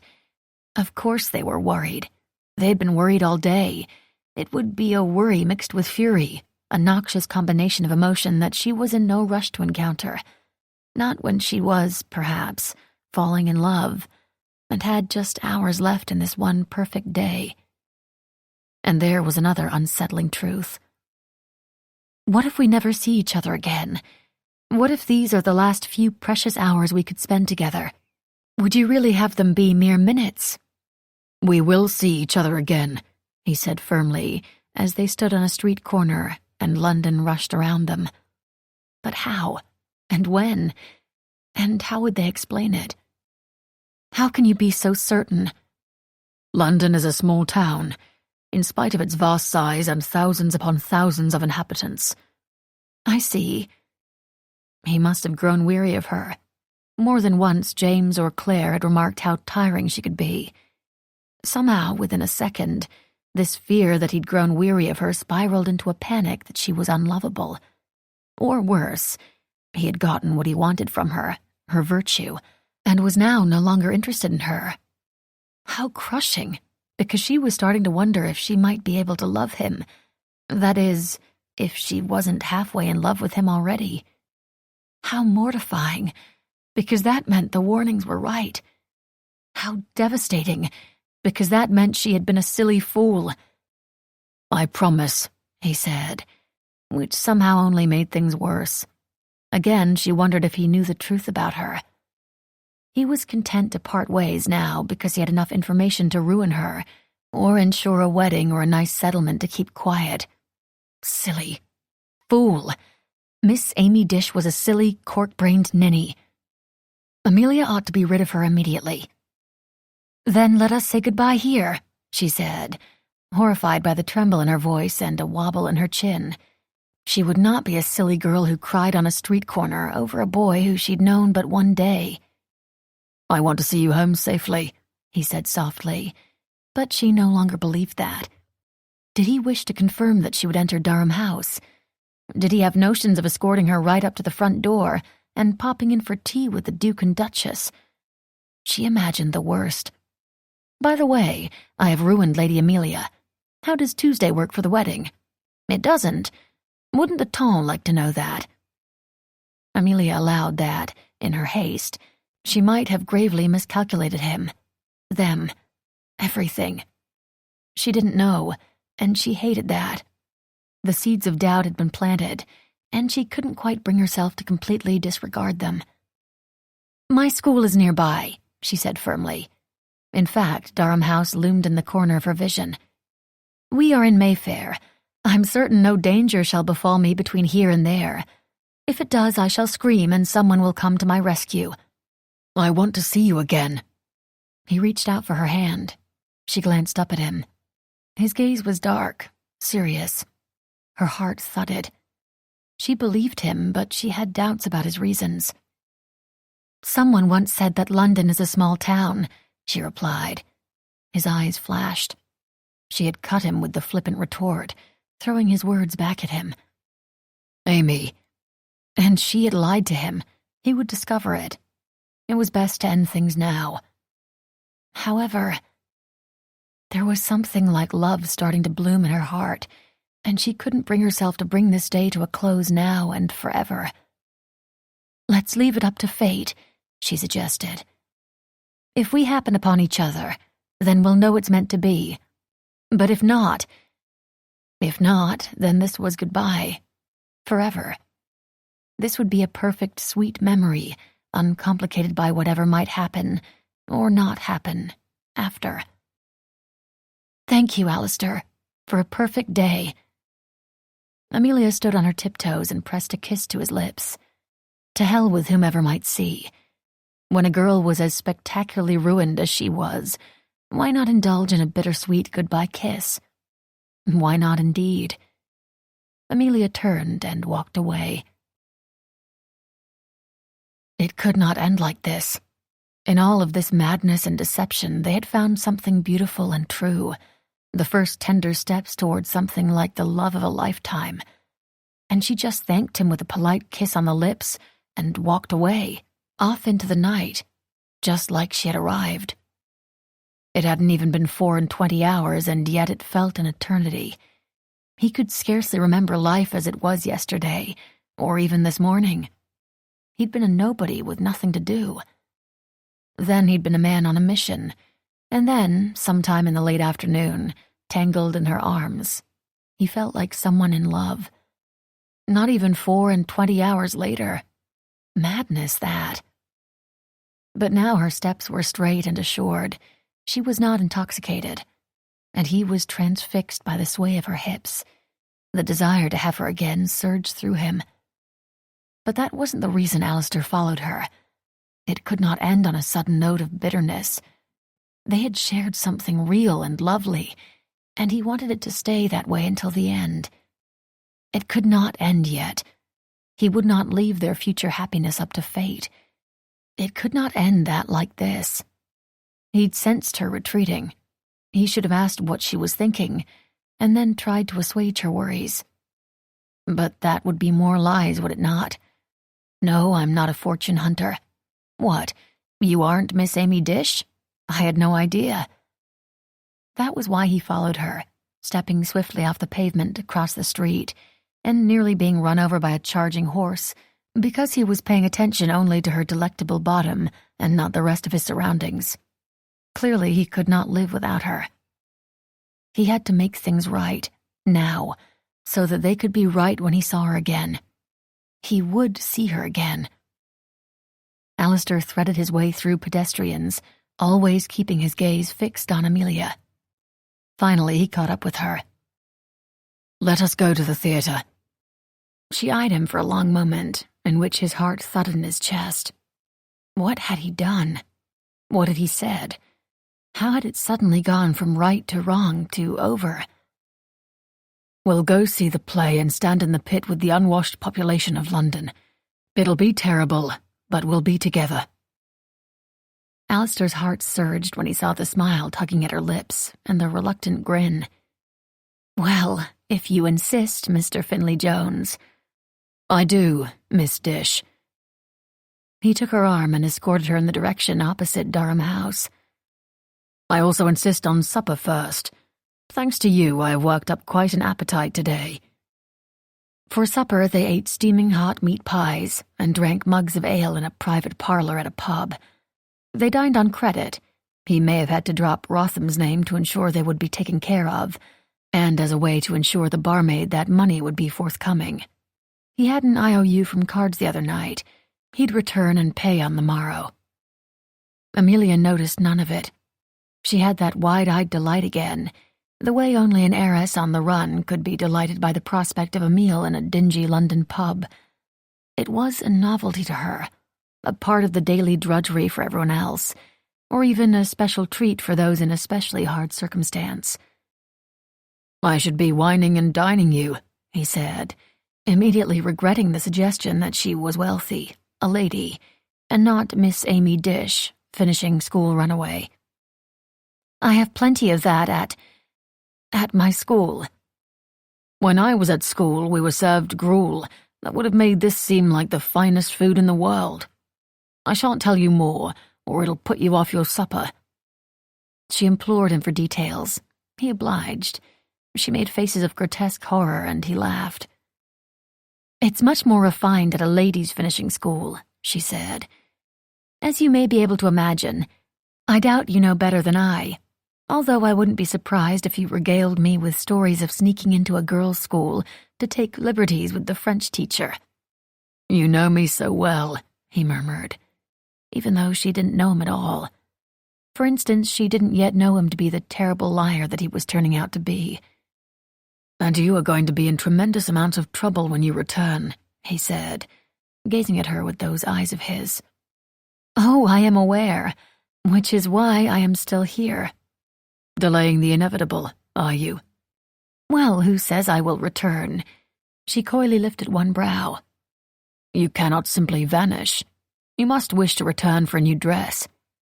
I'll just purchase a new one, she said with a shrug, as if it were that simple, and for a duke's sister it was.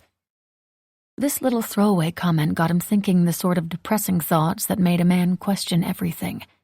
He had lived off the small inheritance from his father, as any gentleman would do. Before he'd reached his majority and control over the funds, much of it had been absorbed into Rotham's pockets, presumably for Alistair's education and other expenses. He suspected other expenses were gifts to Rotham. For the past 6 years, Alistair had supplemented his annuity by playing cards and winning wagers with other idle aristocrats abroad. His winnings were invested and produced a modest return, enabling him to live and travel in a certain style. But he didn't have nearly enough, or the prospect of earning enough, to support her in the style to which she had recently become accustomed. And while some men might have no compunction about spending their wife's dowry, Alistair found it all a bit unsettling. He wanted her, not the money she came with. But he wanted her to be happy, and he wanted to be the one to provide such happiness. What if he could not provide for her? Perhaps marrying her wasn't such a good idea after all. What if he came to dread coming home because he couldn't bear the fact that he sponged off his wife for their very existence? Or what if all of his time and energy became devoted to digging the Rotham barony out of the financial hole it was currently in, so much so that he forgot about his wife? He would be one of those husbands who spent an inordinate amount of time at the club, and someone would inevitably stroll in and tell him, "I say, Jones, did I just see your wife standing atop a galloping horse as it leapt over the Serpentine?" He would mumble something about how that sounded like her, and how, once upon a time, he would have been there, encouraging her antics. But that was later. This was now. And he really should have thought of this before he made love to her. Alistair managed to push such troubling thoughts aside and chatter amiably with her for the rest of the meal. All of his attentions were then focused upon getting her to the theater without being seen, causing a scandal, or getting in trouble. It occurred to him that they'd gotten away with so much today. Some sort of scandal was certainly inevitable, the consequences of which would certainly be enormous. And, hopefully, enjoyable. Amelia had been to Covent Garden once or twice before. The Duchess had them all dress in some of their fine gowns made of silks and satins, all embroidered with jewels and glass beads that shimmered in the light. Then the lights in the theater went dark, and no one saw what they were wearing. Amelia lived for the performance on stage and endured the tedious socializing during the intermission.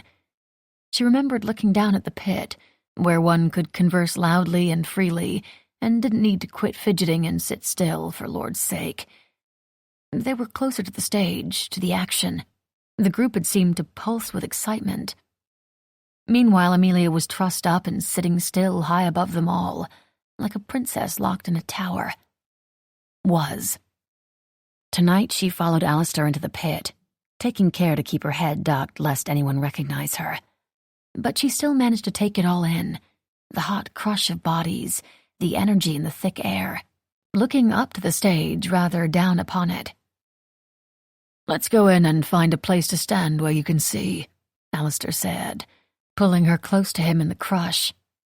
He clasped her hands so they wouldn't become separated, a distinct possibility given the way the crowd surged and jostled around them. "I am so excited for this." "I don't see why. Everyone smells like they haven't had a bath in weeks." "Or ever," Amelia said, but cheerfully. Yes, everyone around them smelled and was shabbily dressed, but the crowd was chattering and boisterous, happy to have an evening's entertainment. They bought oranges and drank ale. When the lights dimmed and the curtains parted, they finally hushed, attentions fixed upon the stage. Eliza Barnett was a revelation. Her voice was sweet and her movements elegant. She embodied the character, breathed life into the role she portrayed. There were no cracks in her performance, something Amelia, who could never quite play a role consistently, admired.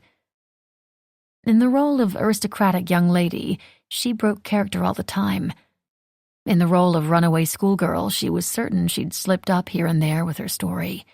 Alistair must know. Alistair. He stood behind her so close that she could feel his warmth. If she were to rock back on her heels, she would brush against his chest. She knew that his chest was broad, muscled but not overly so, a light smattering of hair across his smooth skin. She knew it, could envision it, had touched and tasted it. What an intimacy she had never imagined, and what an intimacy she would certainly imagine again and again once this ended. She supposed it had to end at some point, but Amelia didn't want to think of that now. So she turned attentions toward the actress on stage, achingly aware of Alistair behind her, and unsure of just how little time they had left. In which they are discovered. The hour is late. There was a commotion during intermission. At first, Amelia thought it was the natural movements and shuffling of people taking advantage of the break to step outside or procure a beverage. But she heard a certain hum of people murmuring. There was even a stir in the aristocratic occupants of the boxes high above it all. Curious as anyone else, Amelia turned. She saw a familiar figure cutting through the crowd, one who was beyond out of place here, one she could not fathom had any business in this place. Yet there he was, impeccably tailored, expression inscrutable, heading directly her way. Lord Darcy. He was otherwise known as Dreadful Darcy, according to her sister Bridget's diary, which Amelia read faithfully each day. Bridget was in love with Darcy's brother, Rupert, who hadn't kissed her yet, and she had an ongoing list of things she disliked about Lord Darcy. There was much to dislike about him. He was the perfectly turned-out, exceedingly proper, high and mighty aristocrat who embodied the haut ton's opinion of the American Cavendishes, which is to say he didn't think very highly of their family at all. All of which begged the question of what he was doing here and why he seemed to be making a beeline for her. Amelia turned away, ducked her head. "We have to leave. Immediately." "Why? Are you not enjoying the performance?" "We are about to be discovered." "Bloody hell." "My unladylike thoughts exactly." Alistair protectively wrapped his arm around her as they threaded their way through the crowd toward the nearest exit. But the force of all the people moving and churning through the space was too much, and in a split second they were separated. She looked around frantically, not seeing him anywhere. Amelia wanted to call out for him, but thought better of drawing attention to herself as a lone female lost in a crowd. She moved toward the exit, hoping they might connect there. But then she encountered an obstacle, one in a silk waistcoat and starched cravat with a perfectly tailored jacket. Reluctantly, she lifted her eyes and confirmed her worst suspicion. Darcy. Here, staring down at her. One look at his expression, and she didn't even consider pretending not to recognize him. "Lord Darcy, what brings you here?" "Would you believe me if I said the theatre?" he asked dryly. Of course she would not believe him. Her heart started pounding. But he couldn't be here for her, could he? That was absurd. It would suggest an intimacy between their families that she hadn't been aware of. It would mean that she was in unfathomable amounts of trouble. Oh, God, and who else knew? "You are not known for enjoying amusements," she replied, trying to be light-hearted, as if this really wasn't such a big deal at all. "You agree, then, that I have another reason to be here," Darcy said.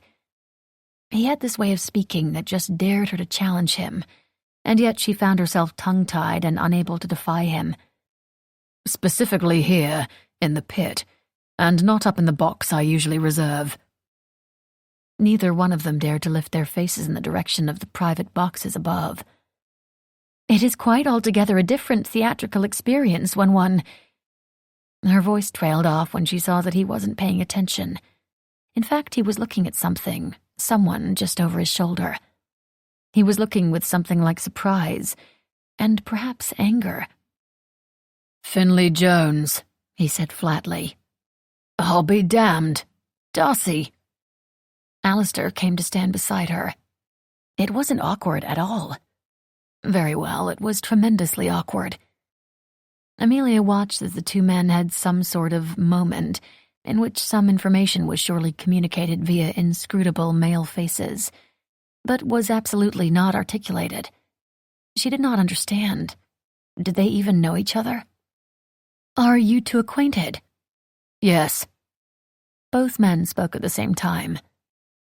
"So Alistair Finley Jones is your real name," she said with no small measure of relief. "It is," both men said at the same time. There had been a nagging suspicion that something was not quite right. But if she knew his name, his real name, then maybe everything was fine. She would have a chance of finding him again. "Who would lie about their name?" Darcy asked, confused. "Certainly not I, Miss Amy Dish." She gave Darcy a pointed look. He gave no indication that he caught her meaning. No wonder Bridget found him exasperating. "How are you acquainted?" she asked, changing the subject. "School friends," Alistair explained. "What a small world," she remarked. She should have figured that all the English lords went to the same school. After all, they belonged to the same club, attended the same parties, etc., etc. Gah, they knew each other. Her mind reeled with the implications of this, what it meant with regards to Alistair's status, and what it meant for her. For them, the likelihood of meeting again. It was hard not to think of the words marriage or special license or outrageous scandal. But it was hard to get a thought to stick when Darcy was looking at them, radiating disapproval.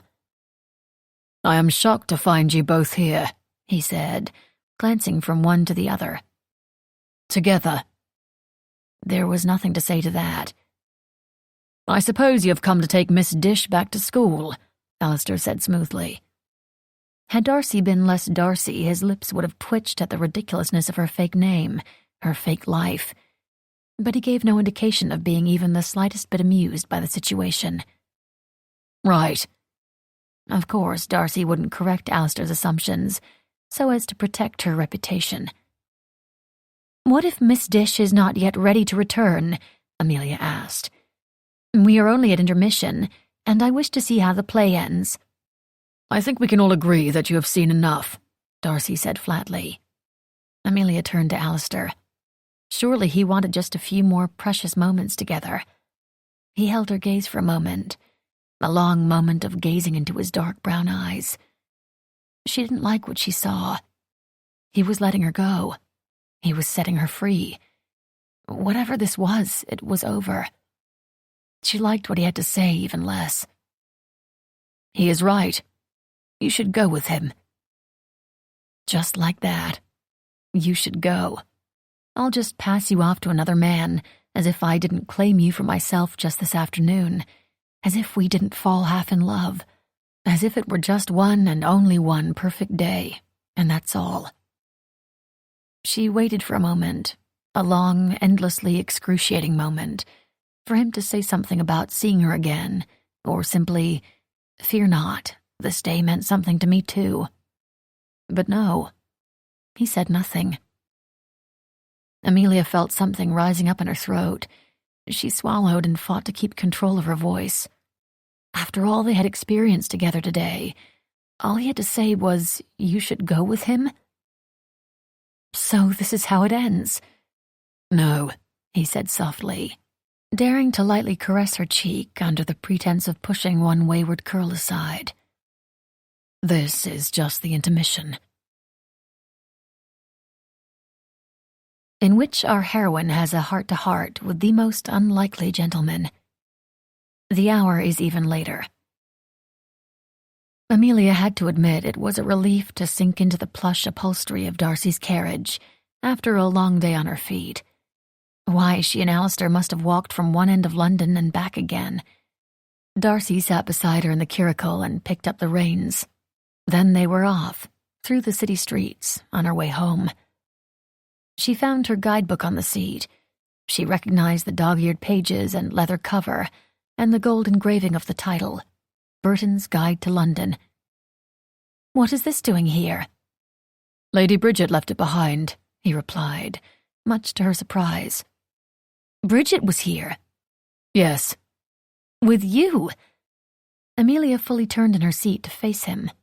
Darcy sat still, facing straight ahead. Yes. Just the two of you? She did not attempt to hide her intrigue. Bridget hated Darcy. She wrote extensively about it in her diary. Yes, Lady Amelia. Just the two of you? Alone? Without a chaperone? Amelia gaped at him. Darcy. And Bridget. Who would have thought? Amelia was about to question him further, but figured she would get much more information from reading Bridget's diary in the morning. I dare say you are not in a position to judge others about the presence of a chaperone, or lack thereof, he replied in that haughty way of his, before changing the subject. Everyone has been searching for you all day. Discreetly, of course. Amelia flipped through the guidebook, noting all the pages she'd folded down, and the sites she'd circled with ambitions to see them. It was clever of them to use this to track her down. Or perhaps it wasn't clever. Perhaps her family just knew her so well. That brought a lump to her throat. Now that she was away from Alistair, away from that spell he cast over her, to be fair, one she most certainly welcomed and encouraged, she remembered her family. It felt like years, decades even, since she had seen them. And in all of her 22 years, she had never spent this much time apart from them. Your family is very worried about you, Darcy said, which she knew to be true, but it made her feel guilty to hear him say it. Gravely worried. I know, she muttered. Then she braced herself for a lecture, because Darcy seemed like the lecturing sort, and he delivered. Yet you stayed away for the better part of a day, without sending word. You have taken incredible risks with your own safety, your reputation, and the reputation of your family. That is remarkably careless, foolish, and inconsiderate behavior on your part. I would expect better of you, Lady Amelia. Well, Darcy did not disappoint on the lecturing front, and she knew all those things. She wasn't an idiot, but she had for one day managed to push it all aside because I wanted to do something for myself, she said softly. Just once, I wanted to do what I wished and not give a care for what anyone thought. Just once, I wanted to have a day of fun and adventure, instead of stupid morning calls in the afternoon and changing my dress 3 times and attending the same old parties with the same old people. I wanted a day for myself. I don't expect you to understand. Darcy wasn't an idiot and thus didn't ask what she meant by that. He was noble duty to others personified.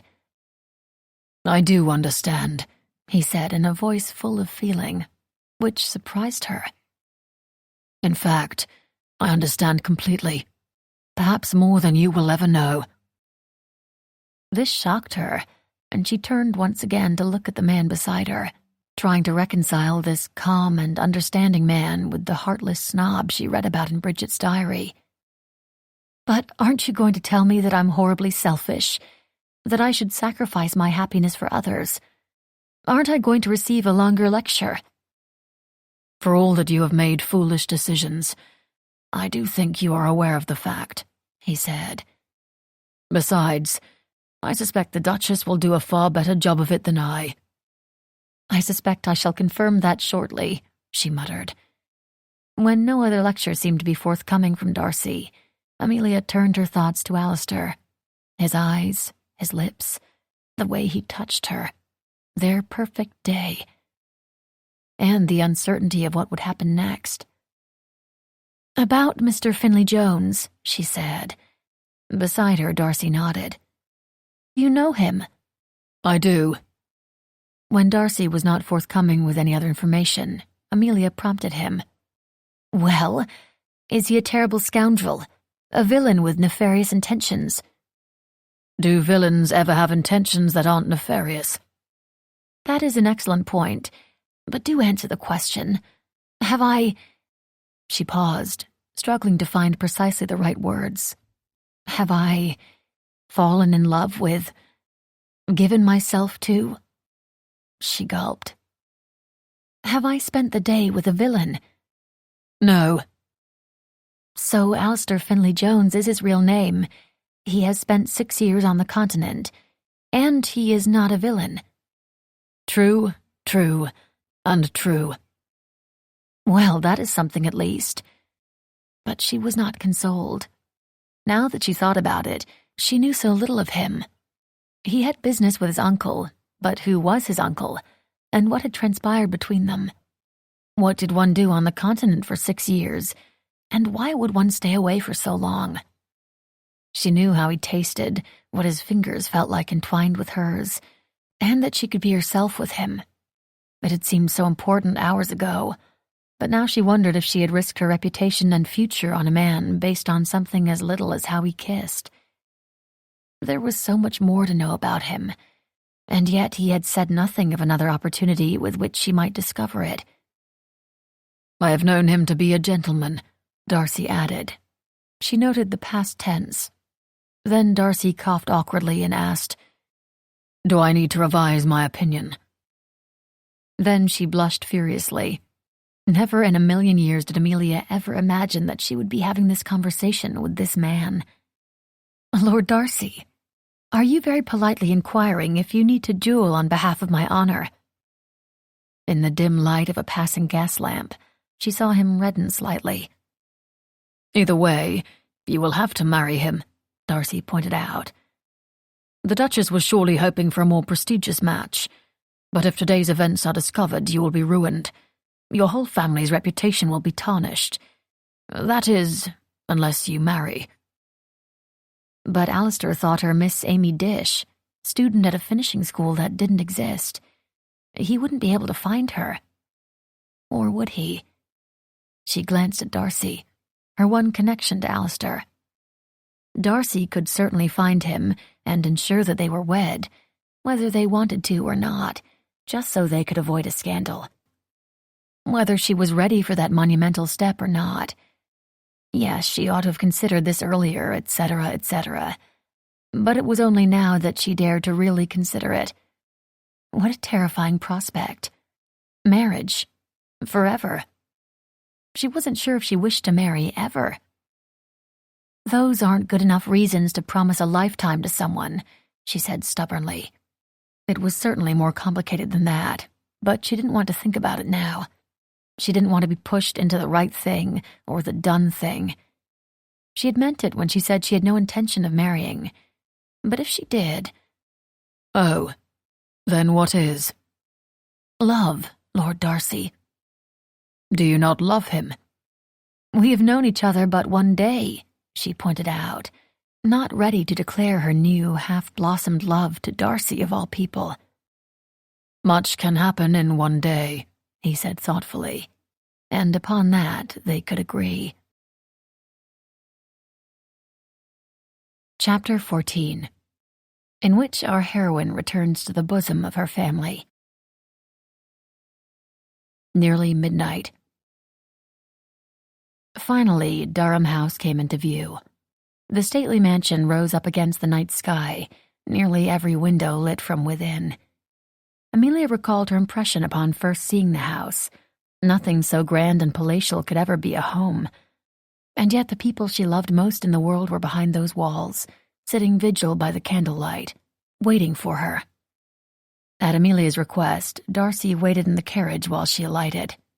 She paused, there, taking a deep breath and squaring her shoulders, facing that house, and everything it represented.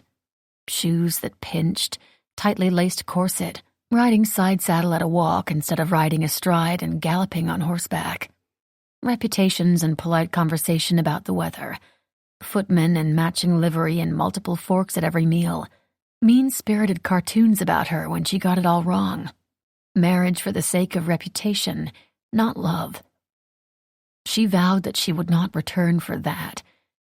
Amelia was returning for her family, because she loved them, and she had put them through enough worry. Because she had spent the day with someone who didn't seem to have much family of his own, for better or for worse. And because, though she belonged with them, she might belong with Alistair too. And how to reconcile all this belonging was something to sort out in the morning. With love for her family firmly in her heart, Amelia knocked on the door. Pendleton opened it and gave no indication that her homecoming nearly 24 hours after her disappearance was anything remarkable. But that was an English butler for you. Once he saw that she'd returned home safely, Darcy nodded in the darkness and drove off. And within seconds of stepping into the foyer, her siblings were rushing toward her. "Where the hell have you been?"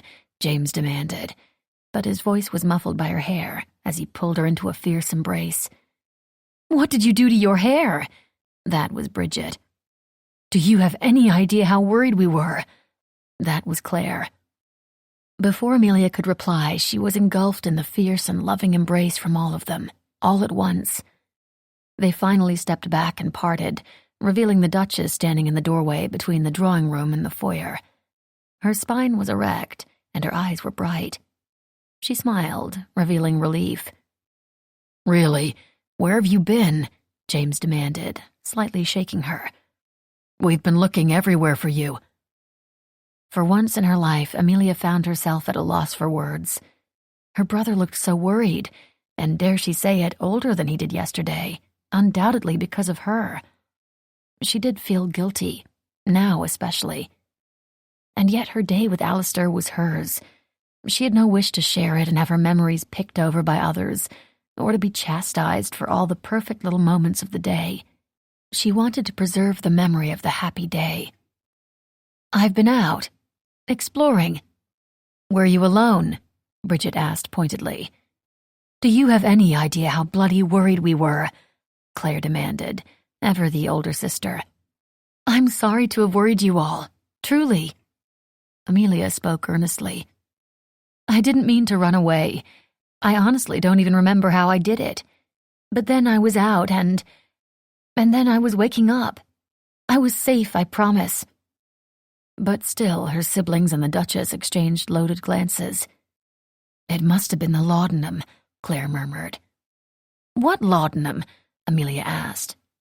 She looked from face to face at all the sheepish expressions.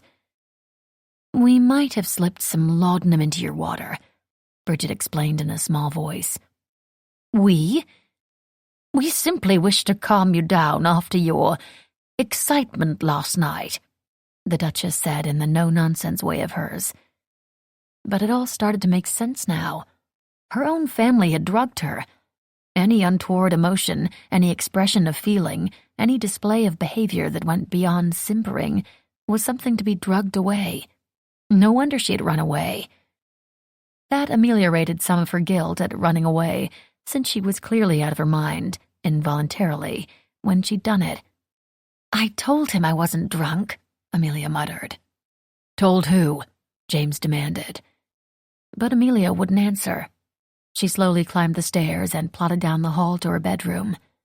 Once inside, with the door shut behind her, she opened the window and leaned out, looking at the night sky. The city was quiet. There was no one singing tonight. There was no romantic baritone singing bawdy ballads to lure her out. Amelia gazed out over the dark outline of the city, dimly lit from starlight. She thought of all the people and places she had seen today, from the lowly girl selling violets to the triumphant actress upon the stage. There was a whole world out there, pulsing with activity, and today, at least, Amelia had been a part of it. And somewhere out there was Alistair. In which our hero broods and sips brandy, as heroes are wont to do. Was it midnight yet? There was a pounding on the door of Alistair's flat. It couldn't be Jenkins, who had retired for the evening. It could not be Amelia. Even she wouldn't dare to run away, alone, at this late hour, again. Besides, those were a man's heavy fists pounding at the door, demanding entry. Alistair opened the door to find Darcy glowering on the other side. Of course it was Darcy, Lord Protector of Propriety, the Right Honourable Gentleman, the Defender of Virtue, etc., etc., etc. "Do come in," he said as his friend pushed past him into the flat. "Make yourself at home. Brandy?" "No, thank you." "What brings you here?" He was answered with a sharp look. "Don't be an idiot." "Tell me everything that happened," Darcy said, "beginning with how you came to be in the possession of Lady Amelia Cavendish." "I think I will have a brandy," Alistair remarked. He poured himself a drink and sat down on the uncomfortable little settee. Darcy paced. Alistair wondered why he cared so much about the fate of one wayward American girl. "Do you believe in fate, Darcy?" "No, I don't either. Or rather, I didn't." He paused thoughtfully. Was it fate that had brought him and Amelia together, or was it merely luck? "As I was walking home from the club last night, she literally stumbled into my arms. I thought she was drunk. You know, I couldn't very well leave her on the street, so I brought her home. She spent the night here." Darcy's horror was evident. "Do consider the alternatives. Leaving her on the street, depositing her on the doorstep of some unsuspecting family, and fleeing the scene." But Darcy had no time for that. "You will have to marry her. And this is where fate enters the picture," Alistair said with a laugh. "Marrying her was the plan from the beginning. No, the middle. At any rate, I found her last night, and Rotham ordered me to marry her this morning. Which is interesting, truly, but does not explain why I found you both at the theatre this evening. She wished to spend the day doing all the things she hasn't been permitted to do." "I do not want to know," Darcy said flatly. Alistair decided not to confirm Darcy's worst suspicions. "You must marry her soon. If word of this gets out, she will be ruined, and the entire family will be shunned. In fact, not even the Duchess could smooth their entry into society. A scandal like this would ruin them all. I have not been out of society so long that I've forgotten how it works. If a man so much as sneezes in the vicinity of a gently bred female of virtue, he will find himself at the altar. As it happens, I have every intention of wedding her." There was just the tricky bit of revealing that he knew she had deceived him from the beginning, and, God forbid, that she ever discovered he'd been ordered to secure her hand in marriage. But he'd gone over all that in his mind all day long. Darcy paced before him, evidently incredibly vexed by the whole situation, when Alistair couldn't fathom that he had reason to be. Or did he? "The question is why the family's reputation matters to you." Darcy gave him a dark look, but Alistair had known him too long to fall for his Lord High and Mighty routine, which terrified everyone else. Instead, he sipped his drink and racked his brain for what Darcy gave a damn about. Then the answer was suddenly blindingly clear. "You're in love with her." His quick no wasn't quick enough. Alistair's stomach dropped. He wouldn't have a prayer of marrying Amelia if someone as esteemed and rich as Darcy was interested in her. God. And he would be considered Amelia's rescuer, while Alistair was just the scoundrel who had ruined her. "That is why you were searching for her. Lady Amelia." Darcy burst out laughing. "No, I have no feelings for her, other than polite concern for her welfare. I don't suppose the family includes sisters. 2, in fact. But this is not about me." But it was. Alistair saw that now. The potential scandal would ruin all the sisters' prospects. This was starting to make sense to him now. "This is about you," Darcy continued. "And the fact that you absconded with a young lady of virtue and squired her all over town. Anyone could have seen you. No one saw us. How do you know?" Alistair shut up and sipped his drink. The truth was that he didn't know. He'd been so long out of town he wouldn't recognize most people, or be recognized by them. And frankly, he wasn't paying attention to anyone or anything other than the captivating Miss Amy Dish. "Someone will have seen you. They always do. Word will get out. It always does. If you have any sense, you will wed her properly and publicly before anyone learns the truth about you and Lady Amelia." Chapter 15, in which our hero has a choice to make. The following morning, Alistair awoke to a missive from the Baron. "Come at once. Rotham."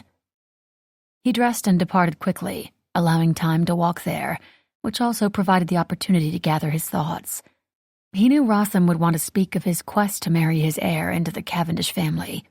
But how much was Alistair prepared to say? In a very limited period of time, he had, perhaps, exceeded the Baron's expectations. Any word about Amelia would certainly help to ensure a wedding. She had to marry him now. He had essentially completed his task. All that was missing was the ring on her finger and the announcement in the newspaper. It would take nothing more than a quiet conversation with her brother, the Duke, or just a well-placed rumor. But Alistair liked her. She was amusing and challenging, pretty and charming. He could even love her. He might already be halfway there. Above all, he didn't want her as his wife by trickery or scandal. He wanted a union of two hearts in love. Gad, that was a treacly, over-romantic thought, unbefitting an Englishman. But there it was. Rutherford once again asked for his card, and asked him to state the nature and purpose of his visit. Alistair sighed, procured a card, and said the Baron was expecting him. "I did not see you at the Carsingtons' ball last night," the Baron began by way of greeting when Alistair stepped into the library. Oh, bloody hell. It was only then that he remembered he had promised to attend so that he might make the acquaintance of Lady Amelia. Instead, he had squired her to the theatre, after betting her. This would please the Baron to no end, if he were to ever learn of it. But Alistair would die 1,000 painful deaths before providing such information. She was his. "Something came up. I can't imagine what is more important than doing your duty to the Wrotham estate." Then, with a withering glare, he added, "It's the least you can do, given what I have done for you." This he wanted to protest, but this he could not protest. The man had given him a home, an education, and something like a family. The man had raised him alongside his own son. Alistair had visited his mother's family in India. He had seen how radically different his life might have been. He would not have had his gentleman's education, enjoyed the friendships that he did, or traveled so extensively. He would not have met Amelia, and he never would have found himself in this position, standing on a well-worn carpet, receiving a set-down he didn't even deserve from his uncle, even though he was a grown man of 30. Something hot, like anger, flared up, and he had the urge to defend himself to his uncle. Alistair wanted to see a spark of approval in the old man's eyes for once.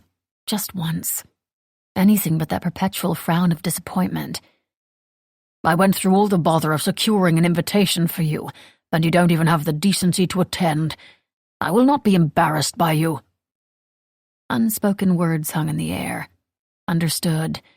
I will not be embarrassed by you any more than I already am. And there it was again, the angry urge to tell the Baron everything. Everything. That he had not only made the acquaintance of the American girl, but had made her his. The Baron thought he had failed. Well, Alistair had exceeded expectations. He could be at Durham House issuing a proposal now, were it not for this interview in which he had to bite his tongue and allow this man to think him nothing, useless, a bother. Because he cared for Amelia. What had occurred between him and Amelia yesterday had been true and genuine. It was not to be callously used as fodder to seek Rotham's approval for once. And yet the urge remained. Alistair did not wish to consider what that meant, or what it said about his character, because he suspected it wouldn't be flattering. But then maybe this internal struggle was entirely beside the point, given what Wrotham said next. "At any rate, I suppose you heard the gossip," Wrotham said cryptically. "Everyone is talking about it." Well, if that wasn't the sort of thing to make one start to panic and deeply regret not taking a moment to peruse the gossip columns this morning. Heard what? Talking about what? Talking about whom? He had his suspicions, of course. Rumors of a young heiress spotted strolling through St. James Park in the company of a gentleman. Young, scandalous lady seen kissing a gentleman in Vauxhall Gardens. A young lady causing a melee between Bow Street runners and a crowd of bystanders. Rocking back on his heels and biting his tongue, he waited for the Baron to confirm or deny if those were the rumors being discussed. Alistair didn't dare volunteer the information. But if he did, if he'd started a rumor... Wedding bells. It would be so easy to have everything he ever wanted. a wife and family, the Baron's approval. With just one word, one well-placed rumor. "I dare say the Ton has never seen a more scandal-plagued family," the Baron said, and Alistair froze, waiting. The Baron interrupted his needlessly long, dramatic pause to issue a sigh. Alistair balled his hand into a fist, so anxious was he, waiting to hear what, now that he knew whom. "But then again," the Baron said finally, "we can hardly expect a pack of American horse breeders to behave as befits the most civilized people in the world." Such kind words for his, hopefully, future in-laws. Visions of their day flashed through his brain, each one more scandalous than the last, and each one giving way to imagining the worst of what the Ton would be saying. Did you see her dining alone with 2 gentlemen? Did you see her dashing through the rain? Did you see her smashing a Bow Street runner on the head with a parasol, taken from an innocent old lady bystander? Well, I never. Gad, he could practically hear the old matrons of the Ton huffing. "But I suppose this bodes well for you and your suit," the Baron said, giving voice to the words Alistair hated himself for thinking. "Though how you are to meet them if they all cancelled their appearances due to sudden illness, which leaves one of them bedridden, I know not." Alistair dared to breathe a sigh of relief. They had not been seen. "What exactly happened?" "They did not attend Carsington's ball last evening. They were expected," the Baron said, and Alistair wanted to laugh that such an inconsequential thing could be deemed such a horrendous offense. It was as if the Ton was, collectively, determined to resist the Americans no matter what they did or did not do. It was a feeling he was not a stranger to. The difference between him and Amelia was that he hadn't given up on trying to assure his place. Which was why he was here, and not with her. "At the very last minute, the Duchess sent word. The hostess was furious. All anyone could talk about is how they were expected to be there and had reneged on their word." "What a horrible tragedy," Alistair mumbled. "It is said one of the sisters had taken ill," the Baron added, and that finally caught Alistair's attention and made his pulse quicken as he considered the implications. "Bloody females always being indisposed," Rotham muttered. "Silly female complaints." Alistair elected to disregard that. If it had been put about that Lady Amelia had been ill, his mind churned at a furious pace, considering every implication and evaluating how he ought to proceed. If he were to propose this morning and announce a betrothal shortly thereafter, someone was sure to notice that neither he nor Lady Amelia were known to have met. He had not officially returned to society. They had not attended the same ball, nor had he been sighted at calling hours. That someone who would inevitably notice would also inevitably comment upon it. There would be questions about whether she had been ill, or was the entire family lying in an attempt to defray a scandal? What were they trying to hide? And Alistair knew there was still a chance that they had been sighted. It may not have been in the papers this morning, but what would tomorrow bring? One little remark, combined with one possible sighting of Lady Amelia on her day out, plus a splash of speculation, a dash of insinuation, and suddenly there was a massive scandal. That would bring him everything he ever wanted. That was not how he wished to begin his married life. Or was it? Time soothed all wounds, did it not? "At any rate, I've secured another chance for you," the Baron said smugly. "They are hosting a ball in a few days' time. I pulled a few strings to obtain an extra invitation. You will go, you will make her acquaintance, and you will wed her. Do not ruin this, too." It was the "two" that slayed him. Such a little throwaway word. Two. Also, one more thing.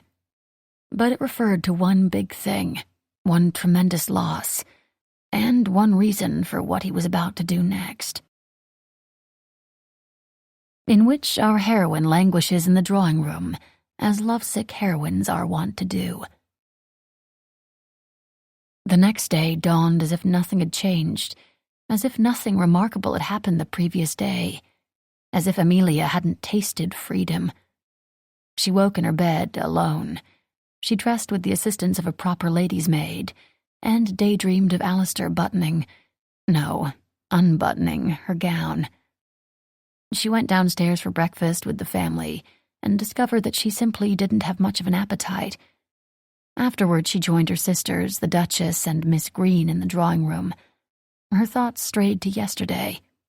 The girl with the violets, the woman with the oranges, the people on the streets, the circus performers and the Bow Street runners in Vauxhall Gardens, the sun on her face and the feeling of endless possibilities.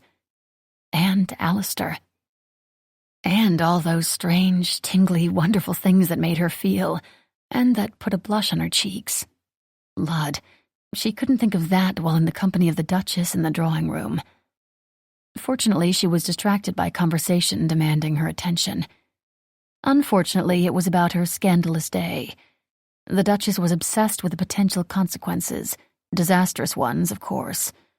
She'd been reading the newspapers all morning, line by line, in search of any speculation or gossip that would need to be quashed immediately.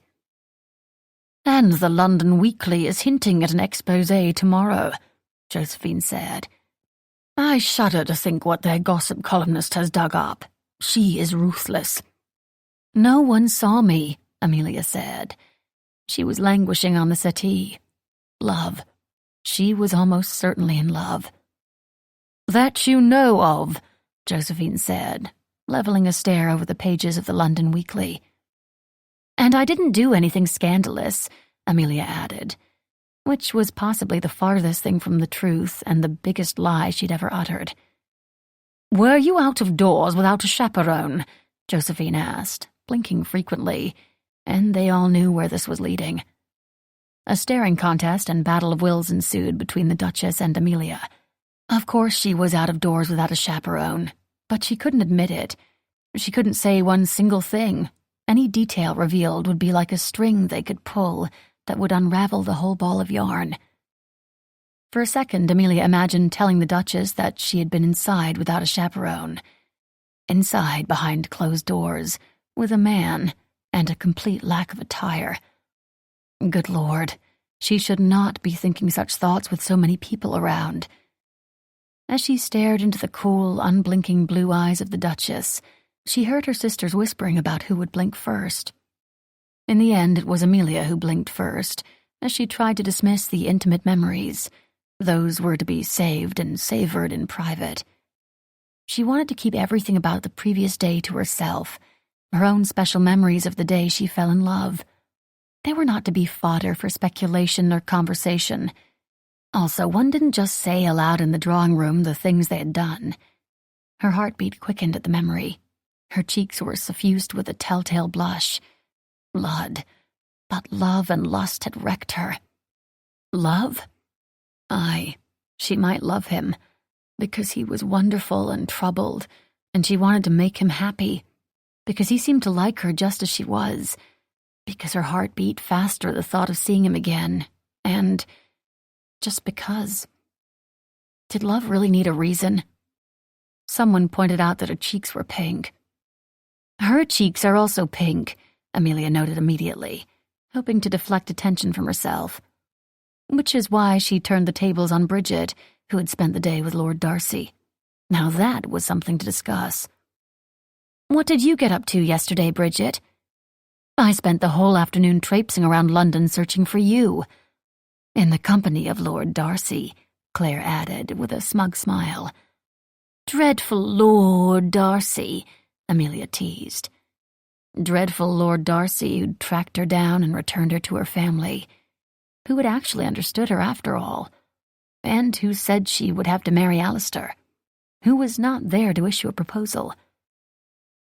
"You know his reputation," Bridget said, speaking of Darcy. "Can you imagine how tedious the day was? We went to Hyde Park before being caught in a thunderstorm. Then we returned. Nothing remotely interesting occurred." Amelia glanced over at Bridget and saw that her cheeks were still quite pink, and she had been writing in her diary and dreamily staring off into space. Surely that meant something had happened. Pendleton, the butler, opened the door. Was it Alistair?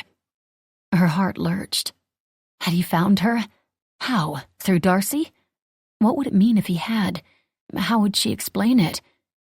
It was remarkable how many thoughts and feelings one could have in the space of a heartbeat, in the passage of just a few seconds. "Lord Darcy is here," Pendleton said. "Are you at home?"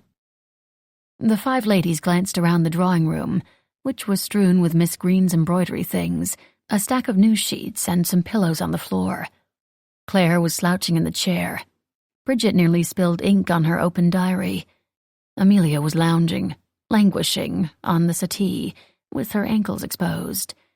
Bridget's hair was a mess, having hastily been pinned up. A tea tray was on the table, but one that had been devastated by 5 parched and famished ladies. They all glanced at each other, panic wild in their eyes. "We shall need a moment, Pendleton," the Duchess said, utterly poised in spite of the mess.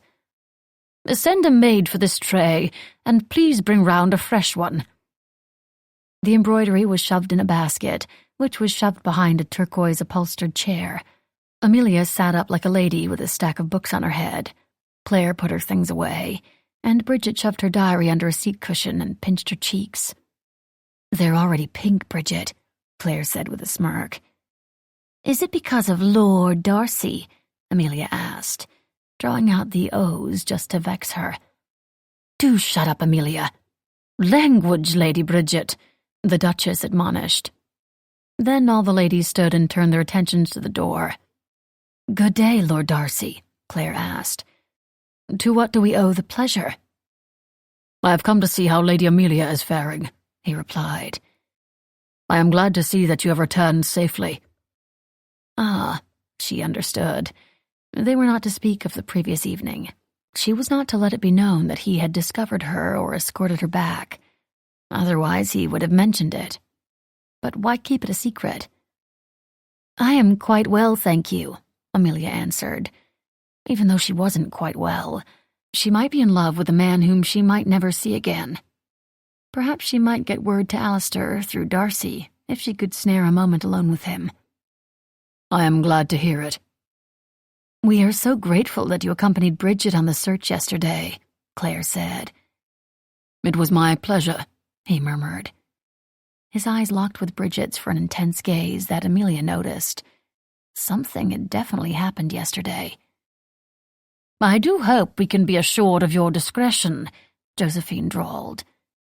Darcy glanced at her, then to Bridget. "Of course. It would be a pity for a lady's prospects to be tarnished because of unfounded rumors." Were there rumors about her already? No one had seen her, right? "You're a good man, Darcy. Now how is that scoundrel of a brother of yours?"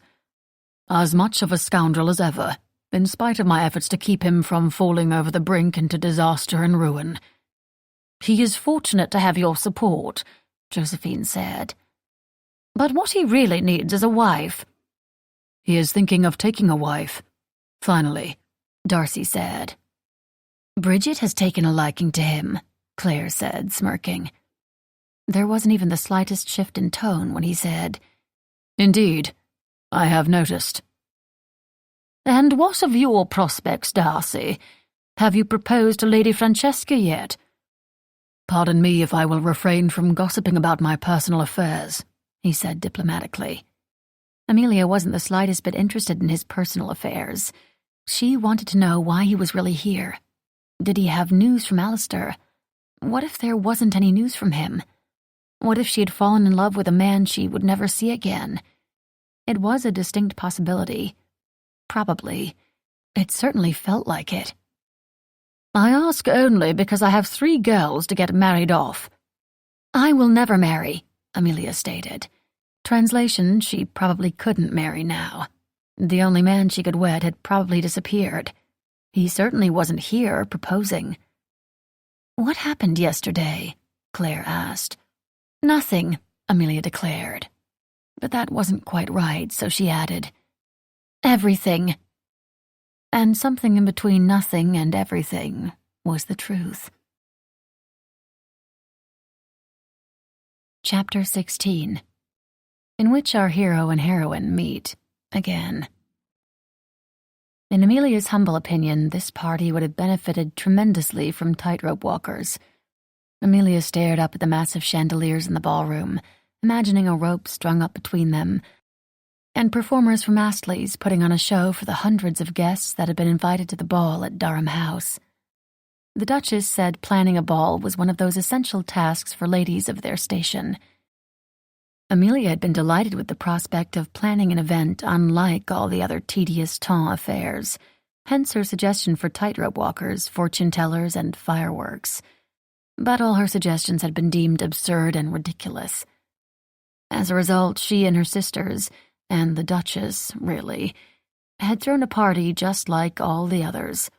A crush of all the same people, an orchestra stashed away behind screens and potted palms, champagne and lemonade. And always the same conversation repeated endlessly. Tonight, however, no one was speaking about the weather. All the conversations were about her sudden, dire deathbed illness and her sudden miraculous return to those amongst the living. The Duchess's lips were pinched furiously in a straight line. Amelia thought of engineering a relapse just to be excused. Perhaps she might faint again, because that had worked out so well before. She stifled a snort of laughter. Last week she had been informed in no uncertain terms that ladies did not snort with laughter. Instead, she endured. And just when she thought they would truly perish of boredom, Amelia spied a reason for her heart to keep beating. Mr. Alistair Finlay-Jones. Her heart lurched when she saw him, here, in the flesh, or rather in a set of evening clothes that made him look so devastatingly handsome and dashing. He was here. This was a wonderful thing and terrible thing, all at once. Any moment now she would reveal herself to be a liar to the man she loved. Miss Amy Dish, indeed. He would know for certain that she was a lady, a duke's sister, who was clearly not in finishing school.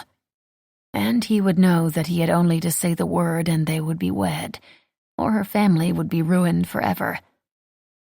She was torn between wanting to launch herself into his arms and wanting to avoid him all evening. There was only one thing to do: sip champagne and pretend he wasn't there. An hour later. Amelia had never thought of herself as the nervous sort. She tended to brazen out all in any situation in which she found herself.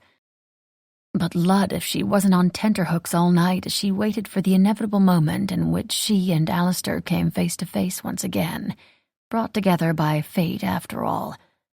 Or perhaps it was Darcy. She couldn't think of any other reason for him to be here, or connection that would have secured his invitation. She was aware of him through endless conversations about the state of her health. She was aware of him as she waltzed and danced with half a dozen unremarkable gentlemen. She was aware of him as the Duchess dragged her all over the ballroom, ensuring that she spoke with all their guests, particularly the male ones with titles, fortunes, and spotless reputations. Amelia noted that Alistair was not in that group. But then there he was, in attendance with a couple whom she didn't recognize. Her heart pounded so hard in her chest, she was certain that everyone could hear it, even over the orchestra. The Duchess performed introductions. Amelia hardly heard a word she said. "May I present Baron Rotham and Baroness Rotham," the Duchess said in reference to some squat, pale old man and his lovely young wife. "And his nephew, Mr. Finlay-Jones." He hadn't lied, and his eyes glimmered with recognition. Just one word from those sensuous lips of his, and she would be ruined forever. She might have fallen in love with him, but she wasn't at all keen to find herself an object of scandal and wed within the week. "My niece, Lady Amelia Cavendish." She caught the spark in his eyes, just a quick flash of something. "It is a pleasure to make your acquaintance," she said, holding her hand out for Alistair, and then adding, under her breath so only he could hear, "for the very first time." "I assure you the pleasure is all mine," Alistair murmured as he kissed her hand. "We are so glad you have recovered from your recent illness," the Baroness said kindly. She wasn't much older than Amelia. "Of course we understand about females and their delicate constitutions," the Baron said in a patronizing way that rankled Amelia. "Though you seem to have made a remarkable recovery from whatever ailed you. We are so glad of it. I'm keen for you to make the acquaintance of my nephew. He came all the way back from the continent to meet you." Amelia froze. Her heartbeat slowed. Her brain resisted the implications of that statement, but there was no denying it. He had known who she was before they ever met. And that meant— oh, dear Lord, what did that mean? She didn't want to think about it, didn't want to know, but there was no denying that it wasn't good. It meant that their day hadn't been special or even a delightful twist of fate. It had been a nefarious scheme all along. She thought she'd been taking control of her life, but she'd just been a puppet all along. Her gaze flew to Alistair. Alistair winced. Confirmation. By some miracle, or perhaps a lifetime of brazening things out, Amelia turned to the Baron, and managing to keep her voice light, she said, "Oh, is that so?" "Indeed," the Baron boasted. "Why, just the other day I encouraged him to make your acquaintance.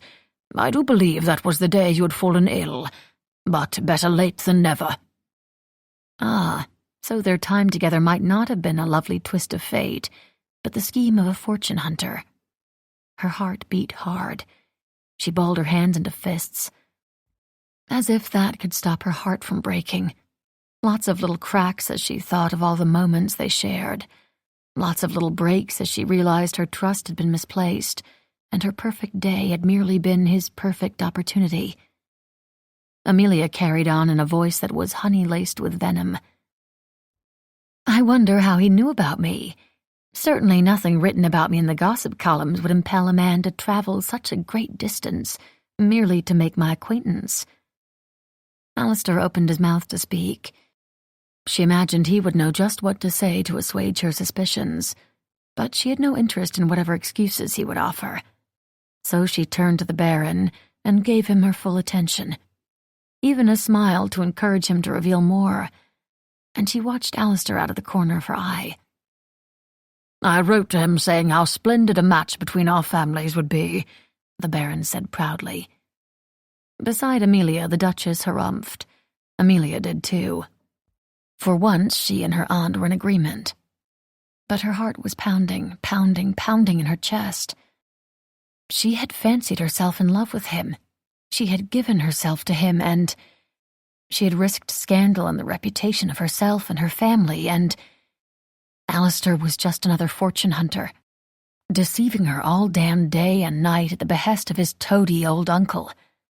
She thought she could be herself with him, but he was probably just encouraging her so that he could wed her for her dowry, or some other awful reason. He might not even like her at all, and she had given herself to him.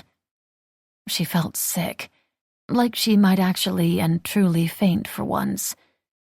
She had fallen for him, and Amelia lifted her gaze to his, and what she saw broke her heart. He did have an ulterior motive all along, and he had lied when she asked him about it. He wasn't trying to hide the truth now. He had known her real identity from the beginning, and he had an incentive, orders, to make a match with her. And what better way to do that than compromise her? She felt betrayed. She felt humiliated. She felt sad for what she had just lost. Not only had he just broken her heart, but he now also possessed information that would destroy her and her family. "And now here he is, so pleased to become acquainted with you," the Baron said, blindingly oblivious to the hole he was digging, and her ever-increasing distress. As panicked as she was, Amelia still took a moment to marvel at how the man had been so close to what he obviously desired, a match between her and his nephew, and how he destroyed any chance of it with every word he spoke. Or perhaps not. Just one word from Alistair. She would find herself married to a liar, a deceiver, a blackmailer. "How are you finding London, Lady Amelia?" Lady Wrotham said, mercifully changing the subject and reminding everyone else of her presence. "To be honest, Lady Wrotham, the city has held few attractions for me." "You must not have had the opportunity to explore, then," Alistair said, and she did not care for the wicked gleam in his eye. "There are many wonderful sights in London. Vauxhall Gardens, Astley's Amphitheatre."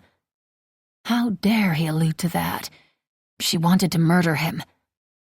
"Perhaps if I had suitable company," she replied. "It wouldn't do to see such wonderful sights with any old scoundrel." "What about a particular scoundrel?" He quirked his brow and gave her a hint of that charming, wicked smile. She wondered about the etiquette for throttling a gentleman. Did a lady take her gloves off for such an endeavour or leave them on? "Obviously, Lady Amelia will not be consorting with any scoundrels at all, whatsoever," the Duchess said in her this topic of conversation is closed voice. "Have you not met any appealing prospects?" Lady Wrotham asked kindly, utterly oblivious to the frisson of tension between Amelia and Alistair. "I imagine a girl as lovely as you must have many." "I haven't met anyone whom I would consider pledging my troth to," Amelia said. She glanced at Alistair and saw him clench his jaw. "All the gentlemen I've met in England thus far are so—" "Dashing," Alistair supplied. "I was going to say disappointing." "Well, the night is young," the Baron said jovially. "And you have only just met my nephew. I dare say he would love to become more intimately acquainted with you." Amelia started coughing. She braced herself to hear a response like, "Actually, Lady Amelia and I are already acquainted. Intimately." "It seems fate has brought us together," he said softly, having the nerve to gaze into her eyes. The nerve. "Fate," the Duchess echoed with a decidedly unromantic tone. "Fate is tremendously overrated," Amelia said. "It wasn't fate," the Baron said. "It was my idea." Everyone ignored him. Alistair fixed his gaze on her and said, "Lady Amy, may I have the honour of a dance?" "It's Lady Amelia," the Duchess corrected. "I beg your pardon," he said to the Duchess, but not to Amelia. She did not answer immediately, and his invitation hung in the air, awkwardly, overheard by those nearby. A long pause was the least he deserved. A long pause in which she considered what would be more satisfying, giving him the cut direct, or giving him a piece of her mind when he would have to listen to every last word of her outrage. She smiled at the prospect. But it seemed Alistair knew better than to see just the upturn of her lips. Aye, she knew he detected the furious sparks in her eyes. She knew because he gave her an apologetic smile, which only made her more furious, because it indicated that he knew all along, and that he knew it had been wrong, and he had taken advantage of her anyway. "Amelia." He murmured her name in the sort of lovesick, longing, I'll die 1,000 deaths to have you forgive me sort of way. He swept her into his arms, and it took Herculean effort on her part to ignore his scent, the way his arms felt around her, and to banish anything remotely like a romantic feeling. She succeeded. Barely. Alistair didn't even know where to begin. She was obviously, rightfully angry. With him, with Wrotham, with the lot of them. Her impulsive day of joy was revealed to be an opportunity seized by a fortune hunter. Of course she was angry. He had half expected this to happen, but he wasn't fully prepared for it. Perhaps with the vain hope that she might never discover Rotham's orders. Within the span of a waltz, he needed to win her back. After he had broken her trust, possibly irrevocably. Bloody hell. Let the scrambling and groveling begin. "Amelia." He murmured her name again, marveling that now he could say it. The truth was out. He felt some relief in spite of her anger, which he hoped would blow over. "Don't do that," she snapped. "Don't pretend to be tortured with longing and heartsick when everything we shared is obviously one big lie?" "So says Miss Amy Dish," he dared to murmur, to tease. Her anger flared. "I might have lied about my name, a trifling thing, but you knew who I was all along. When did you discover it anyway?" "That morning. I had known when I returned to the flat and you were leaving." He remembered opening the door to find her there, awake and smiling, and his salvation. If he didn't screw this up, he could still wake up to her smiling, find salvation, happiness, everything. And the night before, "Truly a coincidence. Dare I say it was fate?" "It was laudanum," Amelia replied. Laudanum? That made more sense than brandy. And fate can go hang itself. "I only took you to my lodgings because you would not tell me where you lived. As a gentleman, I couldn't leave you on the street alone at night." "As a gentleman," she sniffed. "That's a bit rich coming from you." He gave her a sharp look. Englishmen did not take kindly to having their word as a gentleman questioned. No man did. "I carried you home," he said. "Nothing untoward happened, though in the interest of full disclosure, I did leave you to sleep on the settee." "And you call yourself a gentleman," she retorted. "To leave a lady to sleep on that rickety scrap of furniture and allow her to think you'd sacrificed your comforts for hers. Mine. A gentleman. Ha! "I'm sorry." We didn't accidentally encounter each other on the street the next morning now, did we?" "No." "And the perfect day of all the things that I wished to do?" He heard the catch in her voice. Was he going to take that happy memory from her? "It was real," he said honestly and fiercely, eyes flashing with passion. "It was all real." She blinked quickly and turned away for a second. Tears. "And when you lied about having an ulterior motive, I asked you." "I panicked. I had already started to fall for you and didn't want to lose you so soon." It was the truth. "Humph. Was it all your uncle's idea, or did you come up with that plan on your own?" "He wishes us to marry. There is no denying that," he said. "I knew that I, an impoverished, undistinguished gentleman, wouldn't have a chance with you in a room full of equally impoverished, but more socially connected gentlemen. I simply seized the opportunity presented to me, after she luckily stumbled into my arms in the middle of the night." Interesting choice of words, Alistair. An opportunity. Let me see if I understand this correctly. Your uncle needs money, so he summons you back from Europe and orders you to court me, the scandalous heiress with an enormous dowry and few marital prospects. "You are well versed in the ways of the haute ton." "Tell that to the gossips," she said sharply. "And speaking of the gossips, what happens now?" "We waltz, and I begin my woefully inadequate attempts to convince you that everything we shared was real, true, and beautiful." He dropped his voice, speaking earnestly. "Because it was, Amelia." That was the truth. Yes, admittedly, they only enjoyed that day because of a few lies at the onset. But what they had shared that day was something rare and special and real. "No, that's not what I mean," she said impatiently. She looked nervous and sad. It was clear. He had broken her heart, and any feelings for him had died. He could tell because that sense of laughter and teasing was gone from her eyes and the way she spoke. He could feel her stiff and indifferent in his arms. It slayed him, that. He breathed her in, remembering when she was warm and wanting in his arms. "I mean, do you blackmail me into marriage?" she asked. His heart sank. "You easily could. We could be married by the end of the week. Your uncle could spend my dowry by the end of the month. Hell, he could say something now and they would be married by morning." Alistair glanced away, and his attention happened to land on Rotham, beaming smugly. It was the closest thing to the approval Alistair had wanted. And damn if he wasn't tempted to play his hand and make Amelia his wife. But he had memories of when she opened to him, trusted him, let him in. He wanted that again. He wanted her happy and teasing once more. He wanted them happy. That is definitely a possibility, he admitted. You were so logical.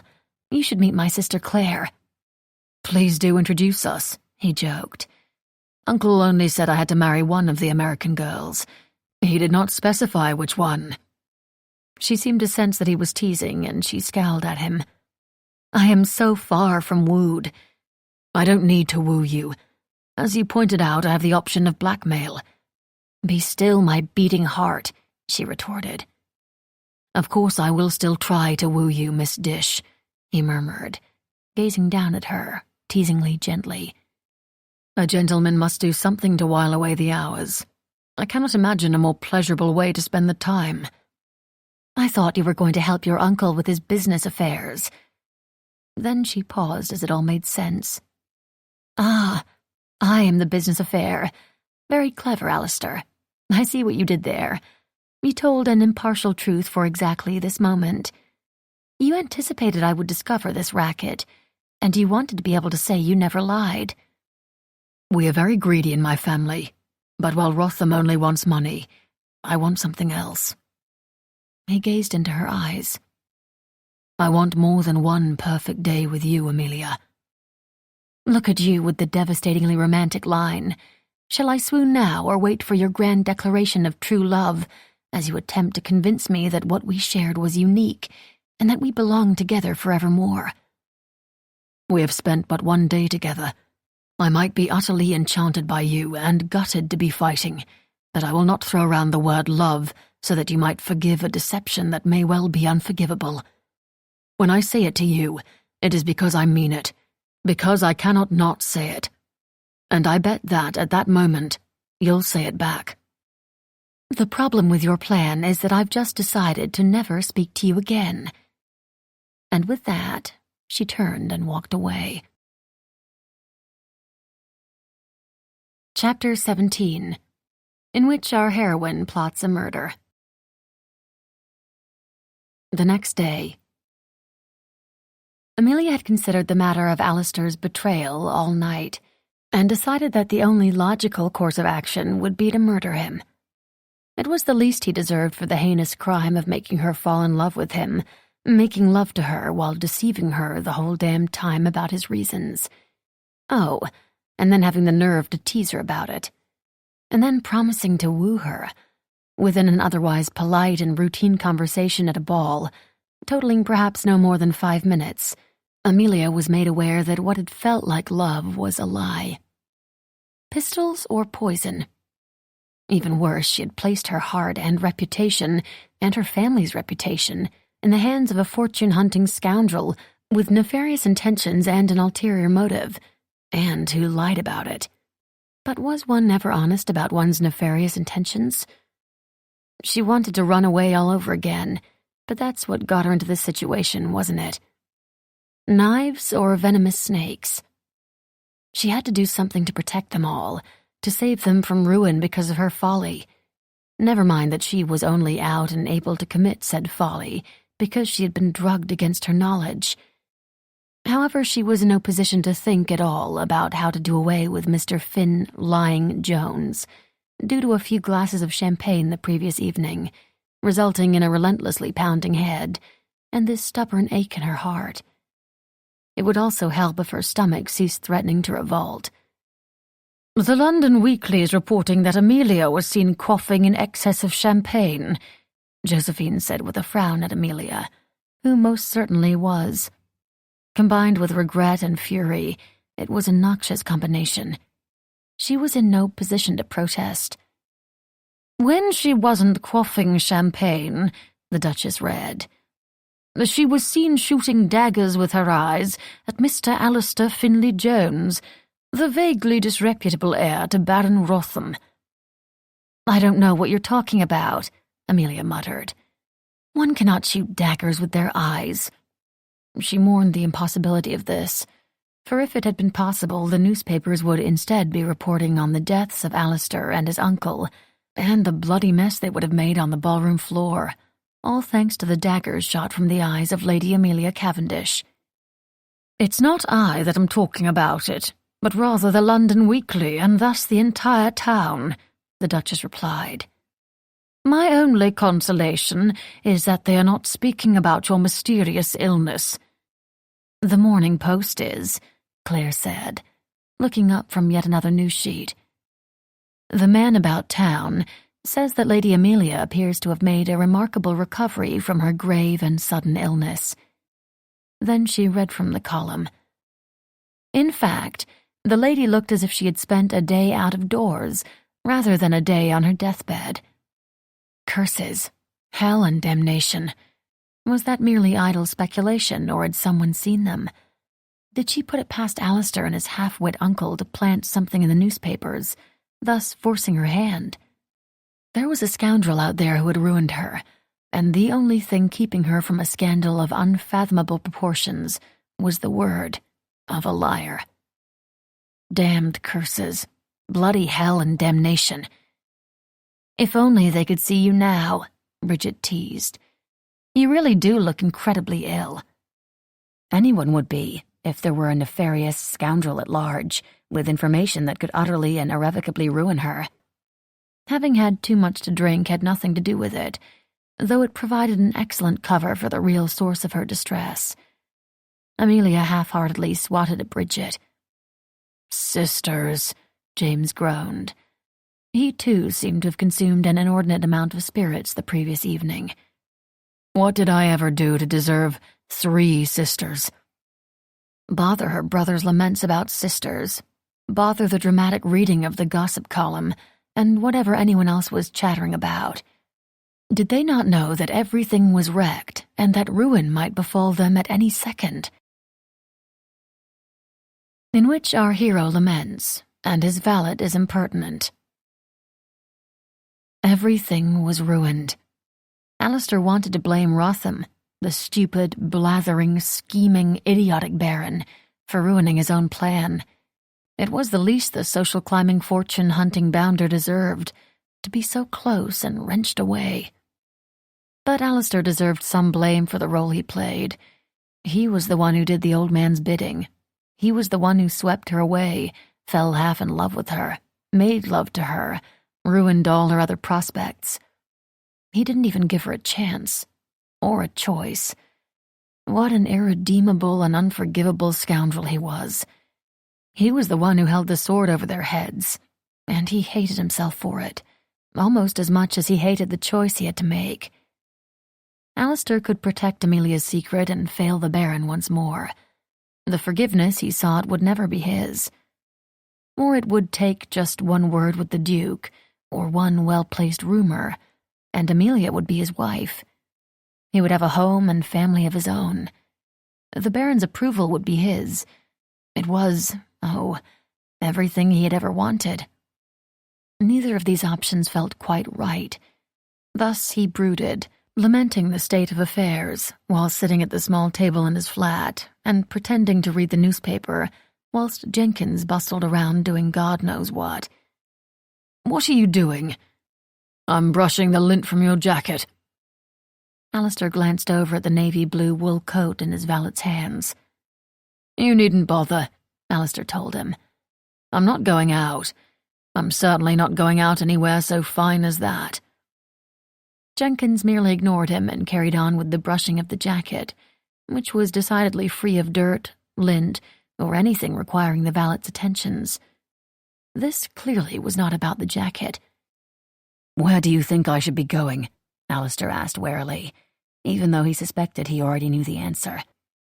You're not going anywhere. You just said so. Jenkins was now turning his attentions to his shirt. Then he started to whistle a merry tune. If there was one thing Alistair was in no mood for, it was someone else's good mood. It interfered with his brooding. Why are you so bloody cheerful? Alistair grumbled. Why are you so bloody morose? Jenkins replied. It's not as if you have anything to be morose about. Of course not. But that was a lie, was it not? He had been revealed as the worst sort of lying, fortune-hunting scoundrel to the woman he was half in love with. She now despised him, rightfully so. He would lose her and his chance at redemption with the Baron. So no, there was nothing to be morose about. except for everything.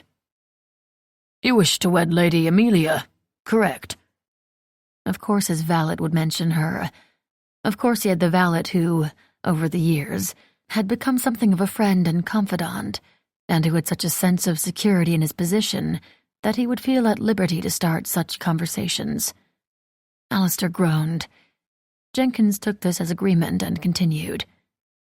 Then just go tell her brother, the Duke, that you have thoroughly compromised his sister. He'll be married by sundown. Jenkins smiled proudly, satisfied with his logic. Alistair had to concede that was certainly a possibility.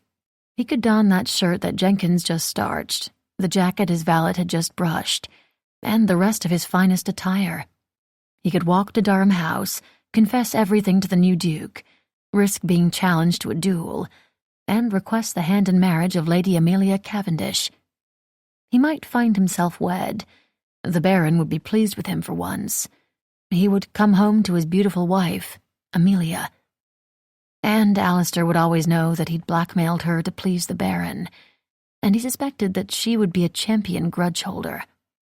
He would never be truly happy. Neither would she. No, Alistair did not wish to have her under such circumstances. Because he cared, he could not do that to them both. Damn. I cannot do that, Alistair told Jenkins. It's because you're a sensitive sort, Jenkins said with a twinge of despair. You always were. You say that as if it were a bad thing. That moral compass of yours, too, gets in the way sometimes, Jenkins said with an emphasis on sometimes. At heart, Alistair was a good person, but he was not a saint. While he did not take advantage of Amelia, he certainly hadn't marched her straight home. He certainly hadn't made much of an effort to stop their lovemaking. His moral compass had certainly taken leave of its responsibilities that day.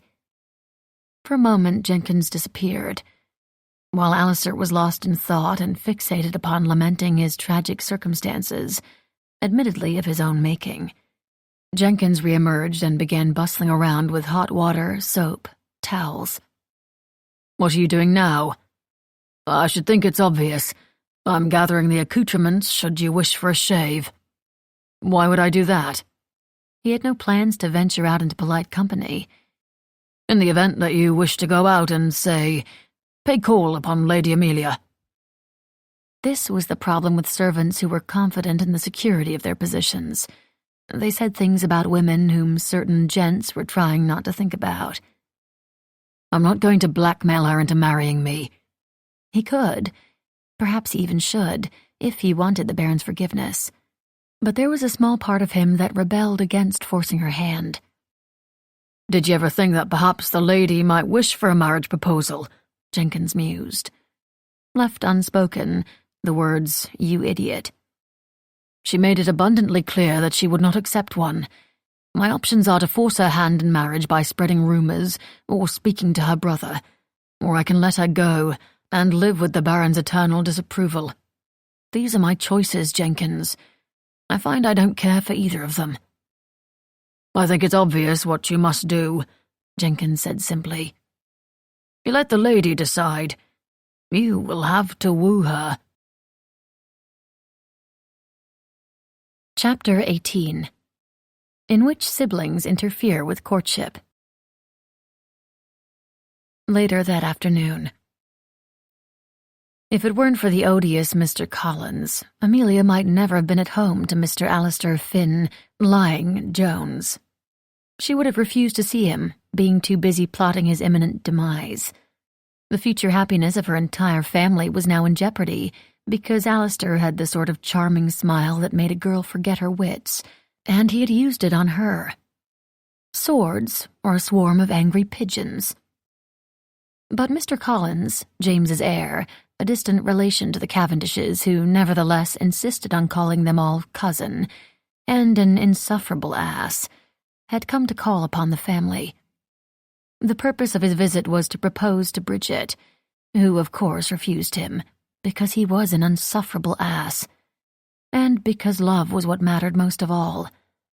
Amelia only realized this after Mr. Collins stormed out in a huff, and Pendleton was left standing awkwardly with a bottle of champagne, ready to celebrate.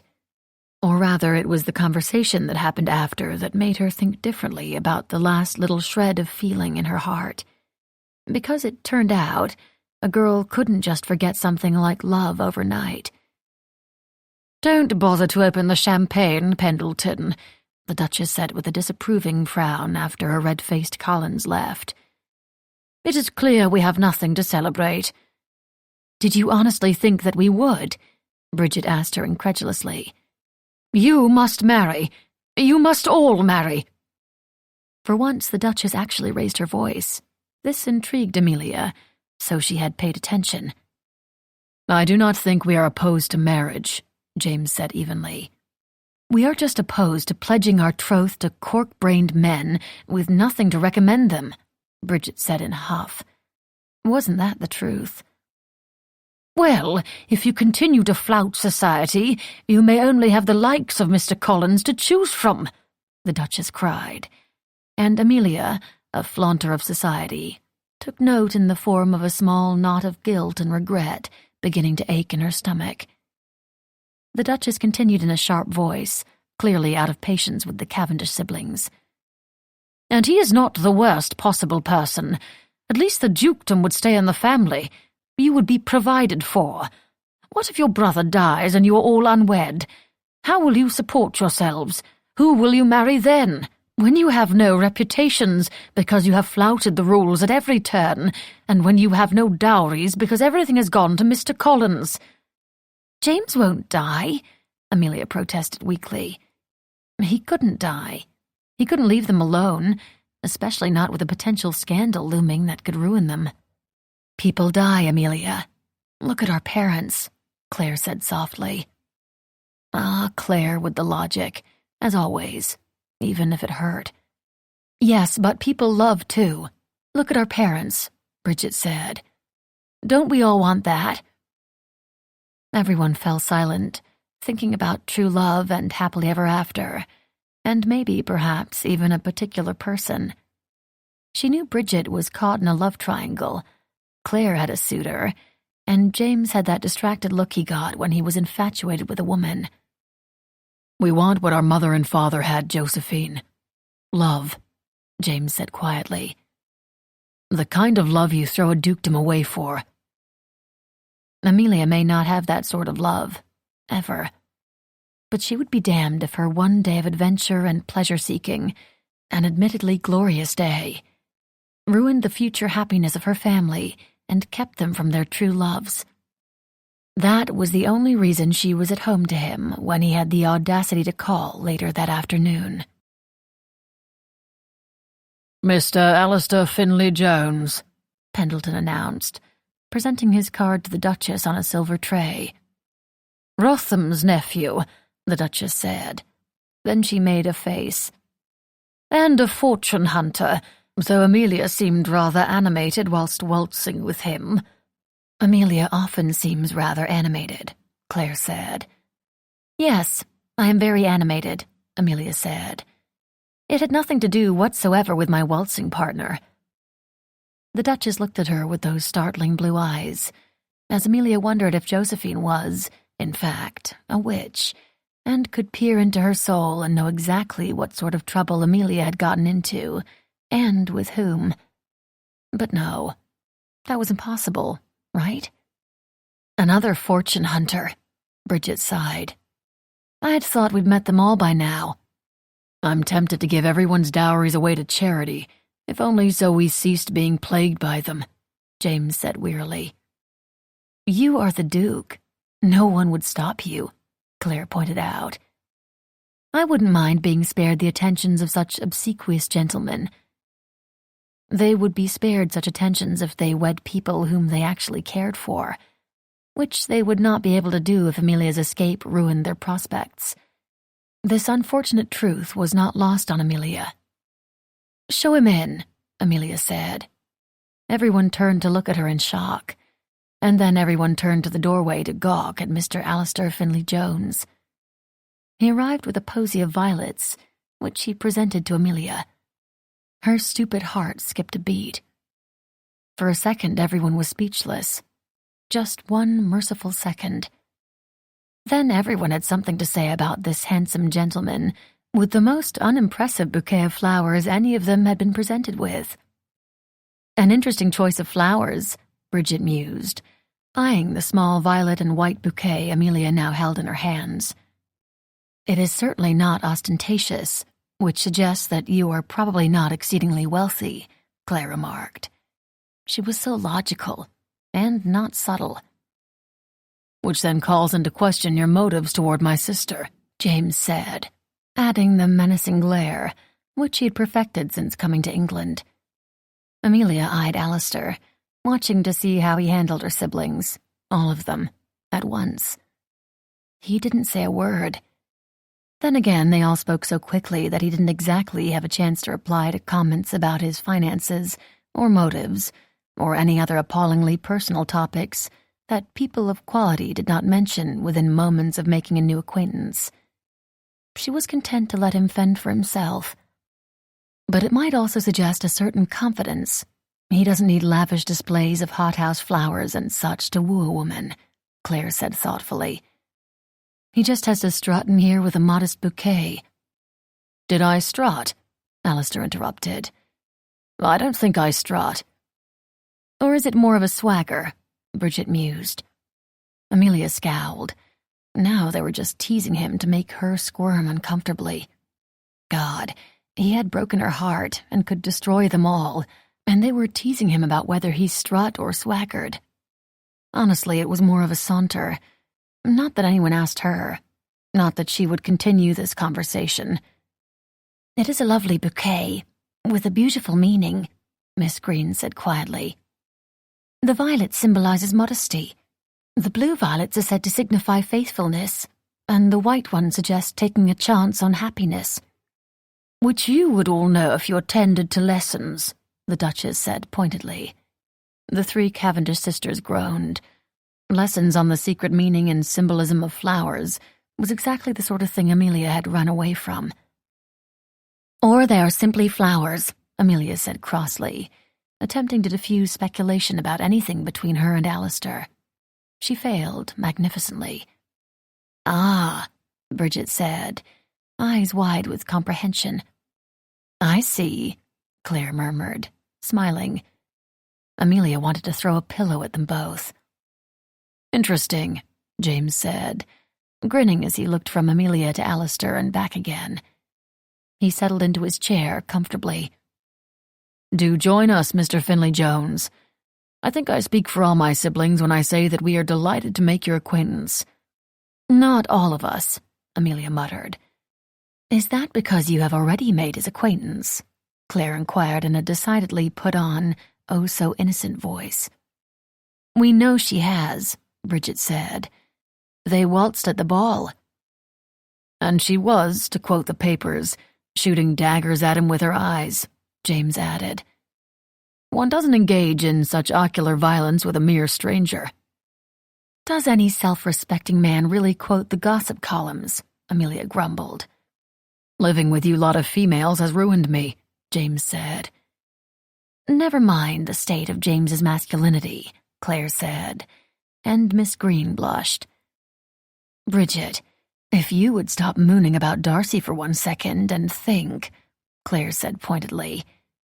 Lord save her from exceedingly smart sisters. I'm not mooning about, Bridget retorted, and then, oh, comprehension had dawned. As far as anyone knew, Amelia had only met him last night. They'd had an unremarkable conversation, then waltzed, and then she was seen shooting daggers at him with her eyes, and now he was here with violets. It was all a bit much for a simple conversation of introduction at a ball full of introductions and simple conversations.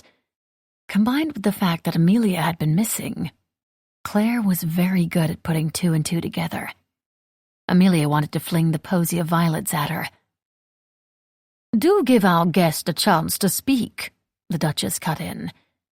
What brings you here with that little posy of violets, Mr. Finley-Jones?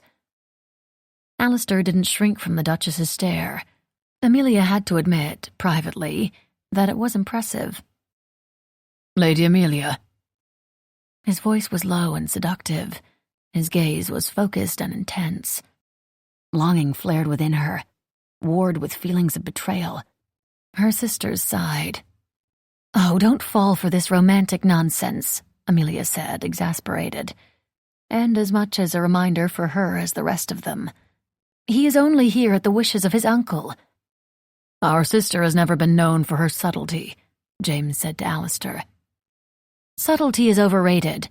Amelia and Alistair said this at the exact same moment. Eyebrows arched all around the room. "I heard you have been travelling, Mr. Finley Jones," Josephine said, changing the subject. "Where have you been causing trouble?" "The usual haunts. France, Italy, India." "What took you to India?" Josephine said. "Most gentlemen find enough entertainment closer to home." "I wanted to see where my parents had met, and where I had been born." "Ah, I see," the Duchess said. But Amelia didn't see. She only had more questions. Who was this man, really? Who was this man who had some sort of secret pain and little family to speak of, who had spent years traveling, and yet had come back from such adventure simply because his uncle wished him to make her acquaintance? She thought she knew him, and it seemed she didn't at all. Now she had a million questions for him, which was in direct conflict with her determination to avoid him forevermore, and to banish him from her heart. Damn. "You've been gone for some time," the Duchess said. "I haven't seen you since the funeral." "Yes." It was as if a cloud passed over. His expression darkened, his demeanor changed, and Amelia's curiosity flared once more. What funeral? Who had died? And why did Alistair look as if it had only happened yesterday? "It is good of you to return, finally, and good of you to call upon us." The Duchess's dismissal was clear. Alistair took his leave, but not without one long, heated, lingering look at Amelia. If she were interpreting it correctly, he said, with just his eyes, "I have seen you naked, and I want to see you naked again." Her body's reaction, the spark of wanting, the slow burn of longing, was another betrayal. The doors had scarcely shut behind him when everyone turned their attentions to the Duchess. "What funeral?" Amelia asked. She didn't even try to sound like she wasn't that interested, because she was. Oh, she was. "Who died?" "It sounds so dramatic and ominous," Bridget said, dramatically and ominously. "If you wish to know his private, personal business, then I suggest that you ask him yourself," Josephine replied, and Amelia scowled mightily in frustration. "I was about to, but then you practically pushed him out the door," Amelia said. "And now I cannot because it conflicts with my plan to never speak to him again." "Why don't you wish to speak to him again?" Bridget asked. Amelia ignored her. "But now you're keen to see him again, aren't you?" The Duchess smiled devilishly. There was no other way to describe it. All Amelia could think was touché. She was no match for her own curiosity. An hour or so later, Amelia strolled into the Duchess's bedchamber for the first time, unannounced and uninvited to boot. But Amelia had questions, and her curiosity demanded satisfaction. She would much rather visit Josephine's ire with a personal visit than swallow her pride and speak to Alistair. The Duchess was sitting at a small writing table, tending to her correspondence. Miss Green sat nearby, assisting. "You are devious," Amelia declared. "Thank you." The Duchess did not miss a beat in her reply. She did not even look up from her correspondence. "I'm not certain I meant it as a compliment." "I am certain that you did."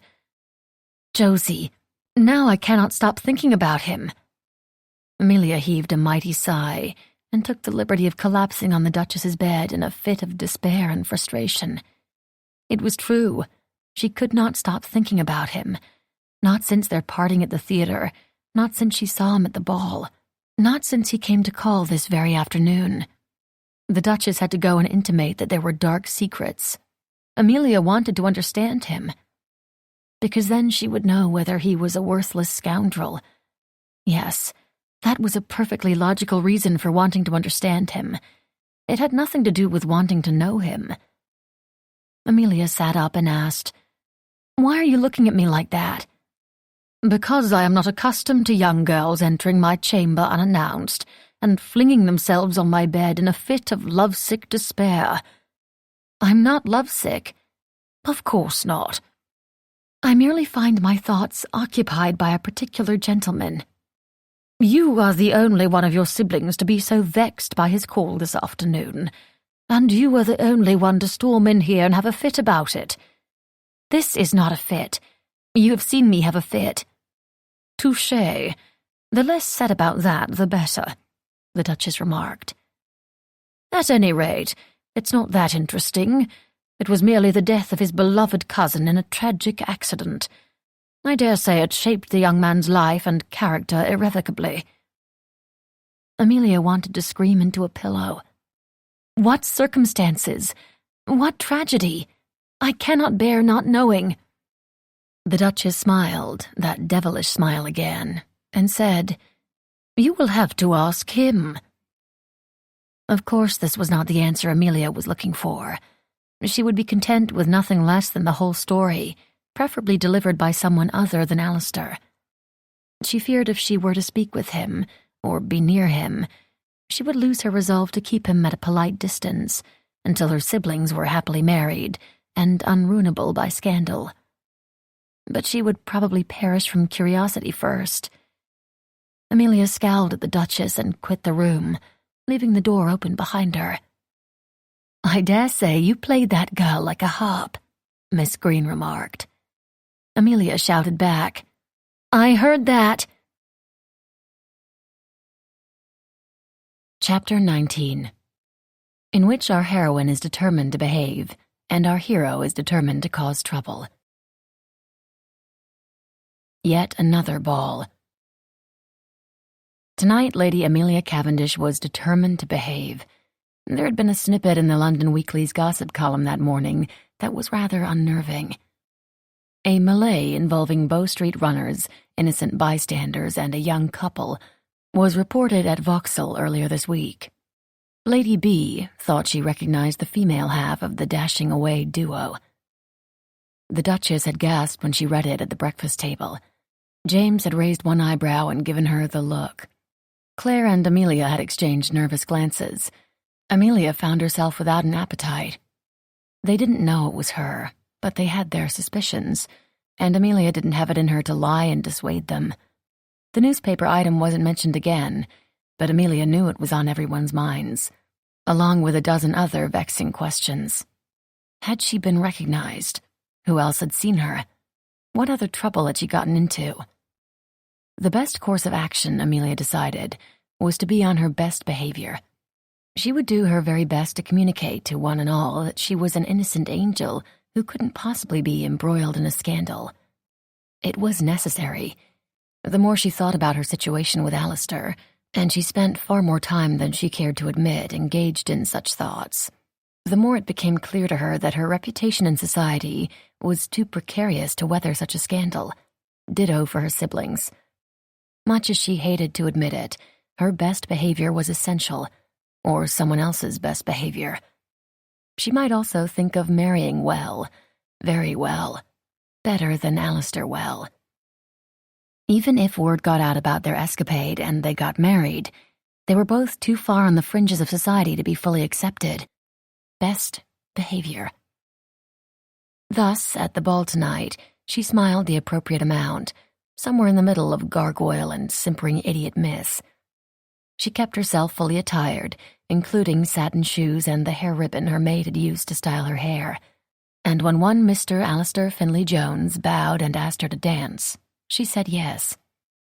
Actually, she said, "I suppose," while holding out her hand. The prospect of dancing with him inspired a tumultuous mix of feelings. Anger at his deception, but longing to be close to him again. wanting to deliver a devastating set-down, but fear that it would provoke him into blackmailing her, wanting to refuse to make a point, but determination to be on her best behavior. "Your enthusiasm makes my heart skip a beat," he remarked dryly. "You can always say no." "Actually, I cannot," she confided. She leaned into him so he might hear when she spoke softly, and also so that she might breathe him in. "Tonight, I'm trying to be on my best behavior." Alistair chuckled and then swept her into his arms for a waltz. "Why the devil would you want to do that?" Alistair asked, gazing down at her. She pursed her lips. "You wouldn't believe it, but there is this threat of a terrific scandal hanging over my head." "What sort of scoundrel would do such a thing?" "You tell me." She gazed up into those dark eyes of his. "I would never." "Never," she echoed. But there had been something in the paper that morning. "And what of your uncle?" "My uncle, who believes that he is the one to introduce us." She leaned in and lowered her voice. "Are you saying that we are the only ones who know?" They were the only ones who knew. So many secrets, large and small, just between the two of them. So many little moments of understanding and intimacy. Alistair smiled and murmured, "Know what?" She was enchanted for a moment, before she realized he must not have read the newspaper that morning then. Alistair had persuaded her to dance with him, and it had felt right to hold her in his arms. With her, he was surprised to find that he felt like less of an outsider at ton functions. He was reluctant to part from her. A short while later, they stood off to the side of the ballroom, trying to avoid the crush. A footman passed with a tray full of glasses. "Champagne," Alistair offered. "No, thank you," Amelia demurred. After the gossips noted that I had been quaffing an excessive quantity of champagne, I'd better restrain myself. If they had said sipping, that would have been one thing, but quaffing? I was informed in no uncertain terms that proper young ladies do not quaff anything. Alistair sipped his champagne and gazed down at her, mildly amused and very impressed. This was the girl who once ran through the rain and danced around his kitchen wearing his breeches. "You really are determined to behave." "I am," she said sadly. "'Tis a mighty struggle that pales in comparison to any challenges Hercules faced." Alistair leaned down and whispered in her ear, "I love it when you misbehave." He was rewarded with a blush across her skin. "I bet you do," she murmured, snapping her fan open to cover her pink cheeks. "You seem warm," he couldn't resist pointing out, and she scowled. "I suppose I cannot persuade you to join me for air on the terrace." "Are you trying to compromise me?" Subtlety is overrated indeed. How many maidens would have protected their virtue if they had only just asked such a question? "Quite the opposite. I'm trying to woo you." Subtlety indeed. "You shouldn't have said that," Amelia chided him. "For I do like to be contrary, just to be contrary." "How charming." "Not according to my siblings. I have been told that it is a horrible defect of my character." "Are you trying to scare me away, Lady Amelia? Because it's not working." "I'm merely trying to scare you into keeping our secret. After all, who wishes to find themselves saddled with a contrary wife?" He didn't hear the phrase contrary wife so much as our secret. Their day together was this thing that hung in the air between them. It had brought them together. Just as he had predicted, it did distinguish him from all the other fortune hunters in the room. But he had not anticipated that it would keep them apart. She feared being forced into a marriage to a man who had lied to her.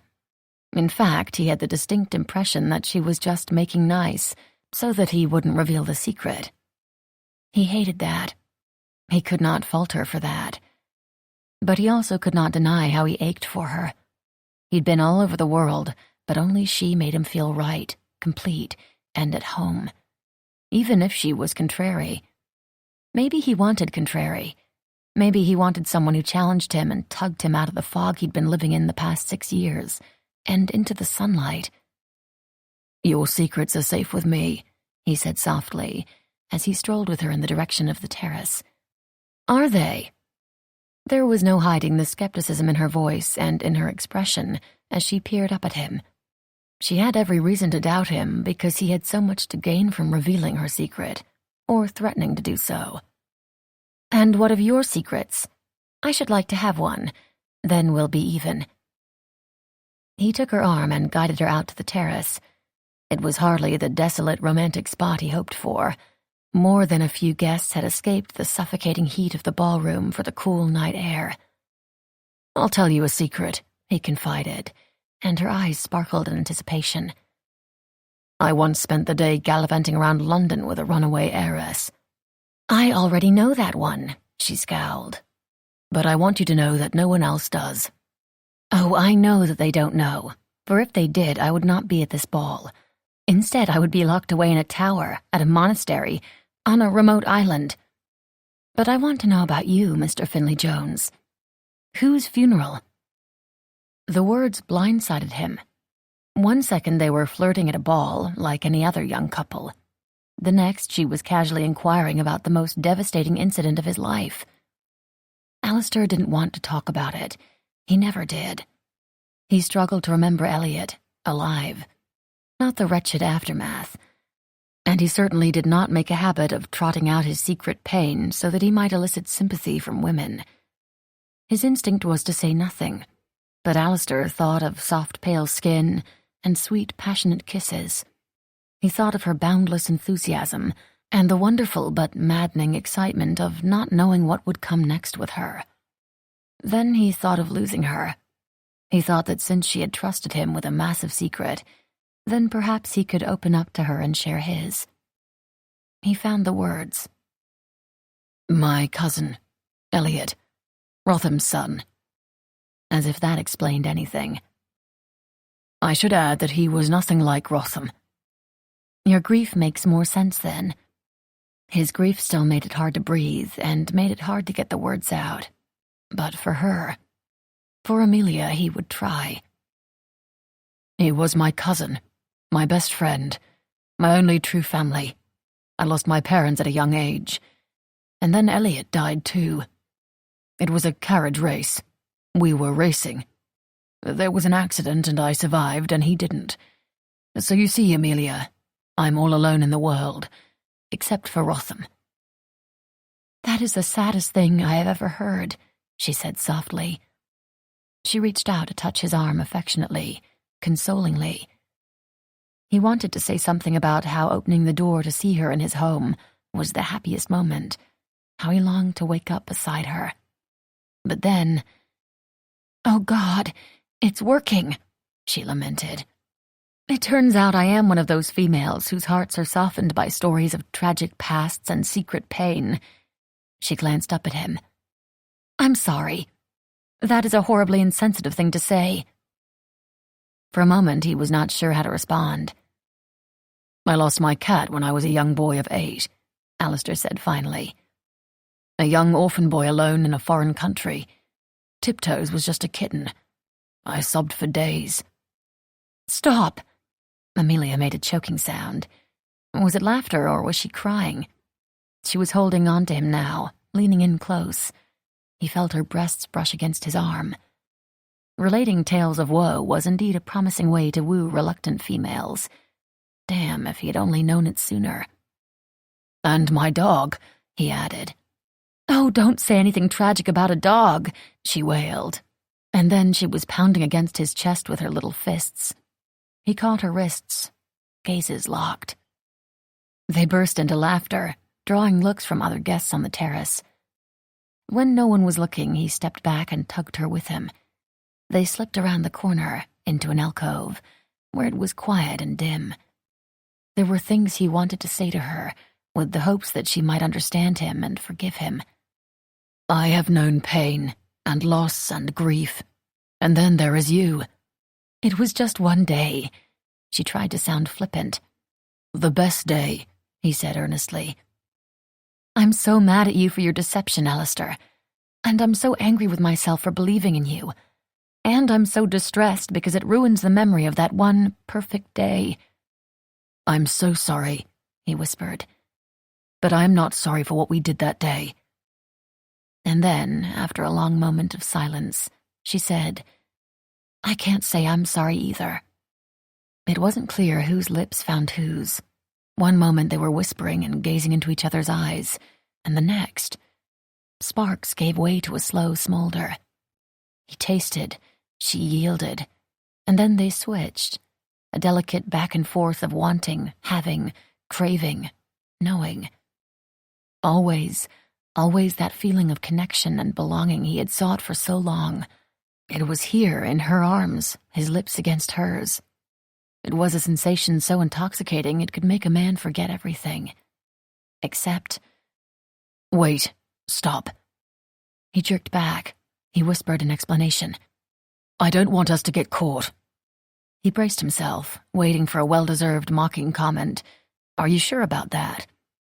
But there was none forthcoming from her lips, reddened from his kiss. When I marry you, I want it to be because you choose me, Alistair added. He still wanted the Baron's approval, but he also wanted a life with Amelia. He wanted Amelia to choose him, flaws and all. He wanted to have it all. Then we had better return to the ballroom before anyone notices we are missing. No one noticed they were missing. This time. In which siblings are exasperating. Later that evening. Whether in America or in England, the Cavendish siblings had a habit of congregating in Claire's bedroom late at night, just to talk. Bridget, Amelia, and Claire snuggled up in her large four-poster bed. James pulled up a chair. They had all survived another ball, in which, miraculously, nothing of note happened. There were no faux pas or scandals. Amelia had been on her best behavior. There had been no removal of shoes or other attire. She had not quaffed, sipped, or imbibed champagne. She had danced and conversed amiably about the weather. She'd been perfect. Except for that one stolen kiss that had her reconsidering the virtues of being virtuous. She decided that, like subtlety, it was overrated. It was a kiss that had ended too soon.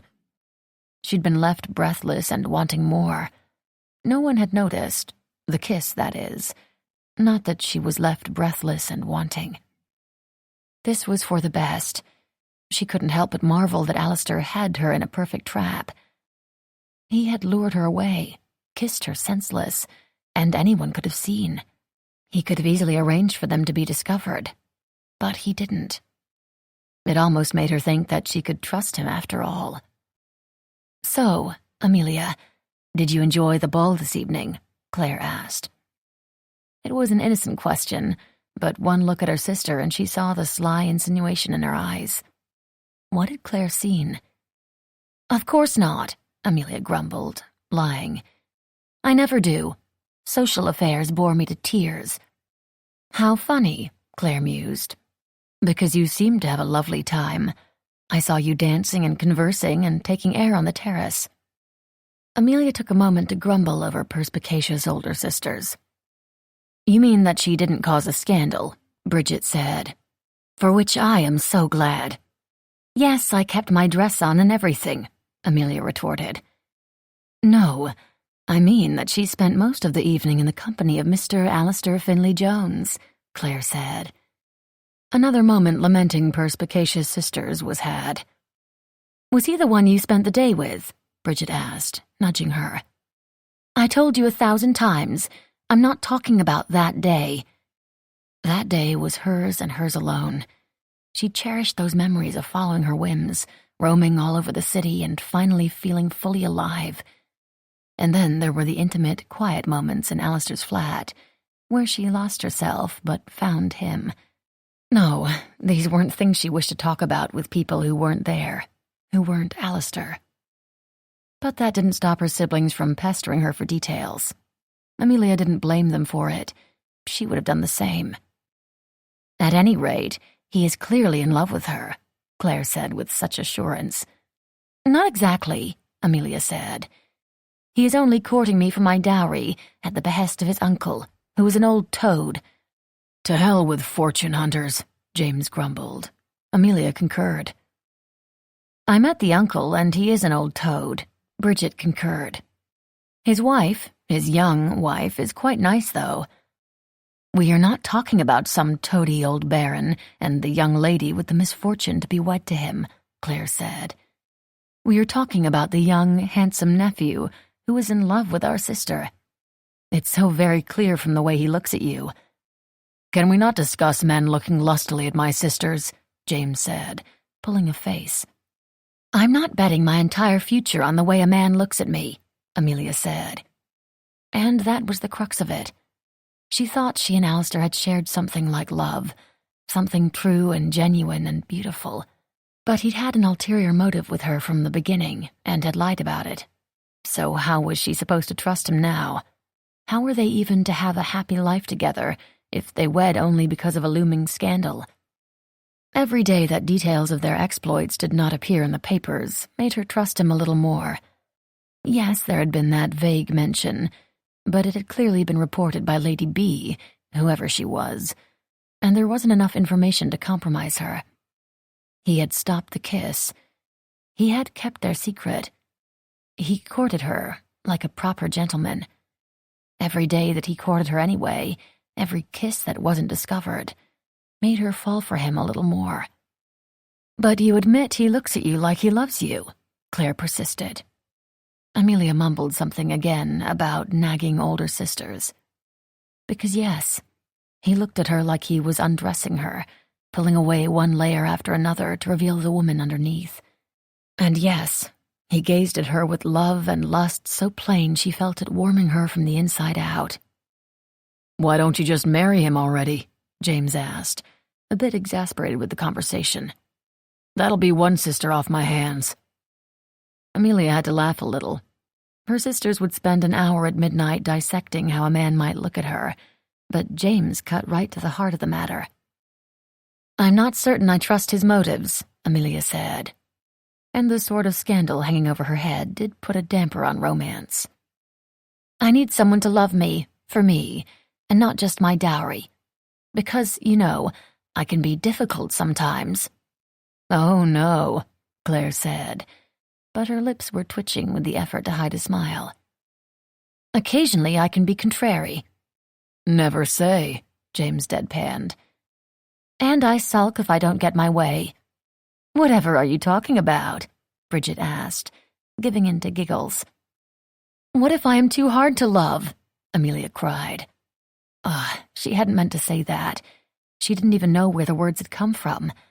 It wasn't a conscious thought, but just a feeling that had been lurking inside. But now that she gave voice to it, everything made sense. She couldn't believe that Alistair would really truly love her, because she was contrary, difficult, sulky, trouble, all those things. And she had a fortune that his uncle wanted. This was not a recipe for happy ever after. But as soon as she said the words, her siblings dispelled the notion.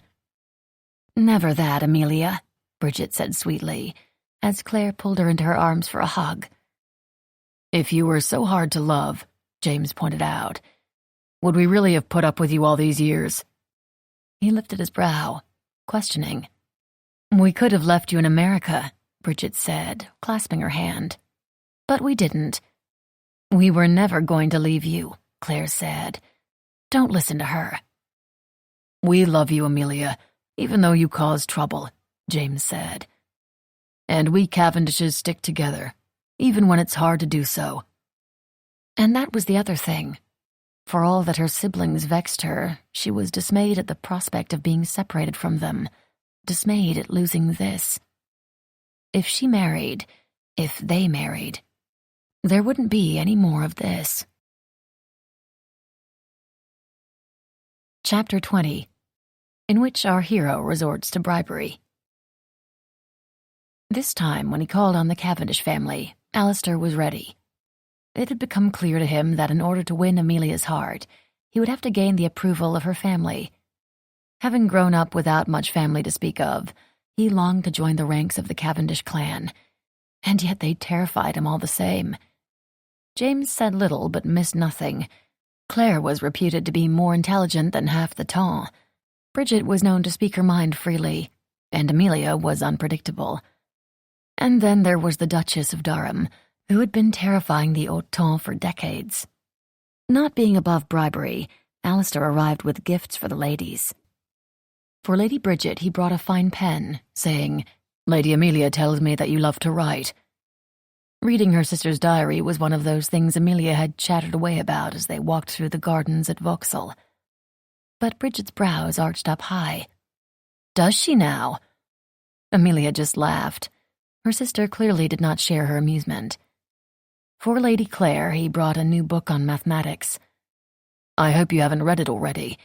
I also hope it isn't too simple. I had a look at it and was completely confounded, but that isn't saying much."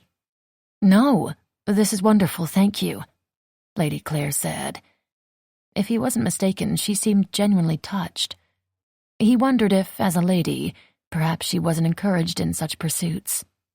For the Duchess, he'd brought flowers, elegant hothouse blooms that had cost a small fortune, which she'd won off Lord Burbrook in a card game at White's.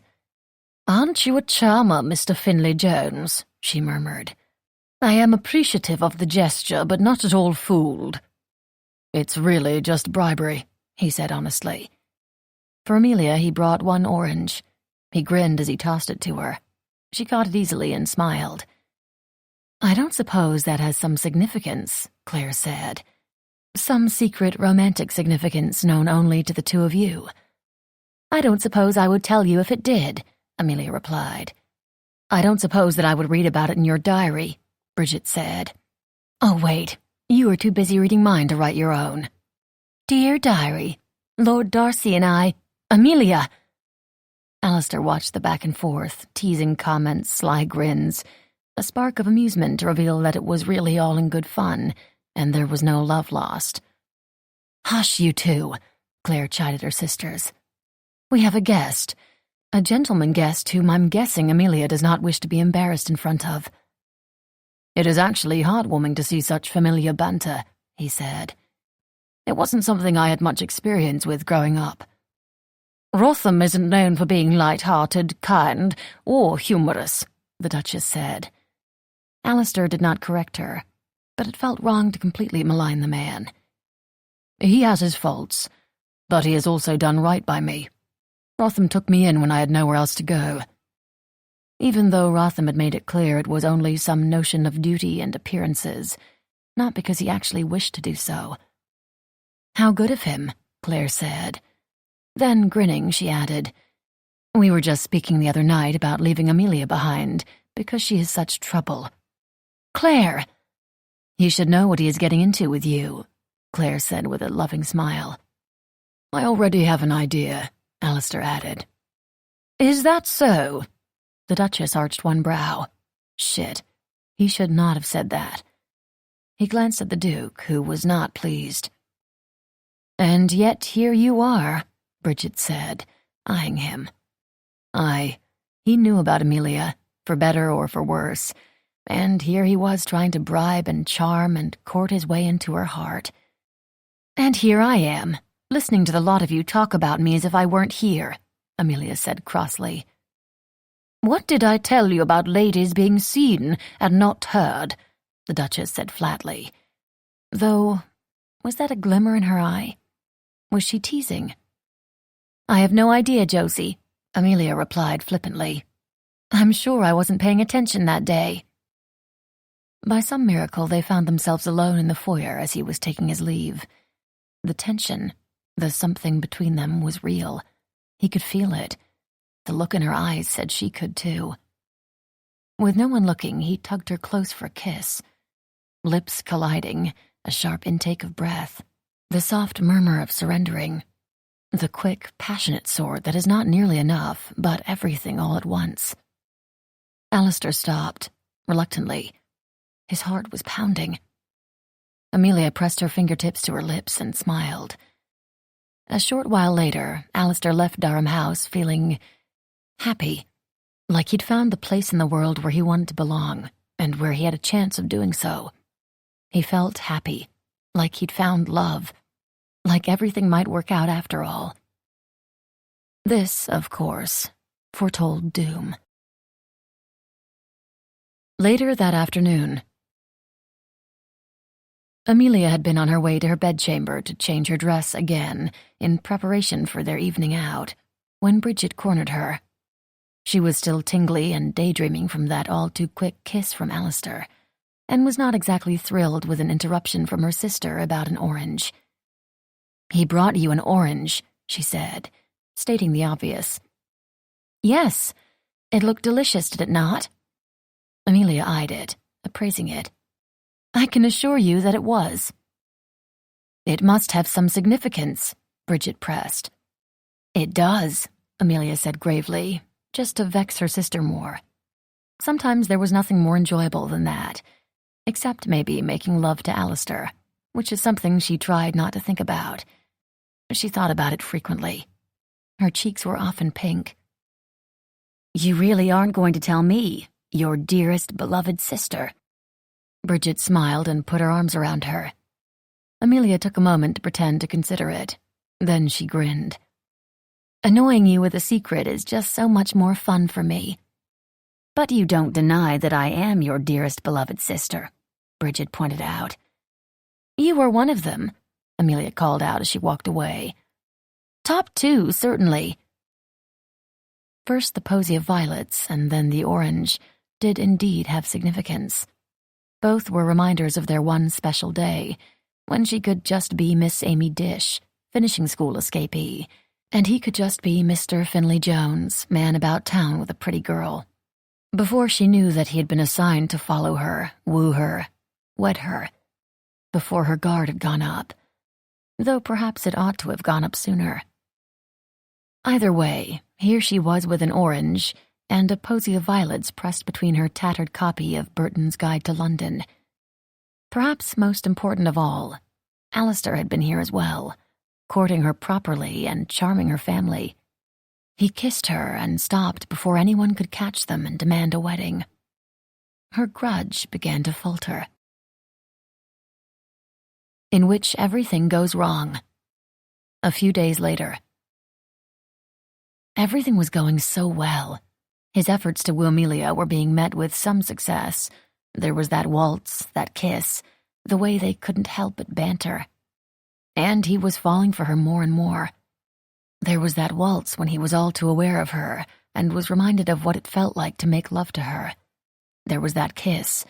It took all of his self-restraint to end it. There was the way they laughed and teased, and she always said what she was thinking. The way he could not stop thinking about her. When he saw her at the Marlton ball, Alistair knew he had to marry her. It was no longer about orders or wants, but an aching need to have her in his bed, in his life, as his wife.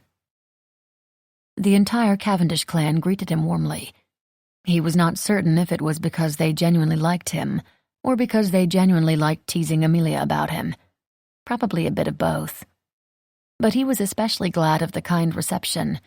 He started thinking about speaking to the Duke of his intentions to wed Amelia.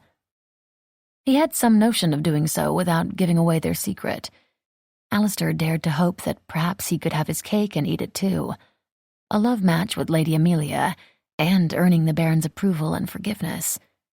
He could save the Rotham estate and make love to Amelia. It was almost too good to be true. That should have been his first clue. His second clue was Rotham. The Baron was also in attendance this evening. Alistair waited until Rotham was engaged in conversation with someone before he went over to say hello. One must keep up appearances by conversing at public functions.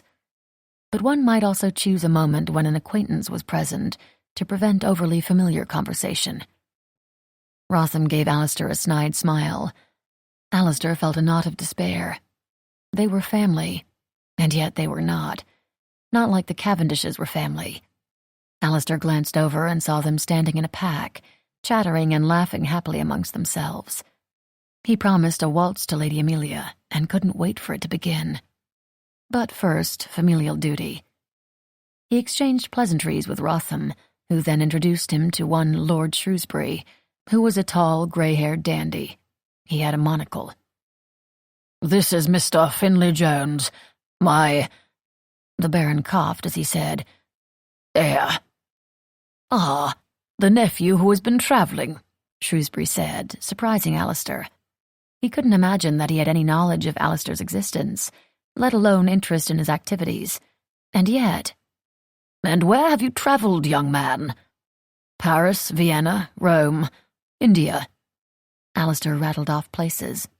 Ah, I see. Lord Shrewsbury peered at him through the monocle. Alistair was not quite sure what he saw, but had the distinct impression it was not good.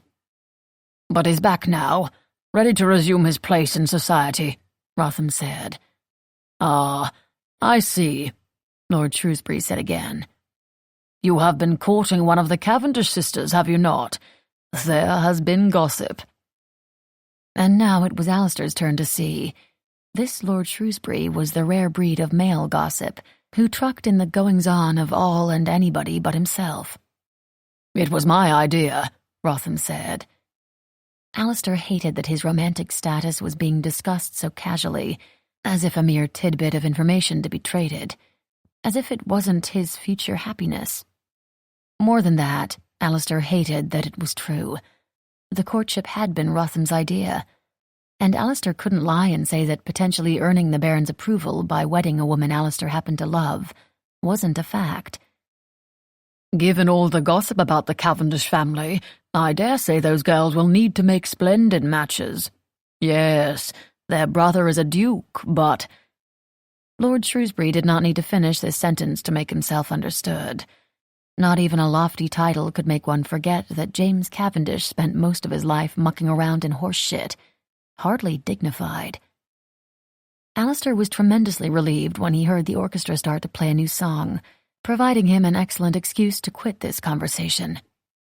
Excuse me, I promised this waltz to Lady Amelia. And she's the most scandalous one of them all, Shrewsbury murmured.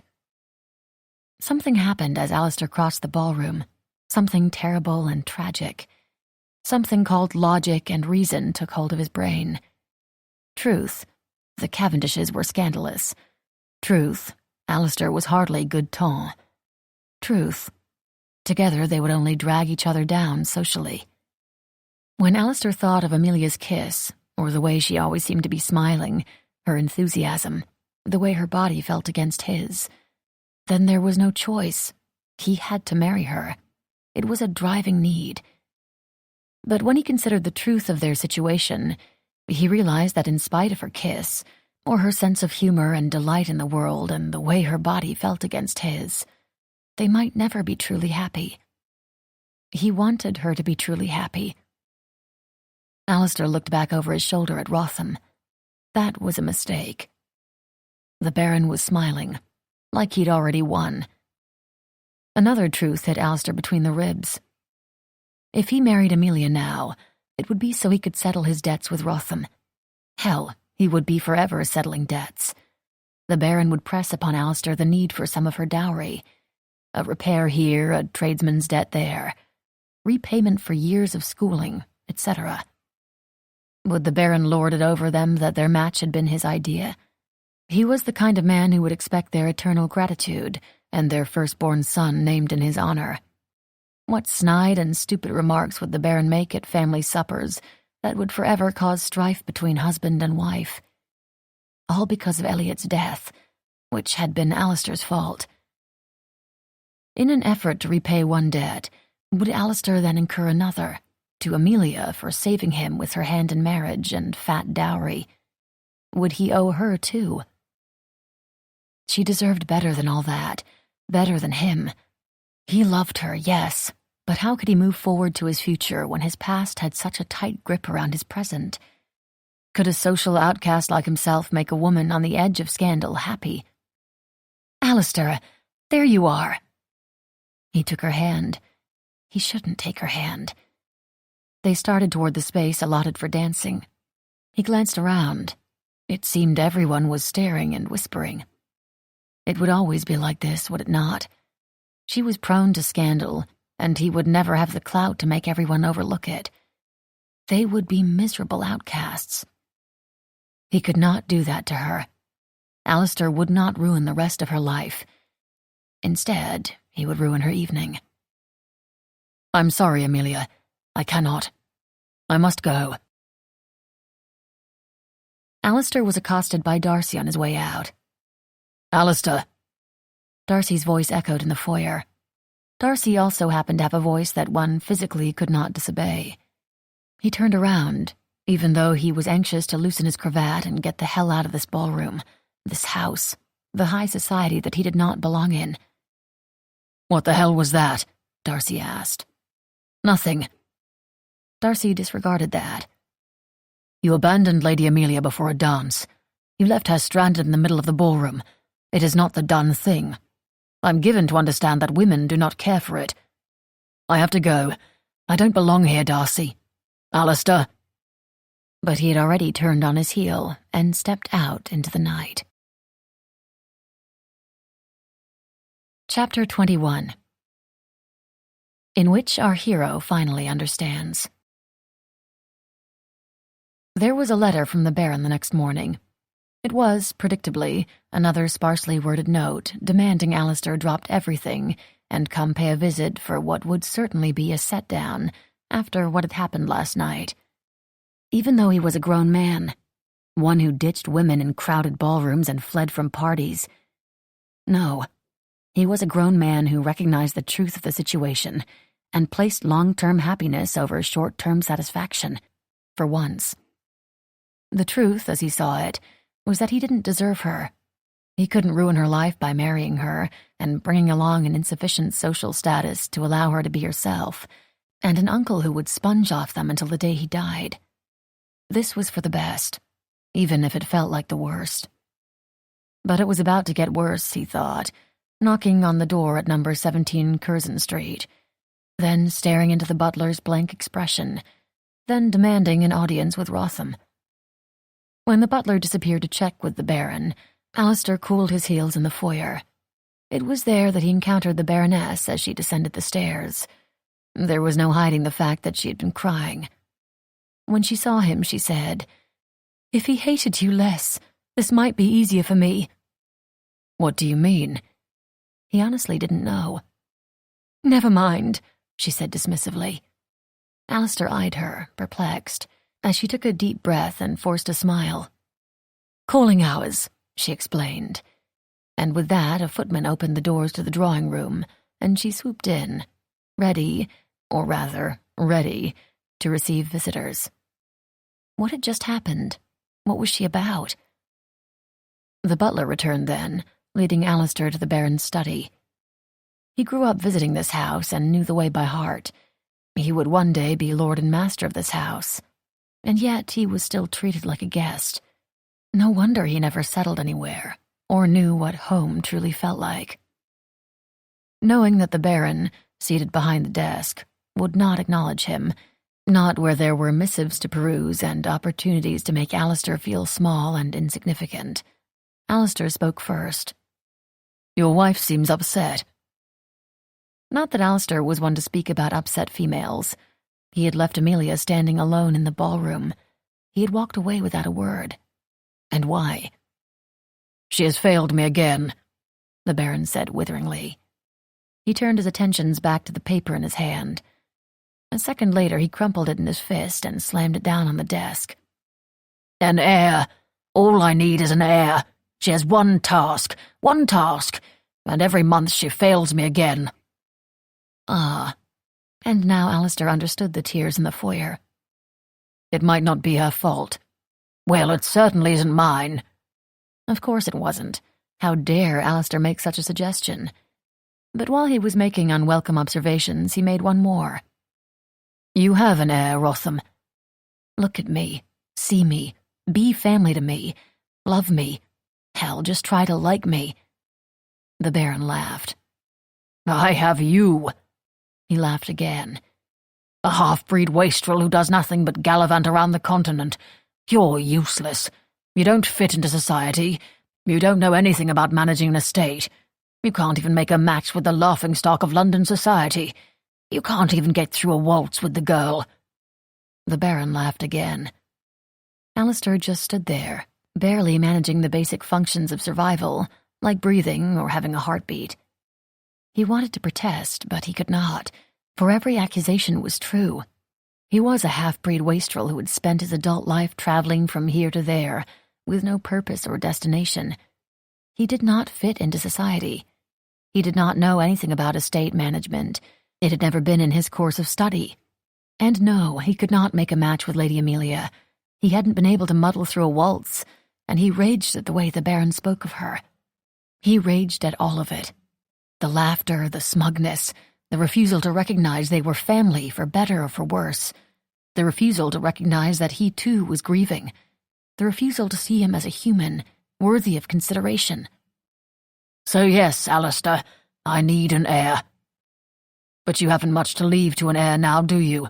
Just a mess of debts and a tangle of entailed estates. And what will it matter to you anyway? You'll be dead. The Baron paled. It was the first time Alistair had even spoken sharply to him. And then Alistair understood. Finally, he understood. You don't want an heir, he said softly. You want Elliot back. The Baron tellingly looked away. You will never forgive me for my role in his death, and I deserve that. I will never forgive myself either. The Baron said nothing, yet still managed to speak volumes. Alistair wasn't ordered to stop or get out. There was no laughter. Finally, Rotham was listening. Finally, Alistair knew what to say. He kept talking.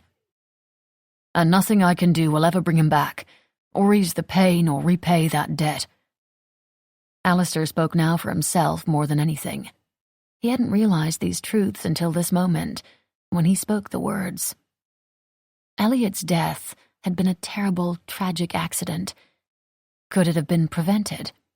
Possibly. But if it wasn't that carriage race, it might have been another. Could Alistair go back and change anything? No. He had to find a way to live with the things that were. He could continue to blame himself and take the Baron's blame, but to what end? There was no point in trying to win the Baron's favor. He'd never ever had it. And the Baron would never bestow it, for reasons that were simply beyond Alistair's control. I won't do it anymore. I won't even try. Already he felt lighter, freer, sad, but no longer strangled by an impossible task hanging around his neck. But we need you to marry. The estate needs the money, Rotham continued in a hollow voice, as if Alistair had never spoken, as if such truths and revelations had not been revealed, as if nothing had changed. And nothing would ever change if Alistair carried on in the same way. The Baroness would still be distraught, the Baron would still be fixated on his absent heir, and his increasing debts. And Alistair would still be some traumatized, good-for-nothing failure. No, things could not stay the same. They had to change starting now, this moment, with this choice. He would no longer live his life making every effort to earn Rotham's favor, even if it meant he would not marry Lady Amelia. Chapter 22, in which something changes everything. Amelia had not seen Alistair in days. Her last glimpse of him had been his back as he walked away, leaving her by herself in the middle of the ballroom, even as she called out to him.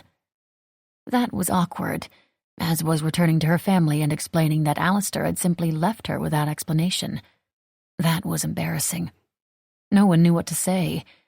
That was humiliating. Then the days went by without word from him, not one. He simply vanished. That was heartbreaking. Every time she thought of him leaving her in the lurch, she felt sick.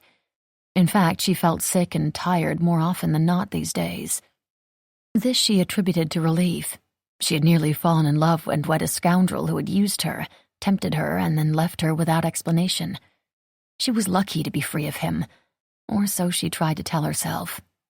In his absence, during which she didn't receive one letter or read a mention of him in the gossip columns, or see him across a crowded ballroom, she missed him so much that she wondered that maybe it wasn't the most unforgivable thing if he had seized an opportunity to spend the day with her.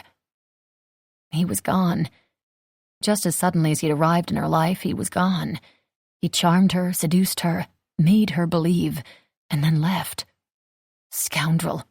Jackanape, bounder, cur, rogue, wanker. Amelia muttered all the unladylike swear words she had learned back home, from sailors on the ship during the crossing, and from the stable hands and even James when he was angry. None of them made her feel better. She knew why Rotham wanted Alistair to marry her. Money was always an easy motive to understand. But what she didn't know was why Alistair would even try to honor such a request. Had she been feeling more like herself, she might have plotted ways to find him and compel him to tell her everything. But instead she languished and cast up her accounts. Josephine found her in her room, being sick.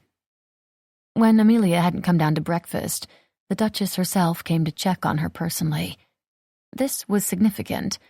As far as Amelia knew, the Duchess was not in the habit of strolling into other people's bedchambers, uninvited and unannounced. That was something done only by ill-bred people, prone to informal behavior. It was something Amelia did when she was feeling more like herself. Amelia warily glanced up, expecting pursed lips or a frown. She had tried to hide and had been caught. Surely she was in big trouble now. "Either last night's supper doesn't agree with you, or you snuck out for a night of debauchery," Josephine said. She sat on the bed and smoothed out her crimson skirts. At the mention of food or debauchery, Amelia heaved again.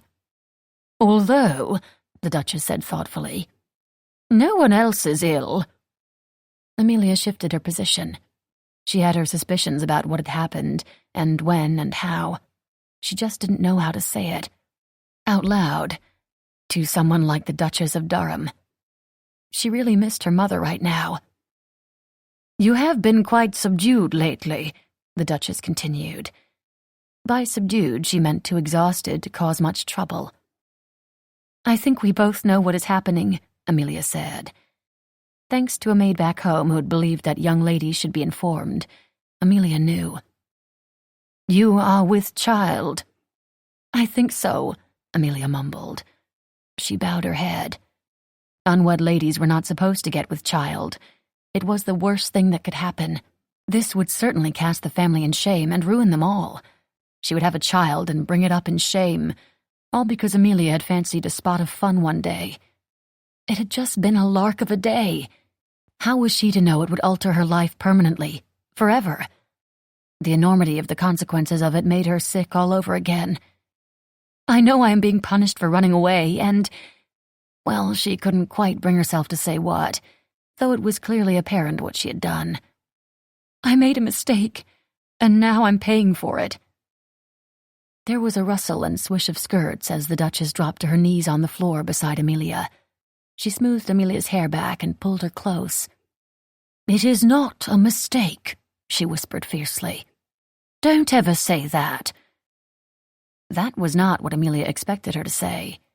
It might have been the last thing she expected to hear, but it was welcome. So very, very welcome.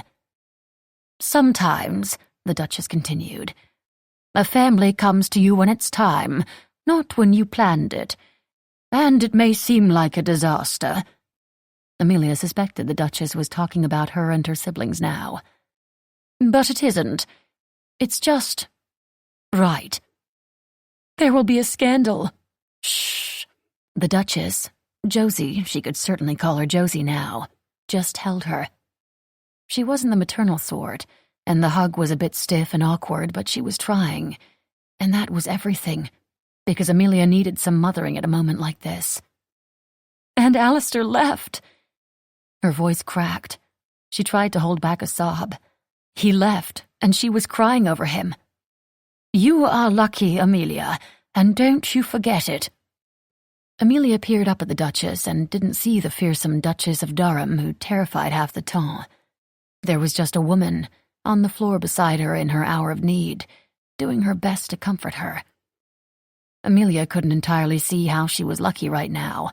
A baby without a wedding ring was an unprecedented level of trouble for her. But there was something in Josie's eyes and voice that made her believe that this little thing inside of her was a good thing, and not just something making her heart sick and just plain sick. "What am I going to do, Josie?" Amelia asked, leaning against her. She stiffened a bit, presumably not quite used to moments like these. Then she softened. "Well, as I see it, there are 3 options," she began. "First, you can marry the father. who has left me and disappeared. What is the next option?" "You can quickly bamboozle another man into marriage and hopefully convince him that the babe is his," Josie said. "It's done all the time." Amelia heaved once more. "Or you can go live at one of our country estates with your child. You won't be able to return to society, though. Your brother and sisters and I can come to visit." This would be her way out. No more shoes that pinched, frilly dresses, or late nights spent waltzing. No more calling hours or endless conversations about the weather. She could wear breeches and ride astride and do whatever she pleased. She and the child could have adventures, play games, and enjoy life together away from the judging eyes of society. But there would also be no more teasing with her siblings, or kissing Alistair, or the hum of city activity. She wouldn't have someone to marvel over the child with, except perhaps a stern old housekeeper and straight-faced butler. It seemed all housekeepers were stern, and all butlers were straight-faced. She may not have loved the social whirl, but she was a person who thrived on company and activity. And family. "And perhaps, in time, your child will be able to make his or her debut," Josie said. "We could certainly manage some sort of match." Amelia could just imagine what it would be like for the bastard child of the scandalous American hoyden who became a recluse and was known to wear breeches, ride astride, and otherwise buck convention. It would be a mighty challenge for a child who should have every advantage, and yet would spend its life at a disadvantage because its mother decided to have a spot of fun one day with a scoundrel. She already wanted more than some sort of match for her child. She did not want some sort of match for herself either. What did she want? "You do not have to decide this now," Josie said. Indeed, it was not a decision to be made whilst casting up one's accounts. But it was a decision that would have to be made soon. But she did not feel old enough to decide people's fates on her own. Amelia found herself longing for Alistair, who had not come to call in days, after mysteriously leaving her for reasons he did not deign to explain. Men. She did not understand them. Fortunately, she had a brother who did. In which our heroine questions her brother about men. Later that afternoon, Amelia found James in the stable, even though he was told time and again that dukes were not to muck about in stables. They were above all that, and had important ducal matters, whatever those were, that required their attentions. That was just one of the things about being a duke that James disregarded. He knew what he loved, what he was good at, and he stuck with it. That was one of the things she admired about him. She found him in a stall, brushing one of the mares, Cassandra. She came with the title. Amelia joined them both. "I need you to explain men to me," she said, apropos of nothing. James looked heavenward and did that thing he did where he muttered about the injustice of having to be responsible for 3 sisters, one of who thought nothing of joining him in a small confined space with a large, powerful animal to ask him the simple question of explaining half of humanity. "I'm a simple man," he said, pausing in his work and turning to face her. "I like horses, women, a good whiskey, and yet I constantly find myself besieged by sisters, and female problems." He resumed brushing the mare. "My heart bleeds for you, but I came to discuss my problems with men. When I look at you, I see a girl of 8 who fell out of a tree trying to rescue a kitten that she had placed there in the first place. Ah, Millie. Turns out she was not a climber. She is too young to have men problems." "Be that as it may," Amelia said, using a lovely, polite way of saying, "I hear what you are saying, and it is completely irrelevant to my agenda." She had learned it from the Duchess. "I am a grown woman of 22 years, and I have men problems. Well, a man problem." "Thank God it's singular," James said. Then he set down the brush and sat on an overturned bucket, hardly ducal that, and asked, "What is it?" "Alistair has vanished, without word or explanation. Why?" She'd considered the matter extensively, between sleeping and being sick, and decided that if she knew why he'd disappeared, she could determine how to proceed with deciding their collective fates. But asking Alistair himself was complicated, because he had vanished without word or explanation. "Well, as I see it, there are 2 possible reasons," James said. "No, 3. Do tell."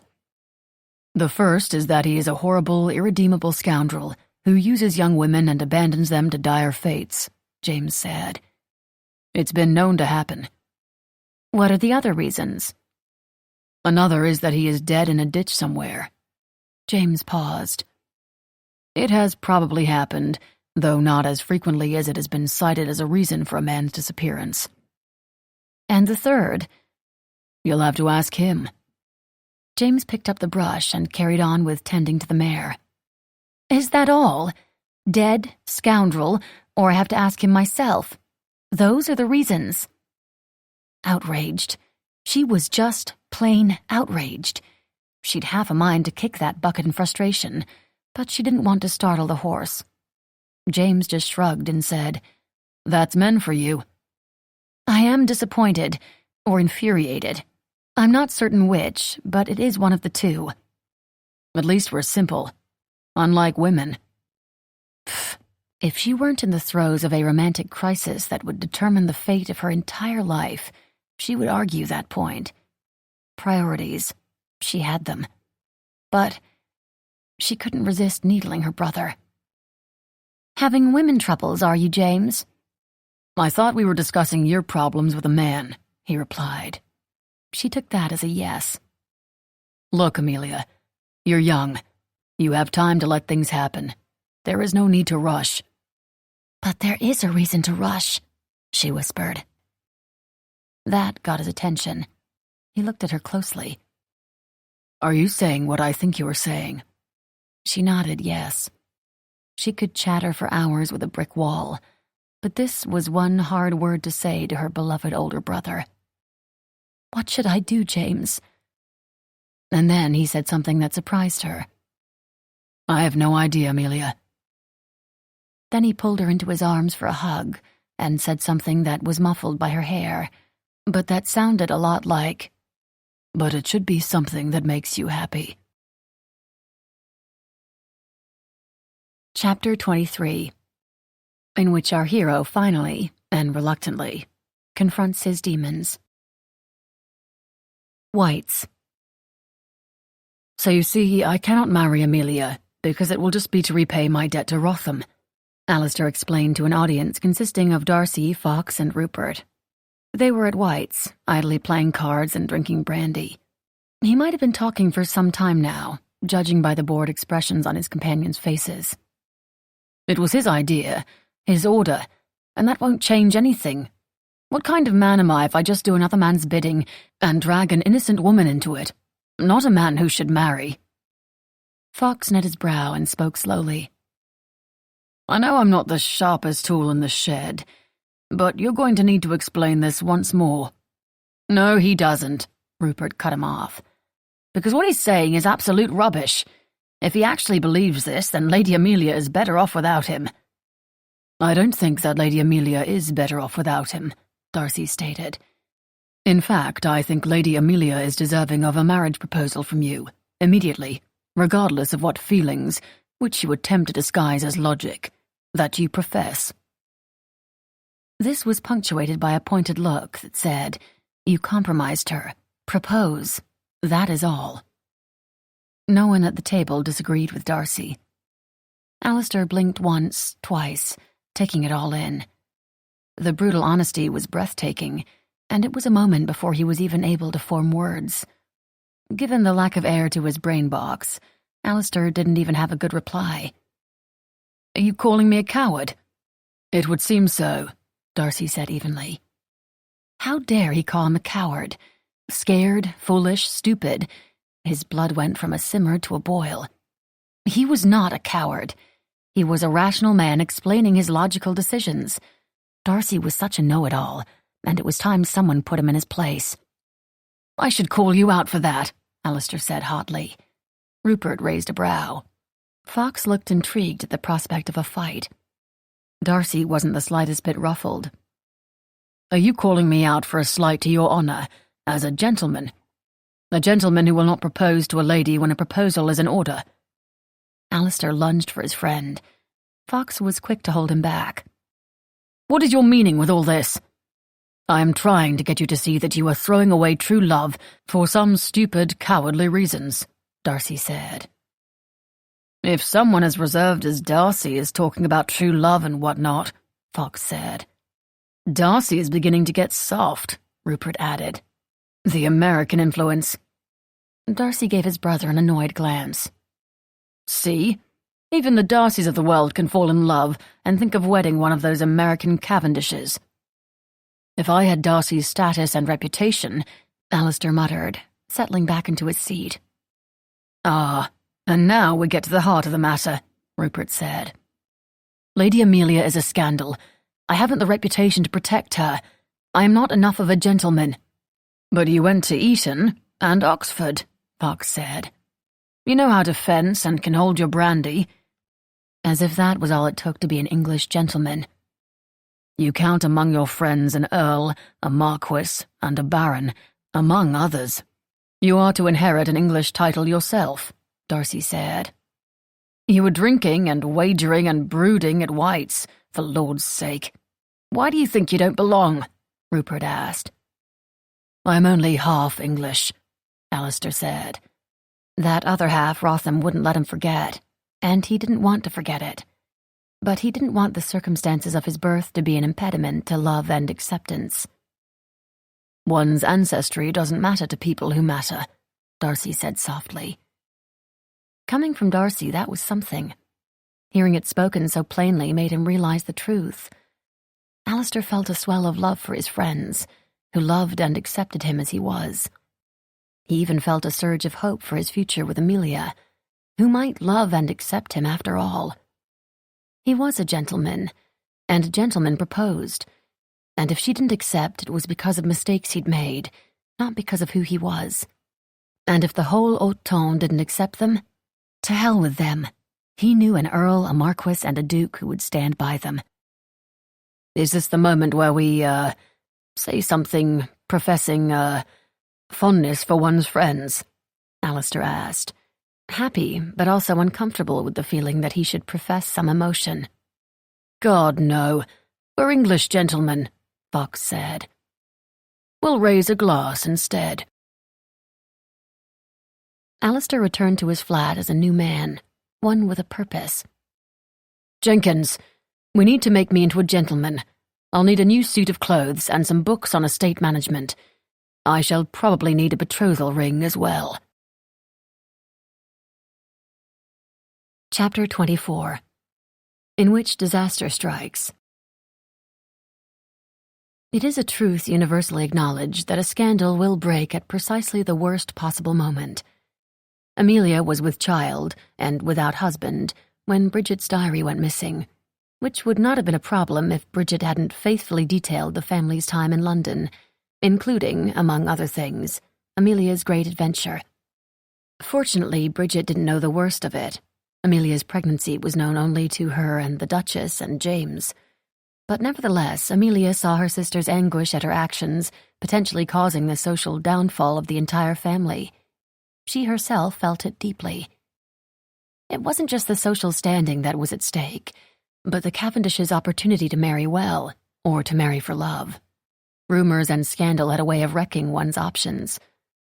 It made Amelia think long and hard about her own situation.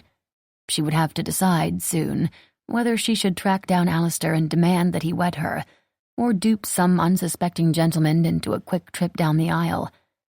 Or perhaps she should just give up and rusticate in the country.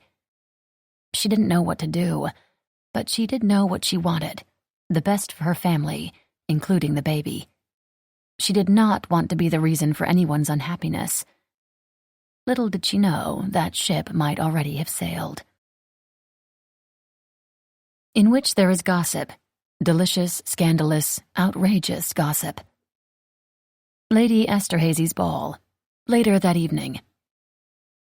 Lady Esterhazy's ball was a crush, And in that crush were members of the haute ton who had just witnessed Lady Bridget make quite a scene, as the Cavendishes were wont to do.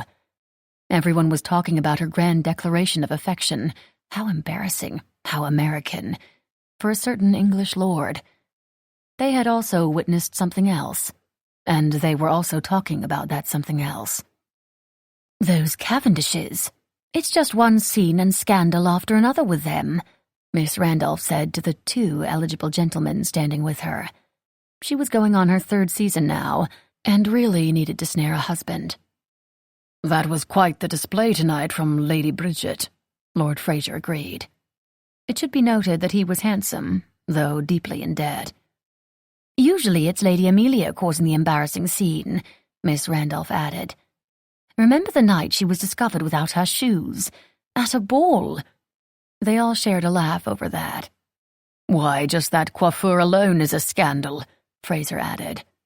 Short hair on a woman? It's insupportable, Algernon added. He wasn't as handsome or as smart, or sober, but he was second in line for an earldom, so he was not to be ignored. Miss Randolph leaned in close to Fraser, with the smile of one about to divulge a secret. My maid saw her getting it cut. When? And where? Oh, it was a fortnight ago or so, something like that. My maid saw her down near St. James's Park. Wasn't that when she was ill? Fraser asked. His brain did that thing where it synthesized disparate pieces of information to arrive at conclusions. Hard work, that. I haven't the slightest, Miss Randolph said. Perhaps. Then it makes more sense, Fraser said. Then he smacked Algernon on the arm and said, Remember that morning we were in St. James's Park and saw someone who we thought looked like Lady Amelia? No. You were still drunk, most likely, Fraser said. Wastrel, this one, not like me. I thought nothing of it at the time, but now that you mention it, that must have been her. But why would she be getting her hair cut off down at St. James's Park? Algernon asked. I beg your pardon, but I couldn't help but overhear you discussing Lady Amelia Cavendish and the date she became ill. The conversation widened to include Lady Carsington. The date was June 3rd. I know this because the entire Cavendish family failed to attend the ball I was hosting that night, owing to Lady Amelia's mysterious illness. Lady Carsington was clearly still bitter about this. The group conferred and concluded these events had all taken place on the same day. There were gasps and murmurs as the implications of this were considered. Lady Amelia Cavendish was in big trouble, ruinous trouble. Now that I think about it, it was shortly after that day that my neighbour, Lady Boswell, came to tea with Lady Somerset and told me about the most curious thing, Lady Carsington continued. There had been a brawl at Vauxhall, where she had taken her granddaughter, and she could have sworn that she saw someone looking like Lady Amelia running away from it. But the Duchess would never allow that, so we thought it must be nothing. That brawl was mentioned in the London Weekly, just the other day, Miss Randolph exclaimed. Everyone already knew this, but now 3 people had seen Lady Amelia out on the same day that she was supposed to be at home, ill. 1 person could be dismissed, 2 could be ignored, but 3... Then Miss Randolph spied someone she knew. Oh, Lady Francesca, there you are. We were just talking about Lady Amelia Cavendish. I'm not in the mood for any more Cavendishes this evening.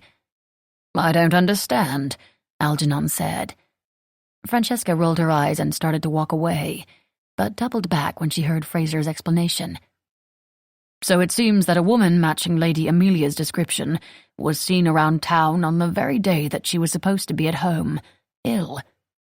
I dare say you have the right of it, Lady Francesca said with a malicious smile. And she was seen with a gentleman, Miss Randolph added. That got everyone's attention. Why are you only telling me this now? Lady Francesca grumbled. Who was it? My maid didn't know. He was of slightly above average height, dark hair. Well, that could be anybody, Algernon said, thoroughly exasperated by the whole conversation now. Fraser, who was also of above average height, with dark hair and debts in need of a bride's dowry, agreed. It could be anyone. Even him. In which gentlemen are idiots? Or are they? Even later that evening, White's. Fraser and Algernon followed the crowd of gentlemen from the ball, onward to White's, where the evening would continue with more drinking, gaming, and wagering, this time without young ladies and their chaperones around to ruin the fun. Fraser leaned against the wall in White's, sipped his brandy. "Why are you so quiet?" Algernon asked. "I've been thinking. Lord help us. Lady Amelia is unwed. Last I heard. If what we learned about Lady Amelia is true, that she was out, unchaperoned, with a gentleman who has not wed her, then she is in desperate need of a husband." "Yes, but she's American," Algernon said skeptically. "She doesn't wear shoes to parties." "Yes, but she's a rich American. And now that Darcy is connected with the family—" Darcy had recently attached himself to the family via Lady Bridget. Darcy was the living embodiment of a perfect English gentleman who was probably born wearing a perfectly starched cravat. Respectability for the scandalous Cavendish clan was sure to follow. "So you have your eye on her, do you?" Algernon asked, taking a sip of his brandy. They were interrupted by Lord Berbrook. "Who do you have your eye on, Fraser?" "No one. Lady Amelia Cavendish," Algernon said loudly. Heads turned. Other people listened. "The American! Shut the hell up, Algernon." Fraser's idiot friend did not listen.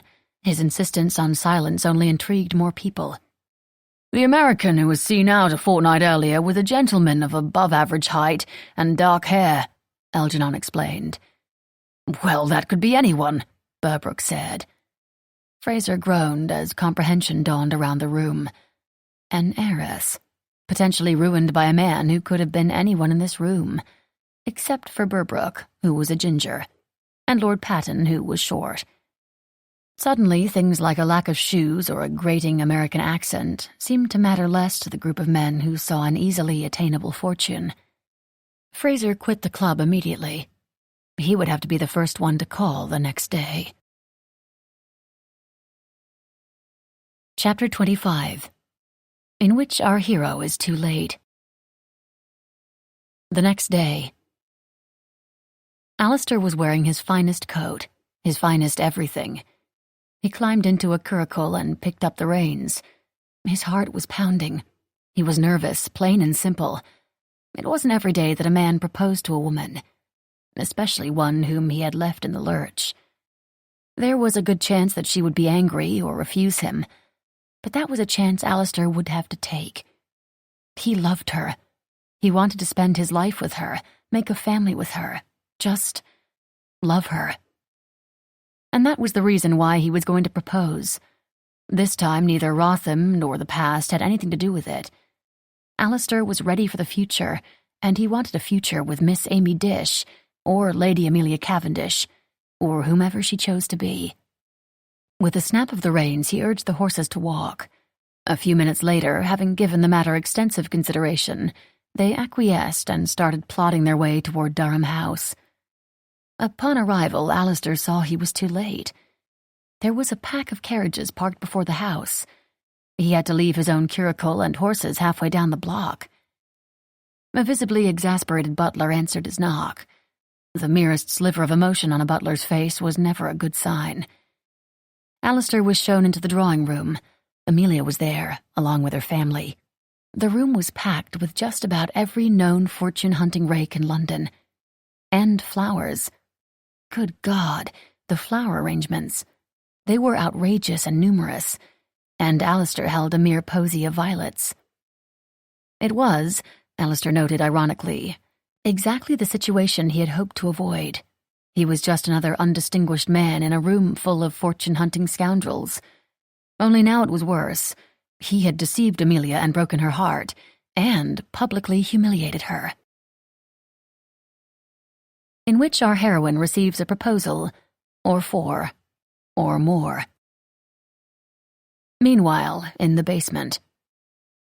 Amelia and her family were celebrating Bridget's recent betrothal to Darcy in the kitchens, because that is where the Cavendish siblings were often to be found, because that is where the cake was.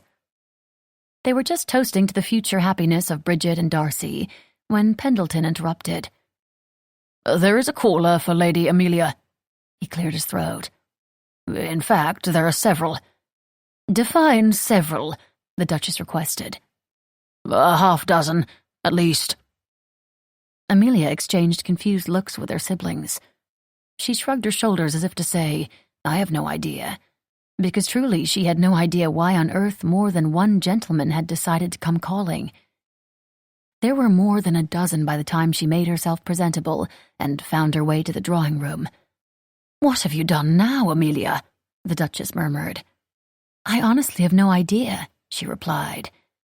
"Do you want me to get rid of them all?" James asked. He flexed his fists, ready to throw punches. Brothers.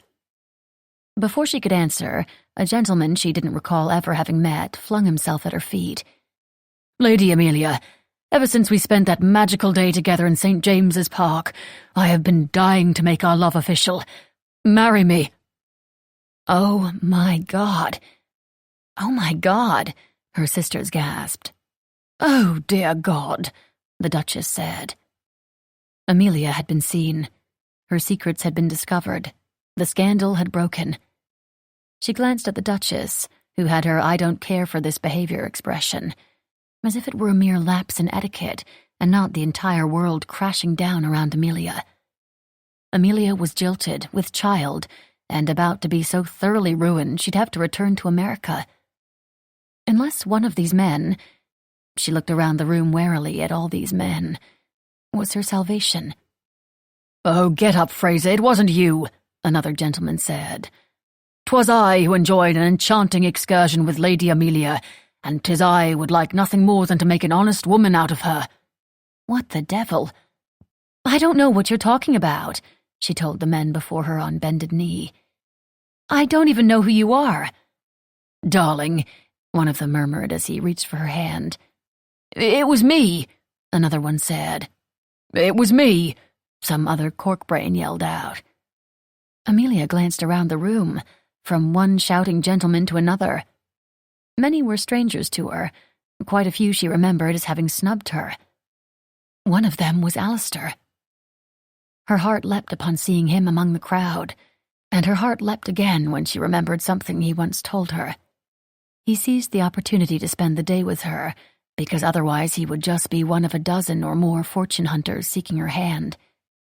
He would have been indistinguishable from the rest. He wouldn't have stood a chance otherwise. She had dismissed his concerns then, but now she saw what he had feared. Here he was in a room with a dozen or more fortune hunters, all of above-average height with brown hair, seeking her hand. He was taking a chance anyway. "It was me," he said, loud and clear. Half the men ignored him and insisted they were the one to have squired her around all day. She smiled, recognizing the truth of this farcical situation. With all these proposals, Amelia had a choice in her future. She had options. She could marry any one of these dolts and salvage her reputation and that of her family. There was surely an earl or impoverished marquis in the bunch, maybe even a duke's brother. What they lacked in funds they would certainly make up for in social connections. Or she could, as the Duchess suggested, live in a castle in the country. Or she could marry Alistair because he was here, and her heart skipped a beat when she saw him. "It was me," he said again, eyes gazing deeply into hers.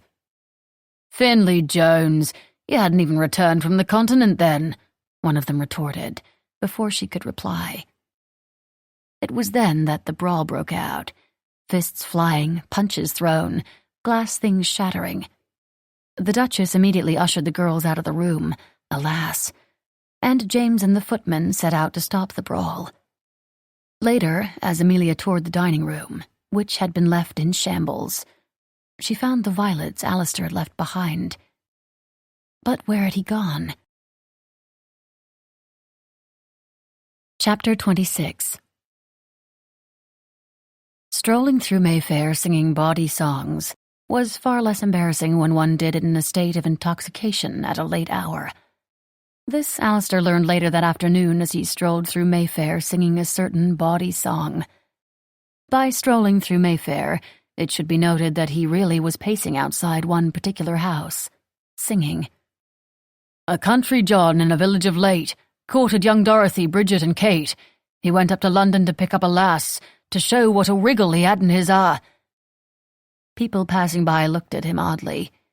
This was not typical behavior for a gentleman of the temps, which usually involved dressing up to stand around and complain about being bored.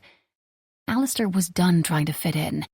He had a gentleman's education, gentleman friends, and a gentleman's sense of honor. They would accept him or they would not, for reasons beyond his control. Only one woman's opinion mattered. He looked up at all the windows of Durham House and wondered which was hers. Singing outside a woman's window may have been crazy, but it was also a standard course of action for a man in love. Amelia pushed open the window and leaned out, wanting a spot of fresh air before the night ahead. She was supposed to be resting before the ball tonight, one which was sure to be a doozy after the events of the afternoon. She heard singing, a man's low baritone. She shivered. Memories. Amelia leaned out, straining to hear more. She gasped and smiled when she heard the words. They were horribly inappropriate, but held a certain significance. A country John in a village of late courted young Dorothy, Bridget, and Kate. He went up to London to pick up a lass, to show what a wriggle he had in his A flash of memory. His voice, a warm summer night, leaning out the window, wanting, feeling lured by his siren song, calling out to her. She didn't think twice about dashing down the corridor. Another memory came back to her. Down the servants' stairs. Yes, it was coming back to her now. Outside into the garden. Another memory. He turned when he heard her approach. Seeing his face, seeing her, that was a memory to treasure forever. It was love and hope, and everything she was feeling in her heart. Amelia. Alistair. I have come to ask you a question, he said. And I have a question for you, she replied, a slight smile. Ladies first. Anything, he whispered. Why? She waved her hand at the world at large. Why did you travel so long? I know why you returned, but why did you even agree to try to wed a girl, sight unseen? Why did you still try to woo me after our day together? And why did you leave me on the dance floor that evening? This is the part where I tell you about my secret pain, he said with a half-smile. I was planning on this. Amelia put her hand in his. Amelia, I am half English, half Indian. I am an orphan, raised by a man who never wanted me in his life. As such, I have never felt like I quite belonged anywhere. Not here, not India, not any of the places I visited on the continent. That is a feeling I can relate to, she said softly. I came to England at the age of 8, Rotham's ward.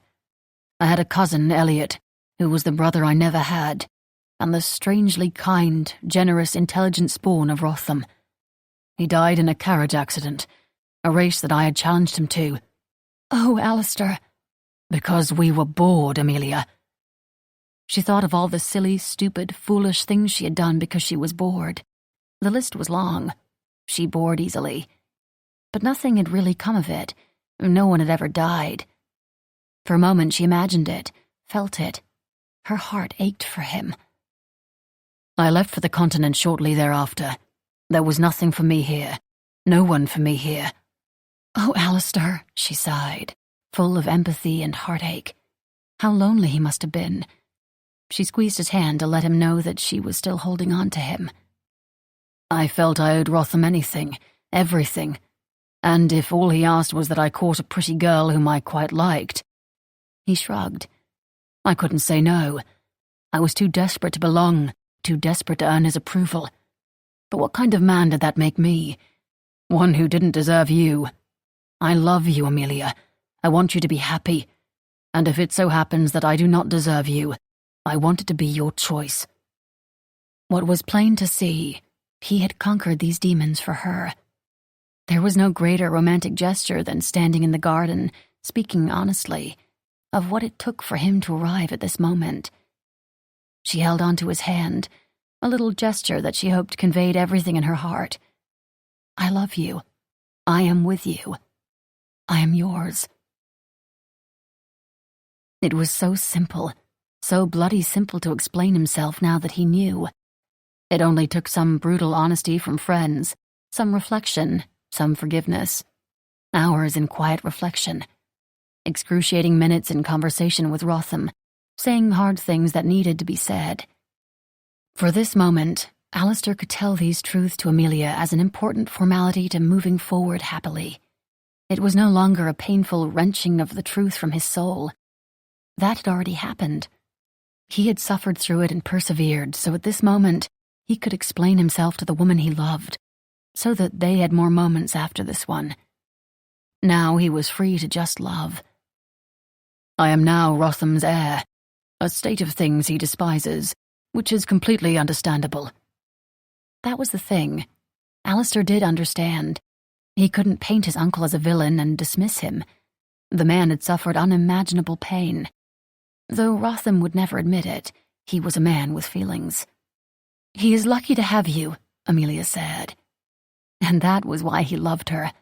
Anyone else would see someone of questionable heritage, someone lacking the education to run an estate, the connections to make his way in society, and the money to make everyone forget all that.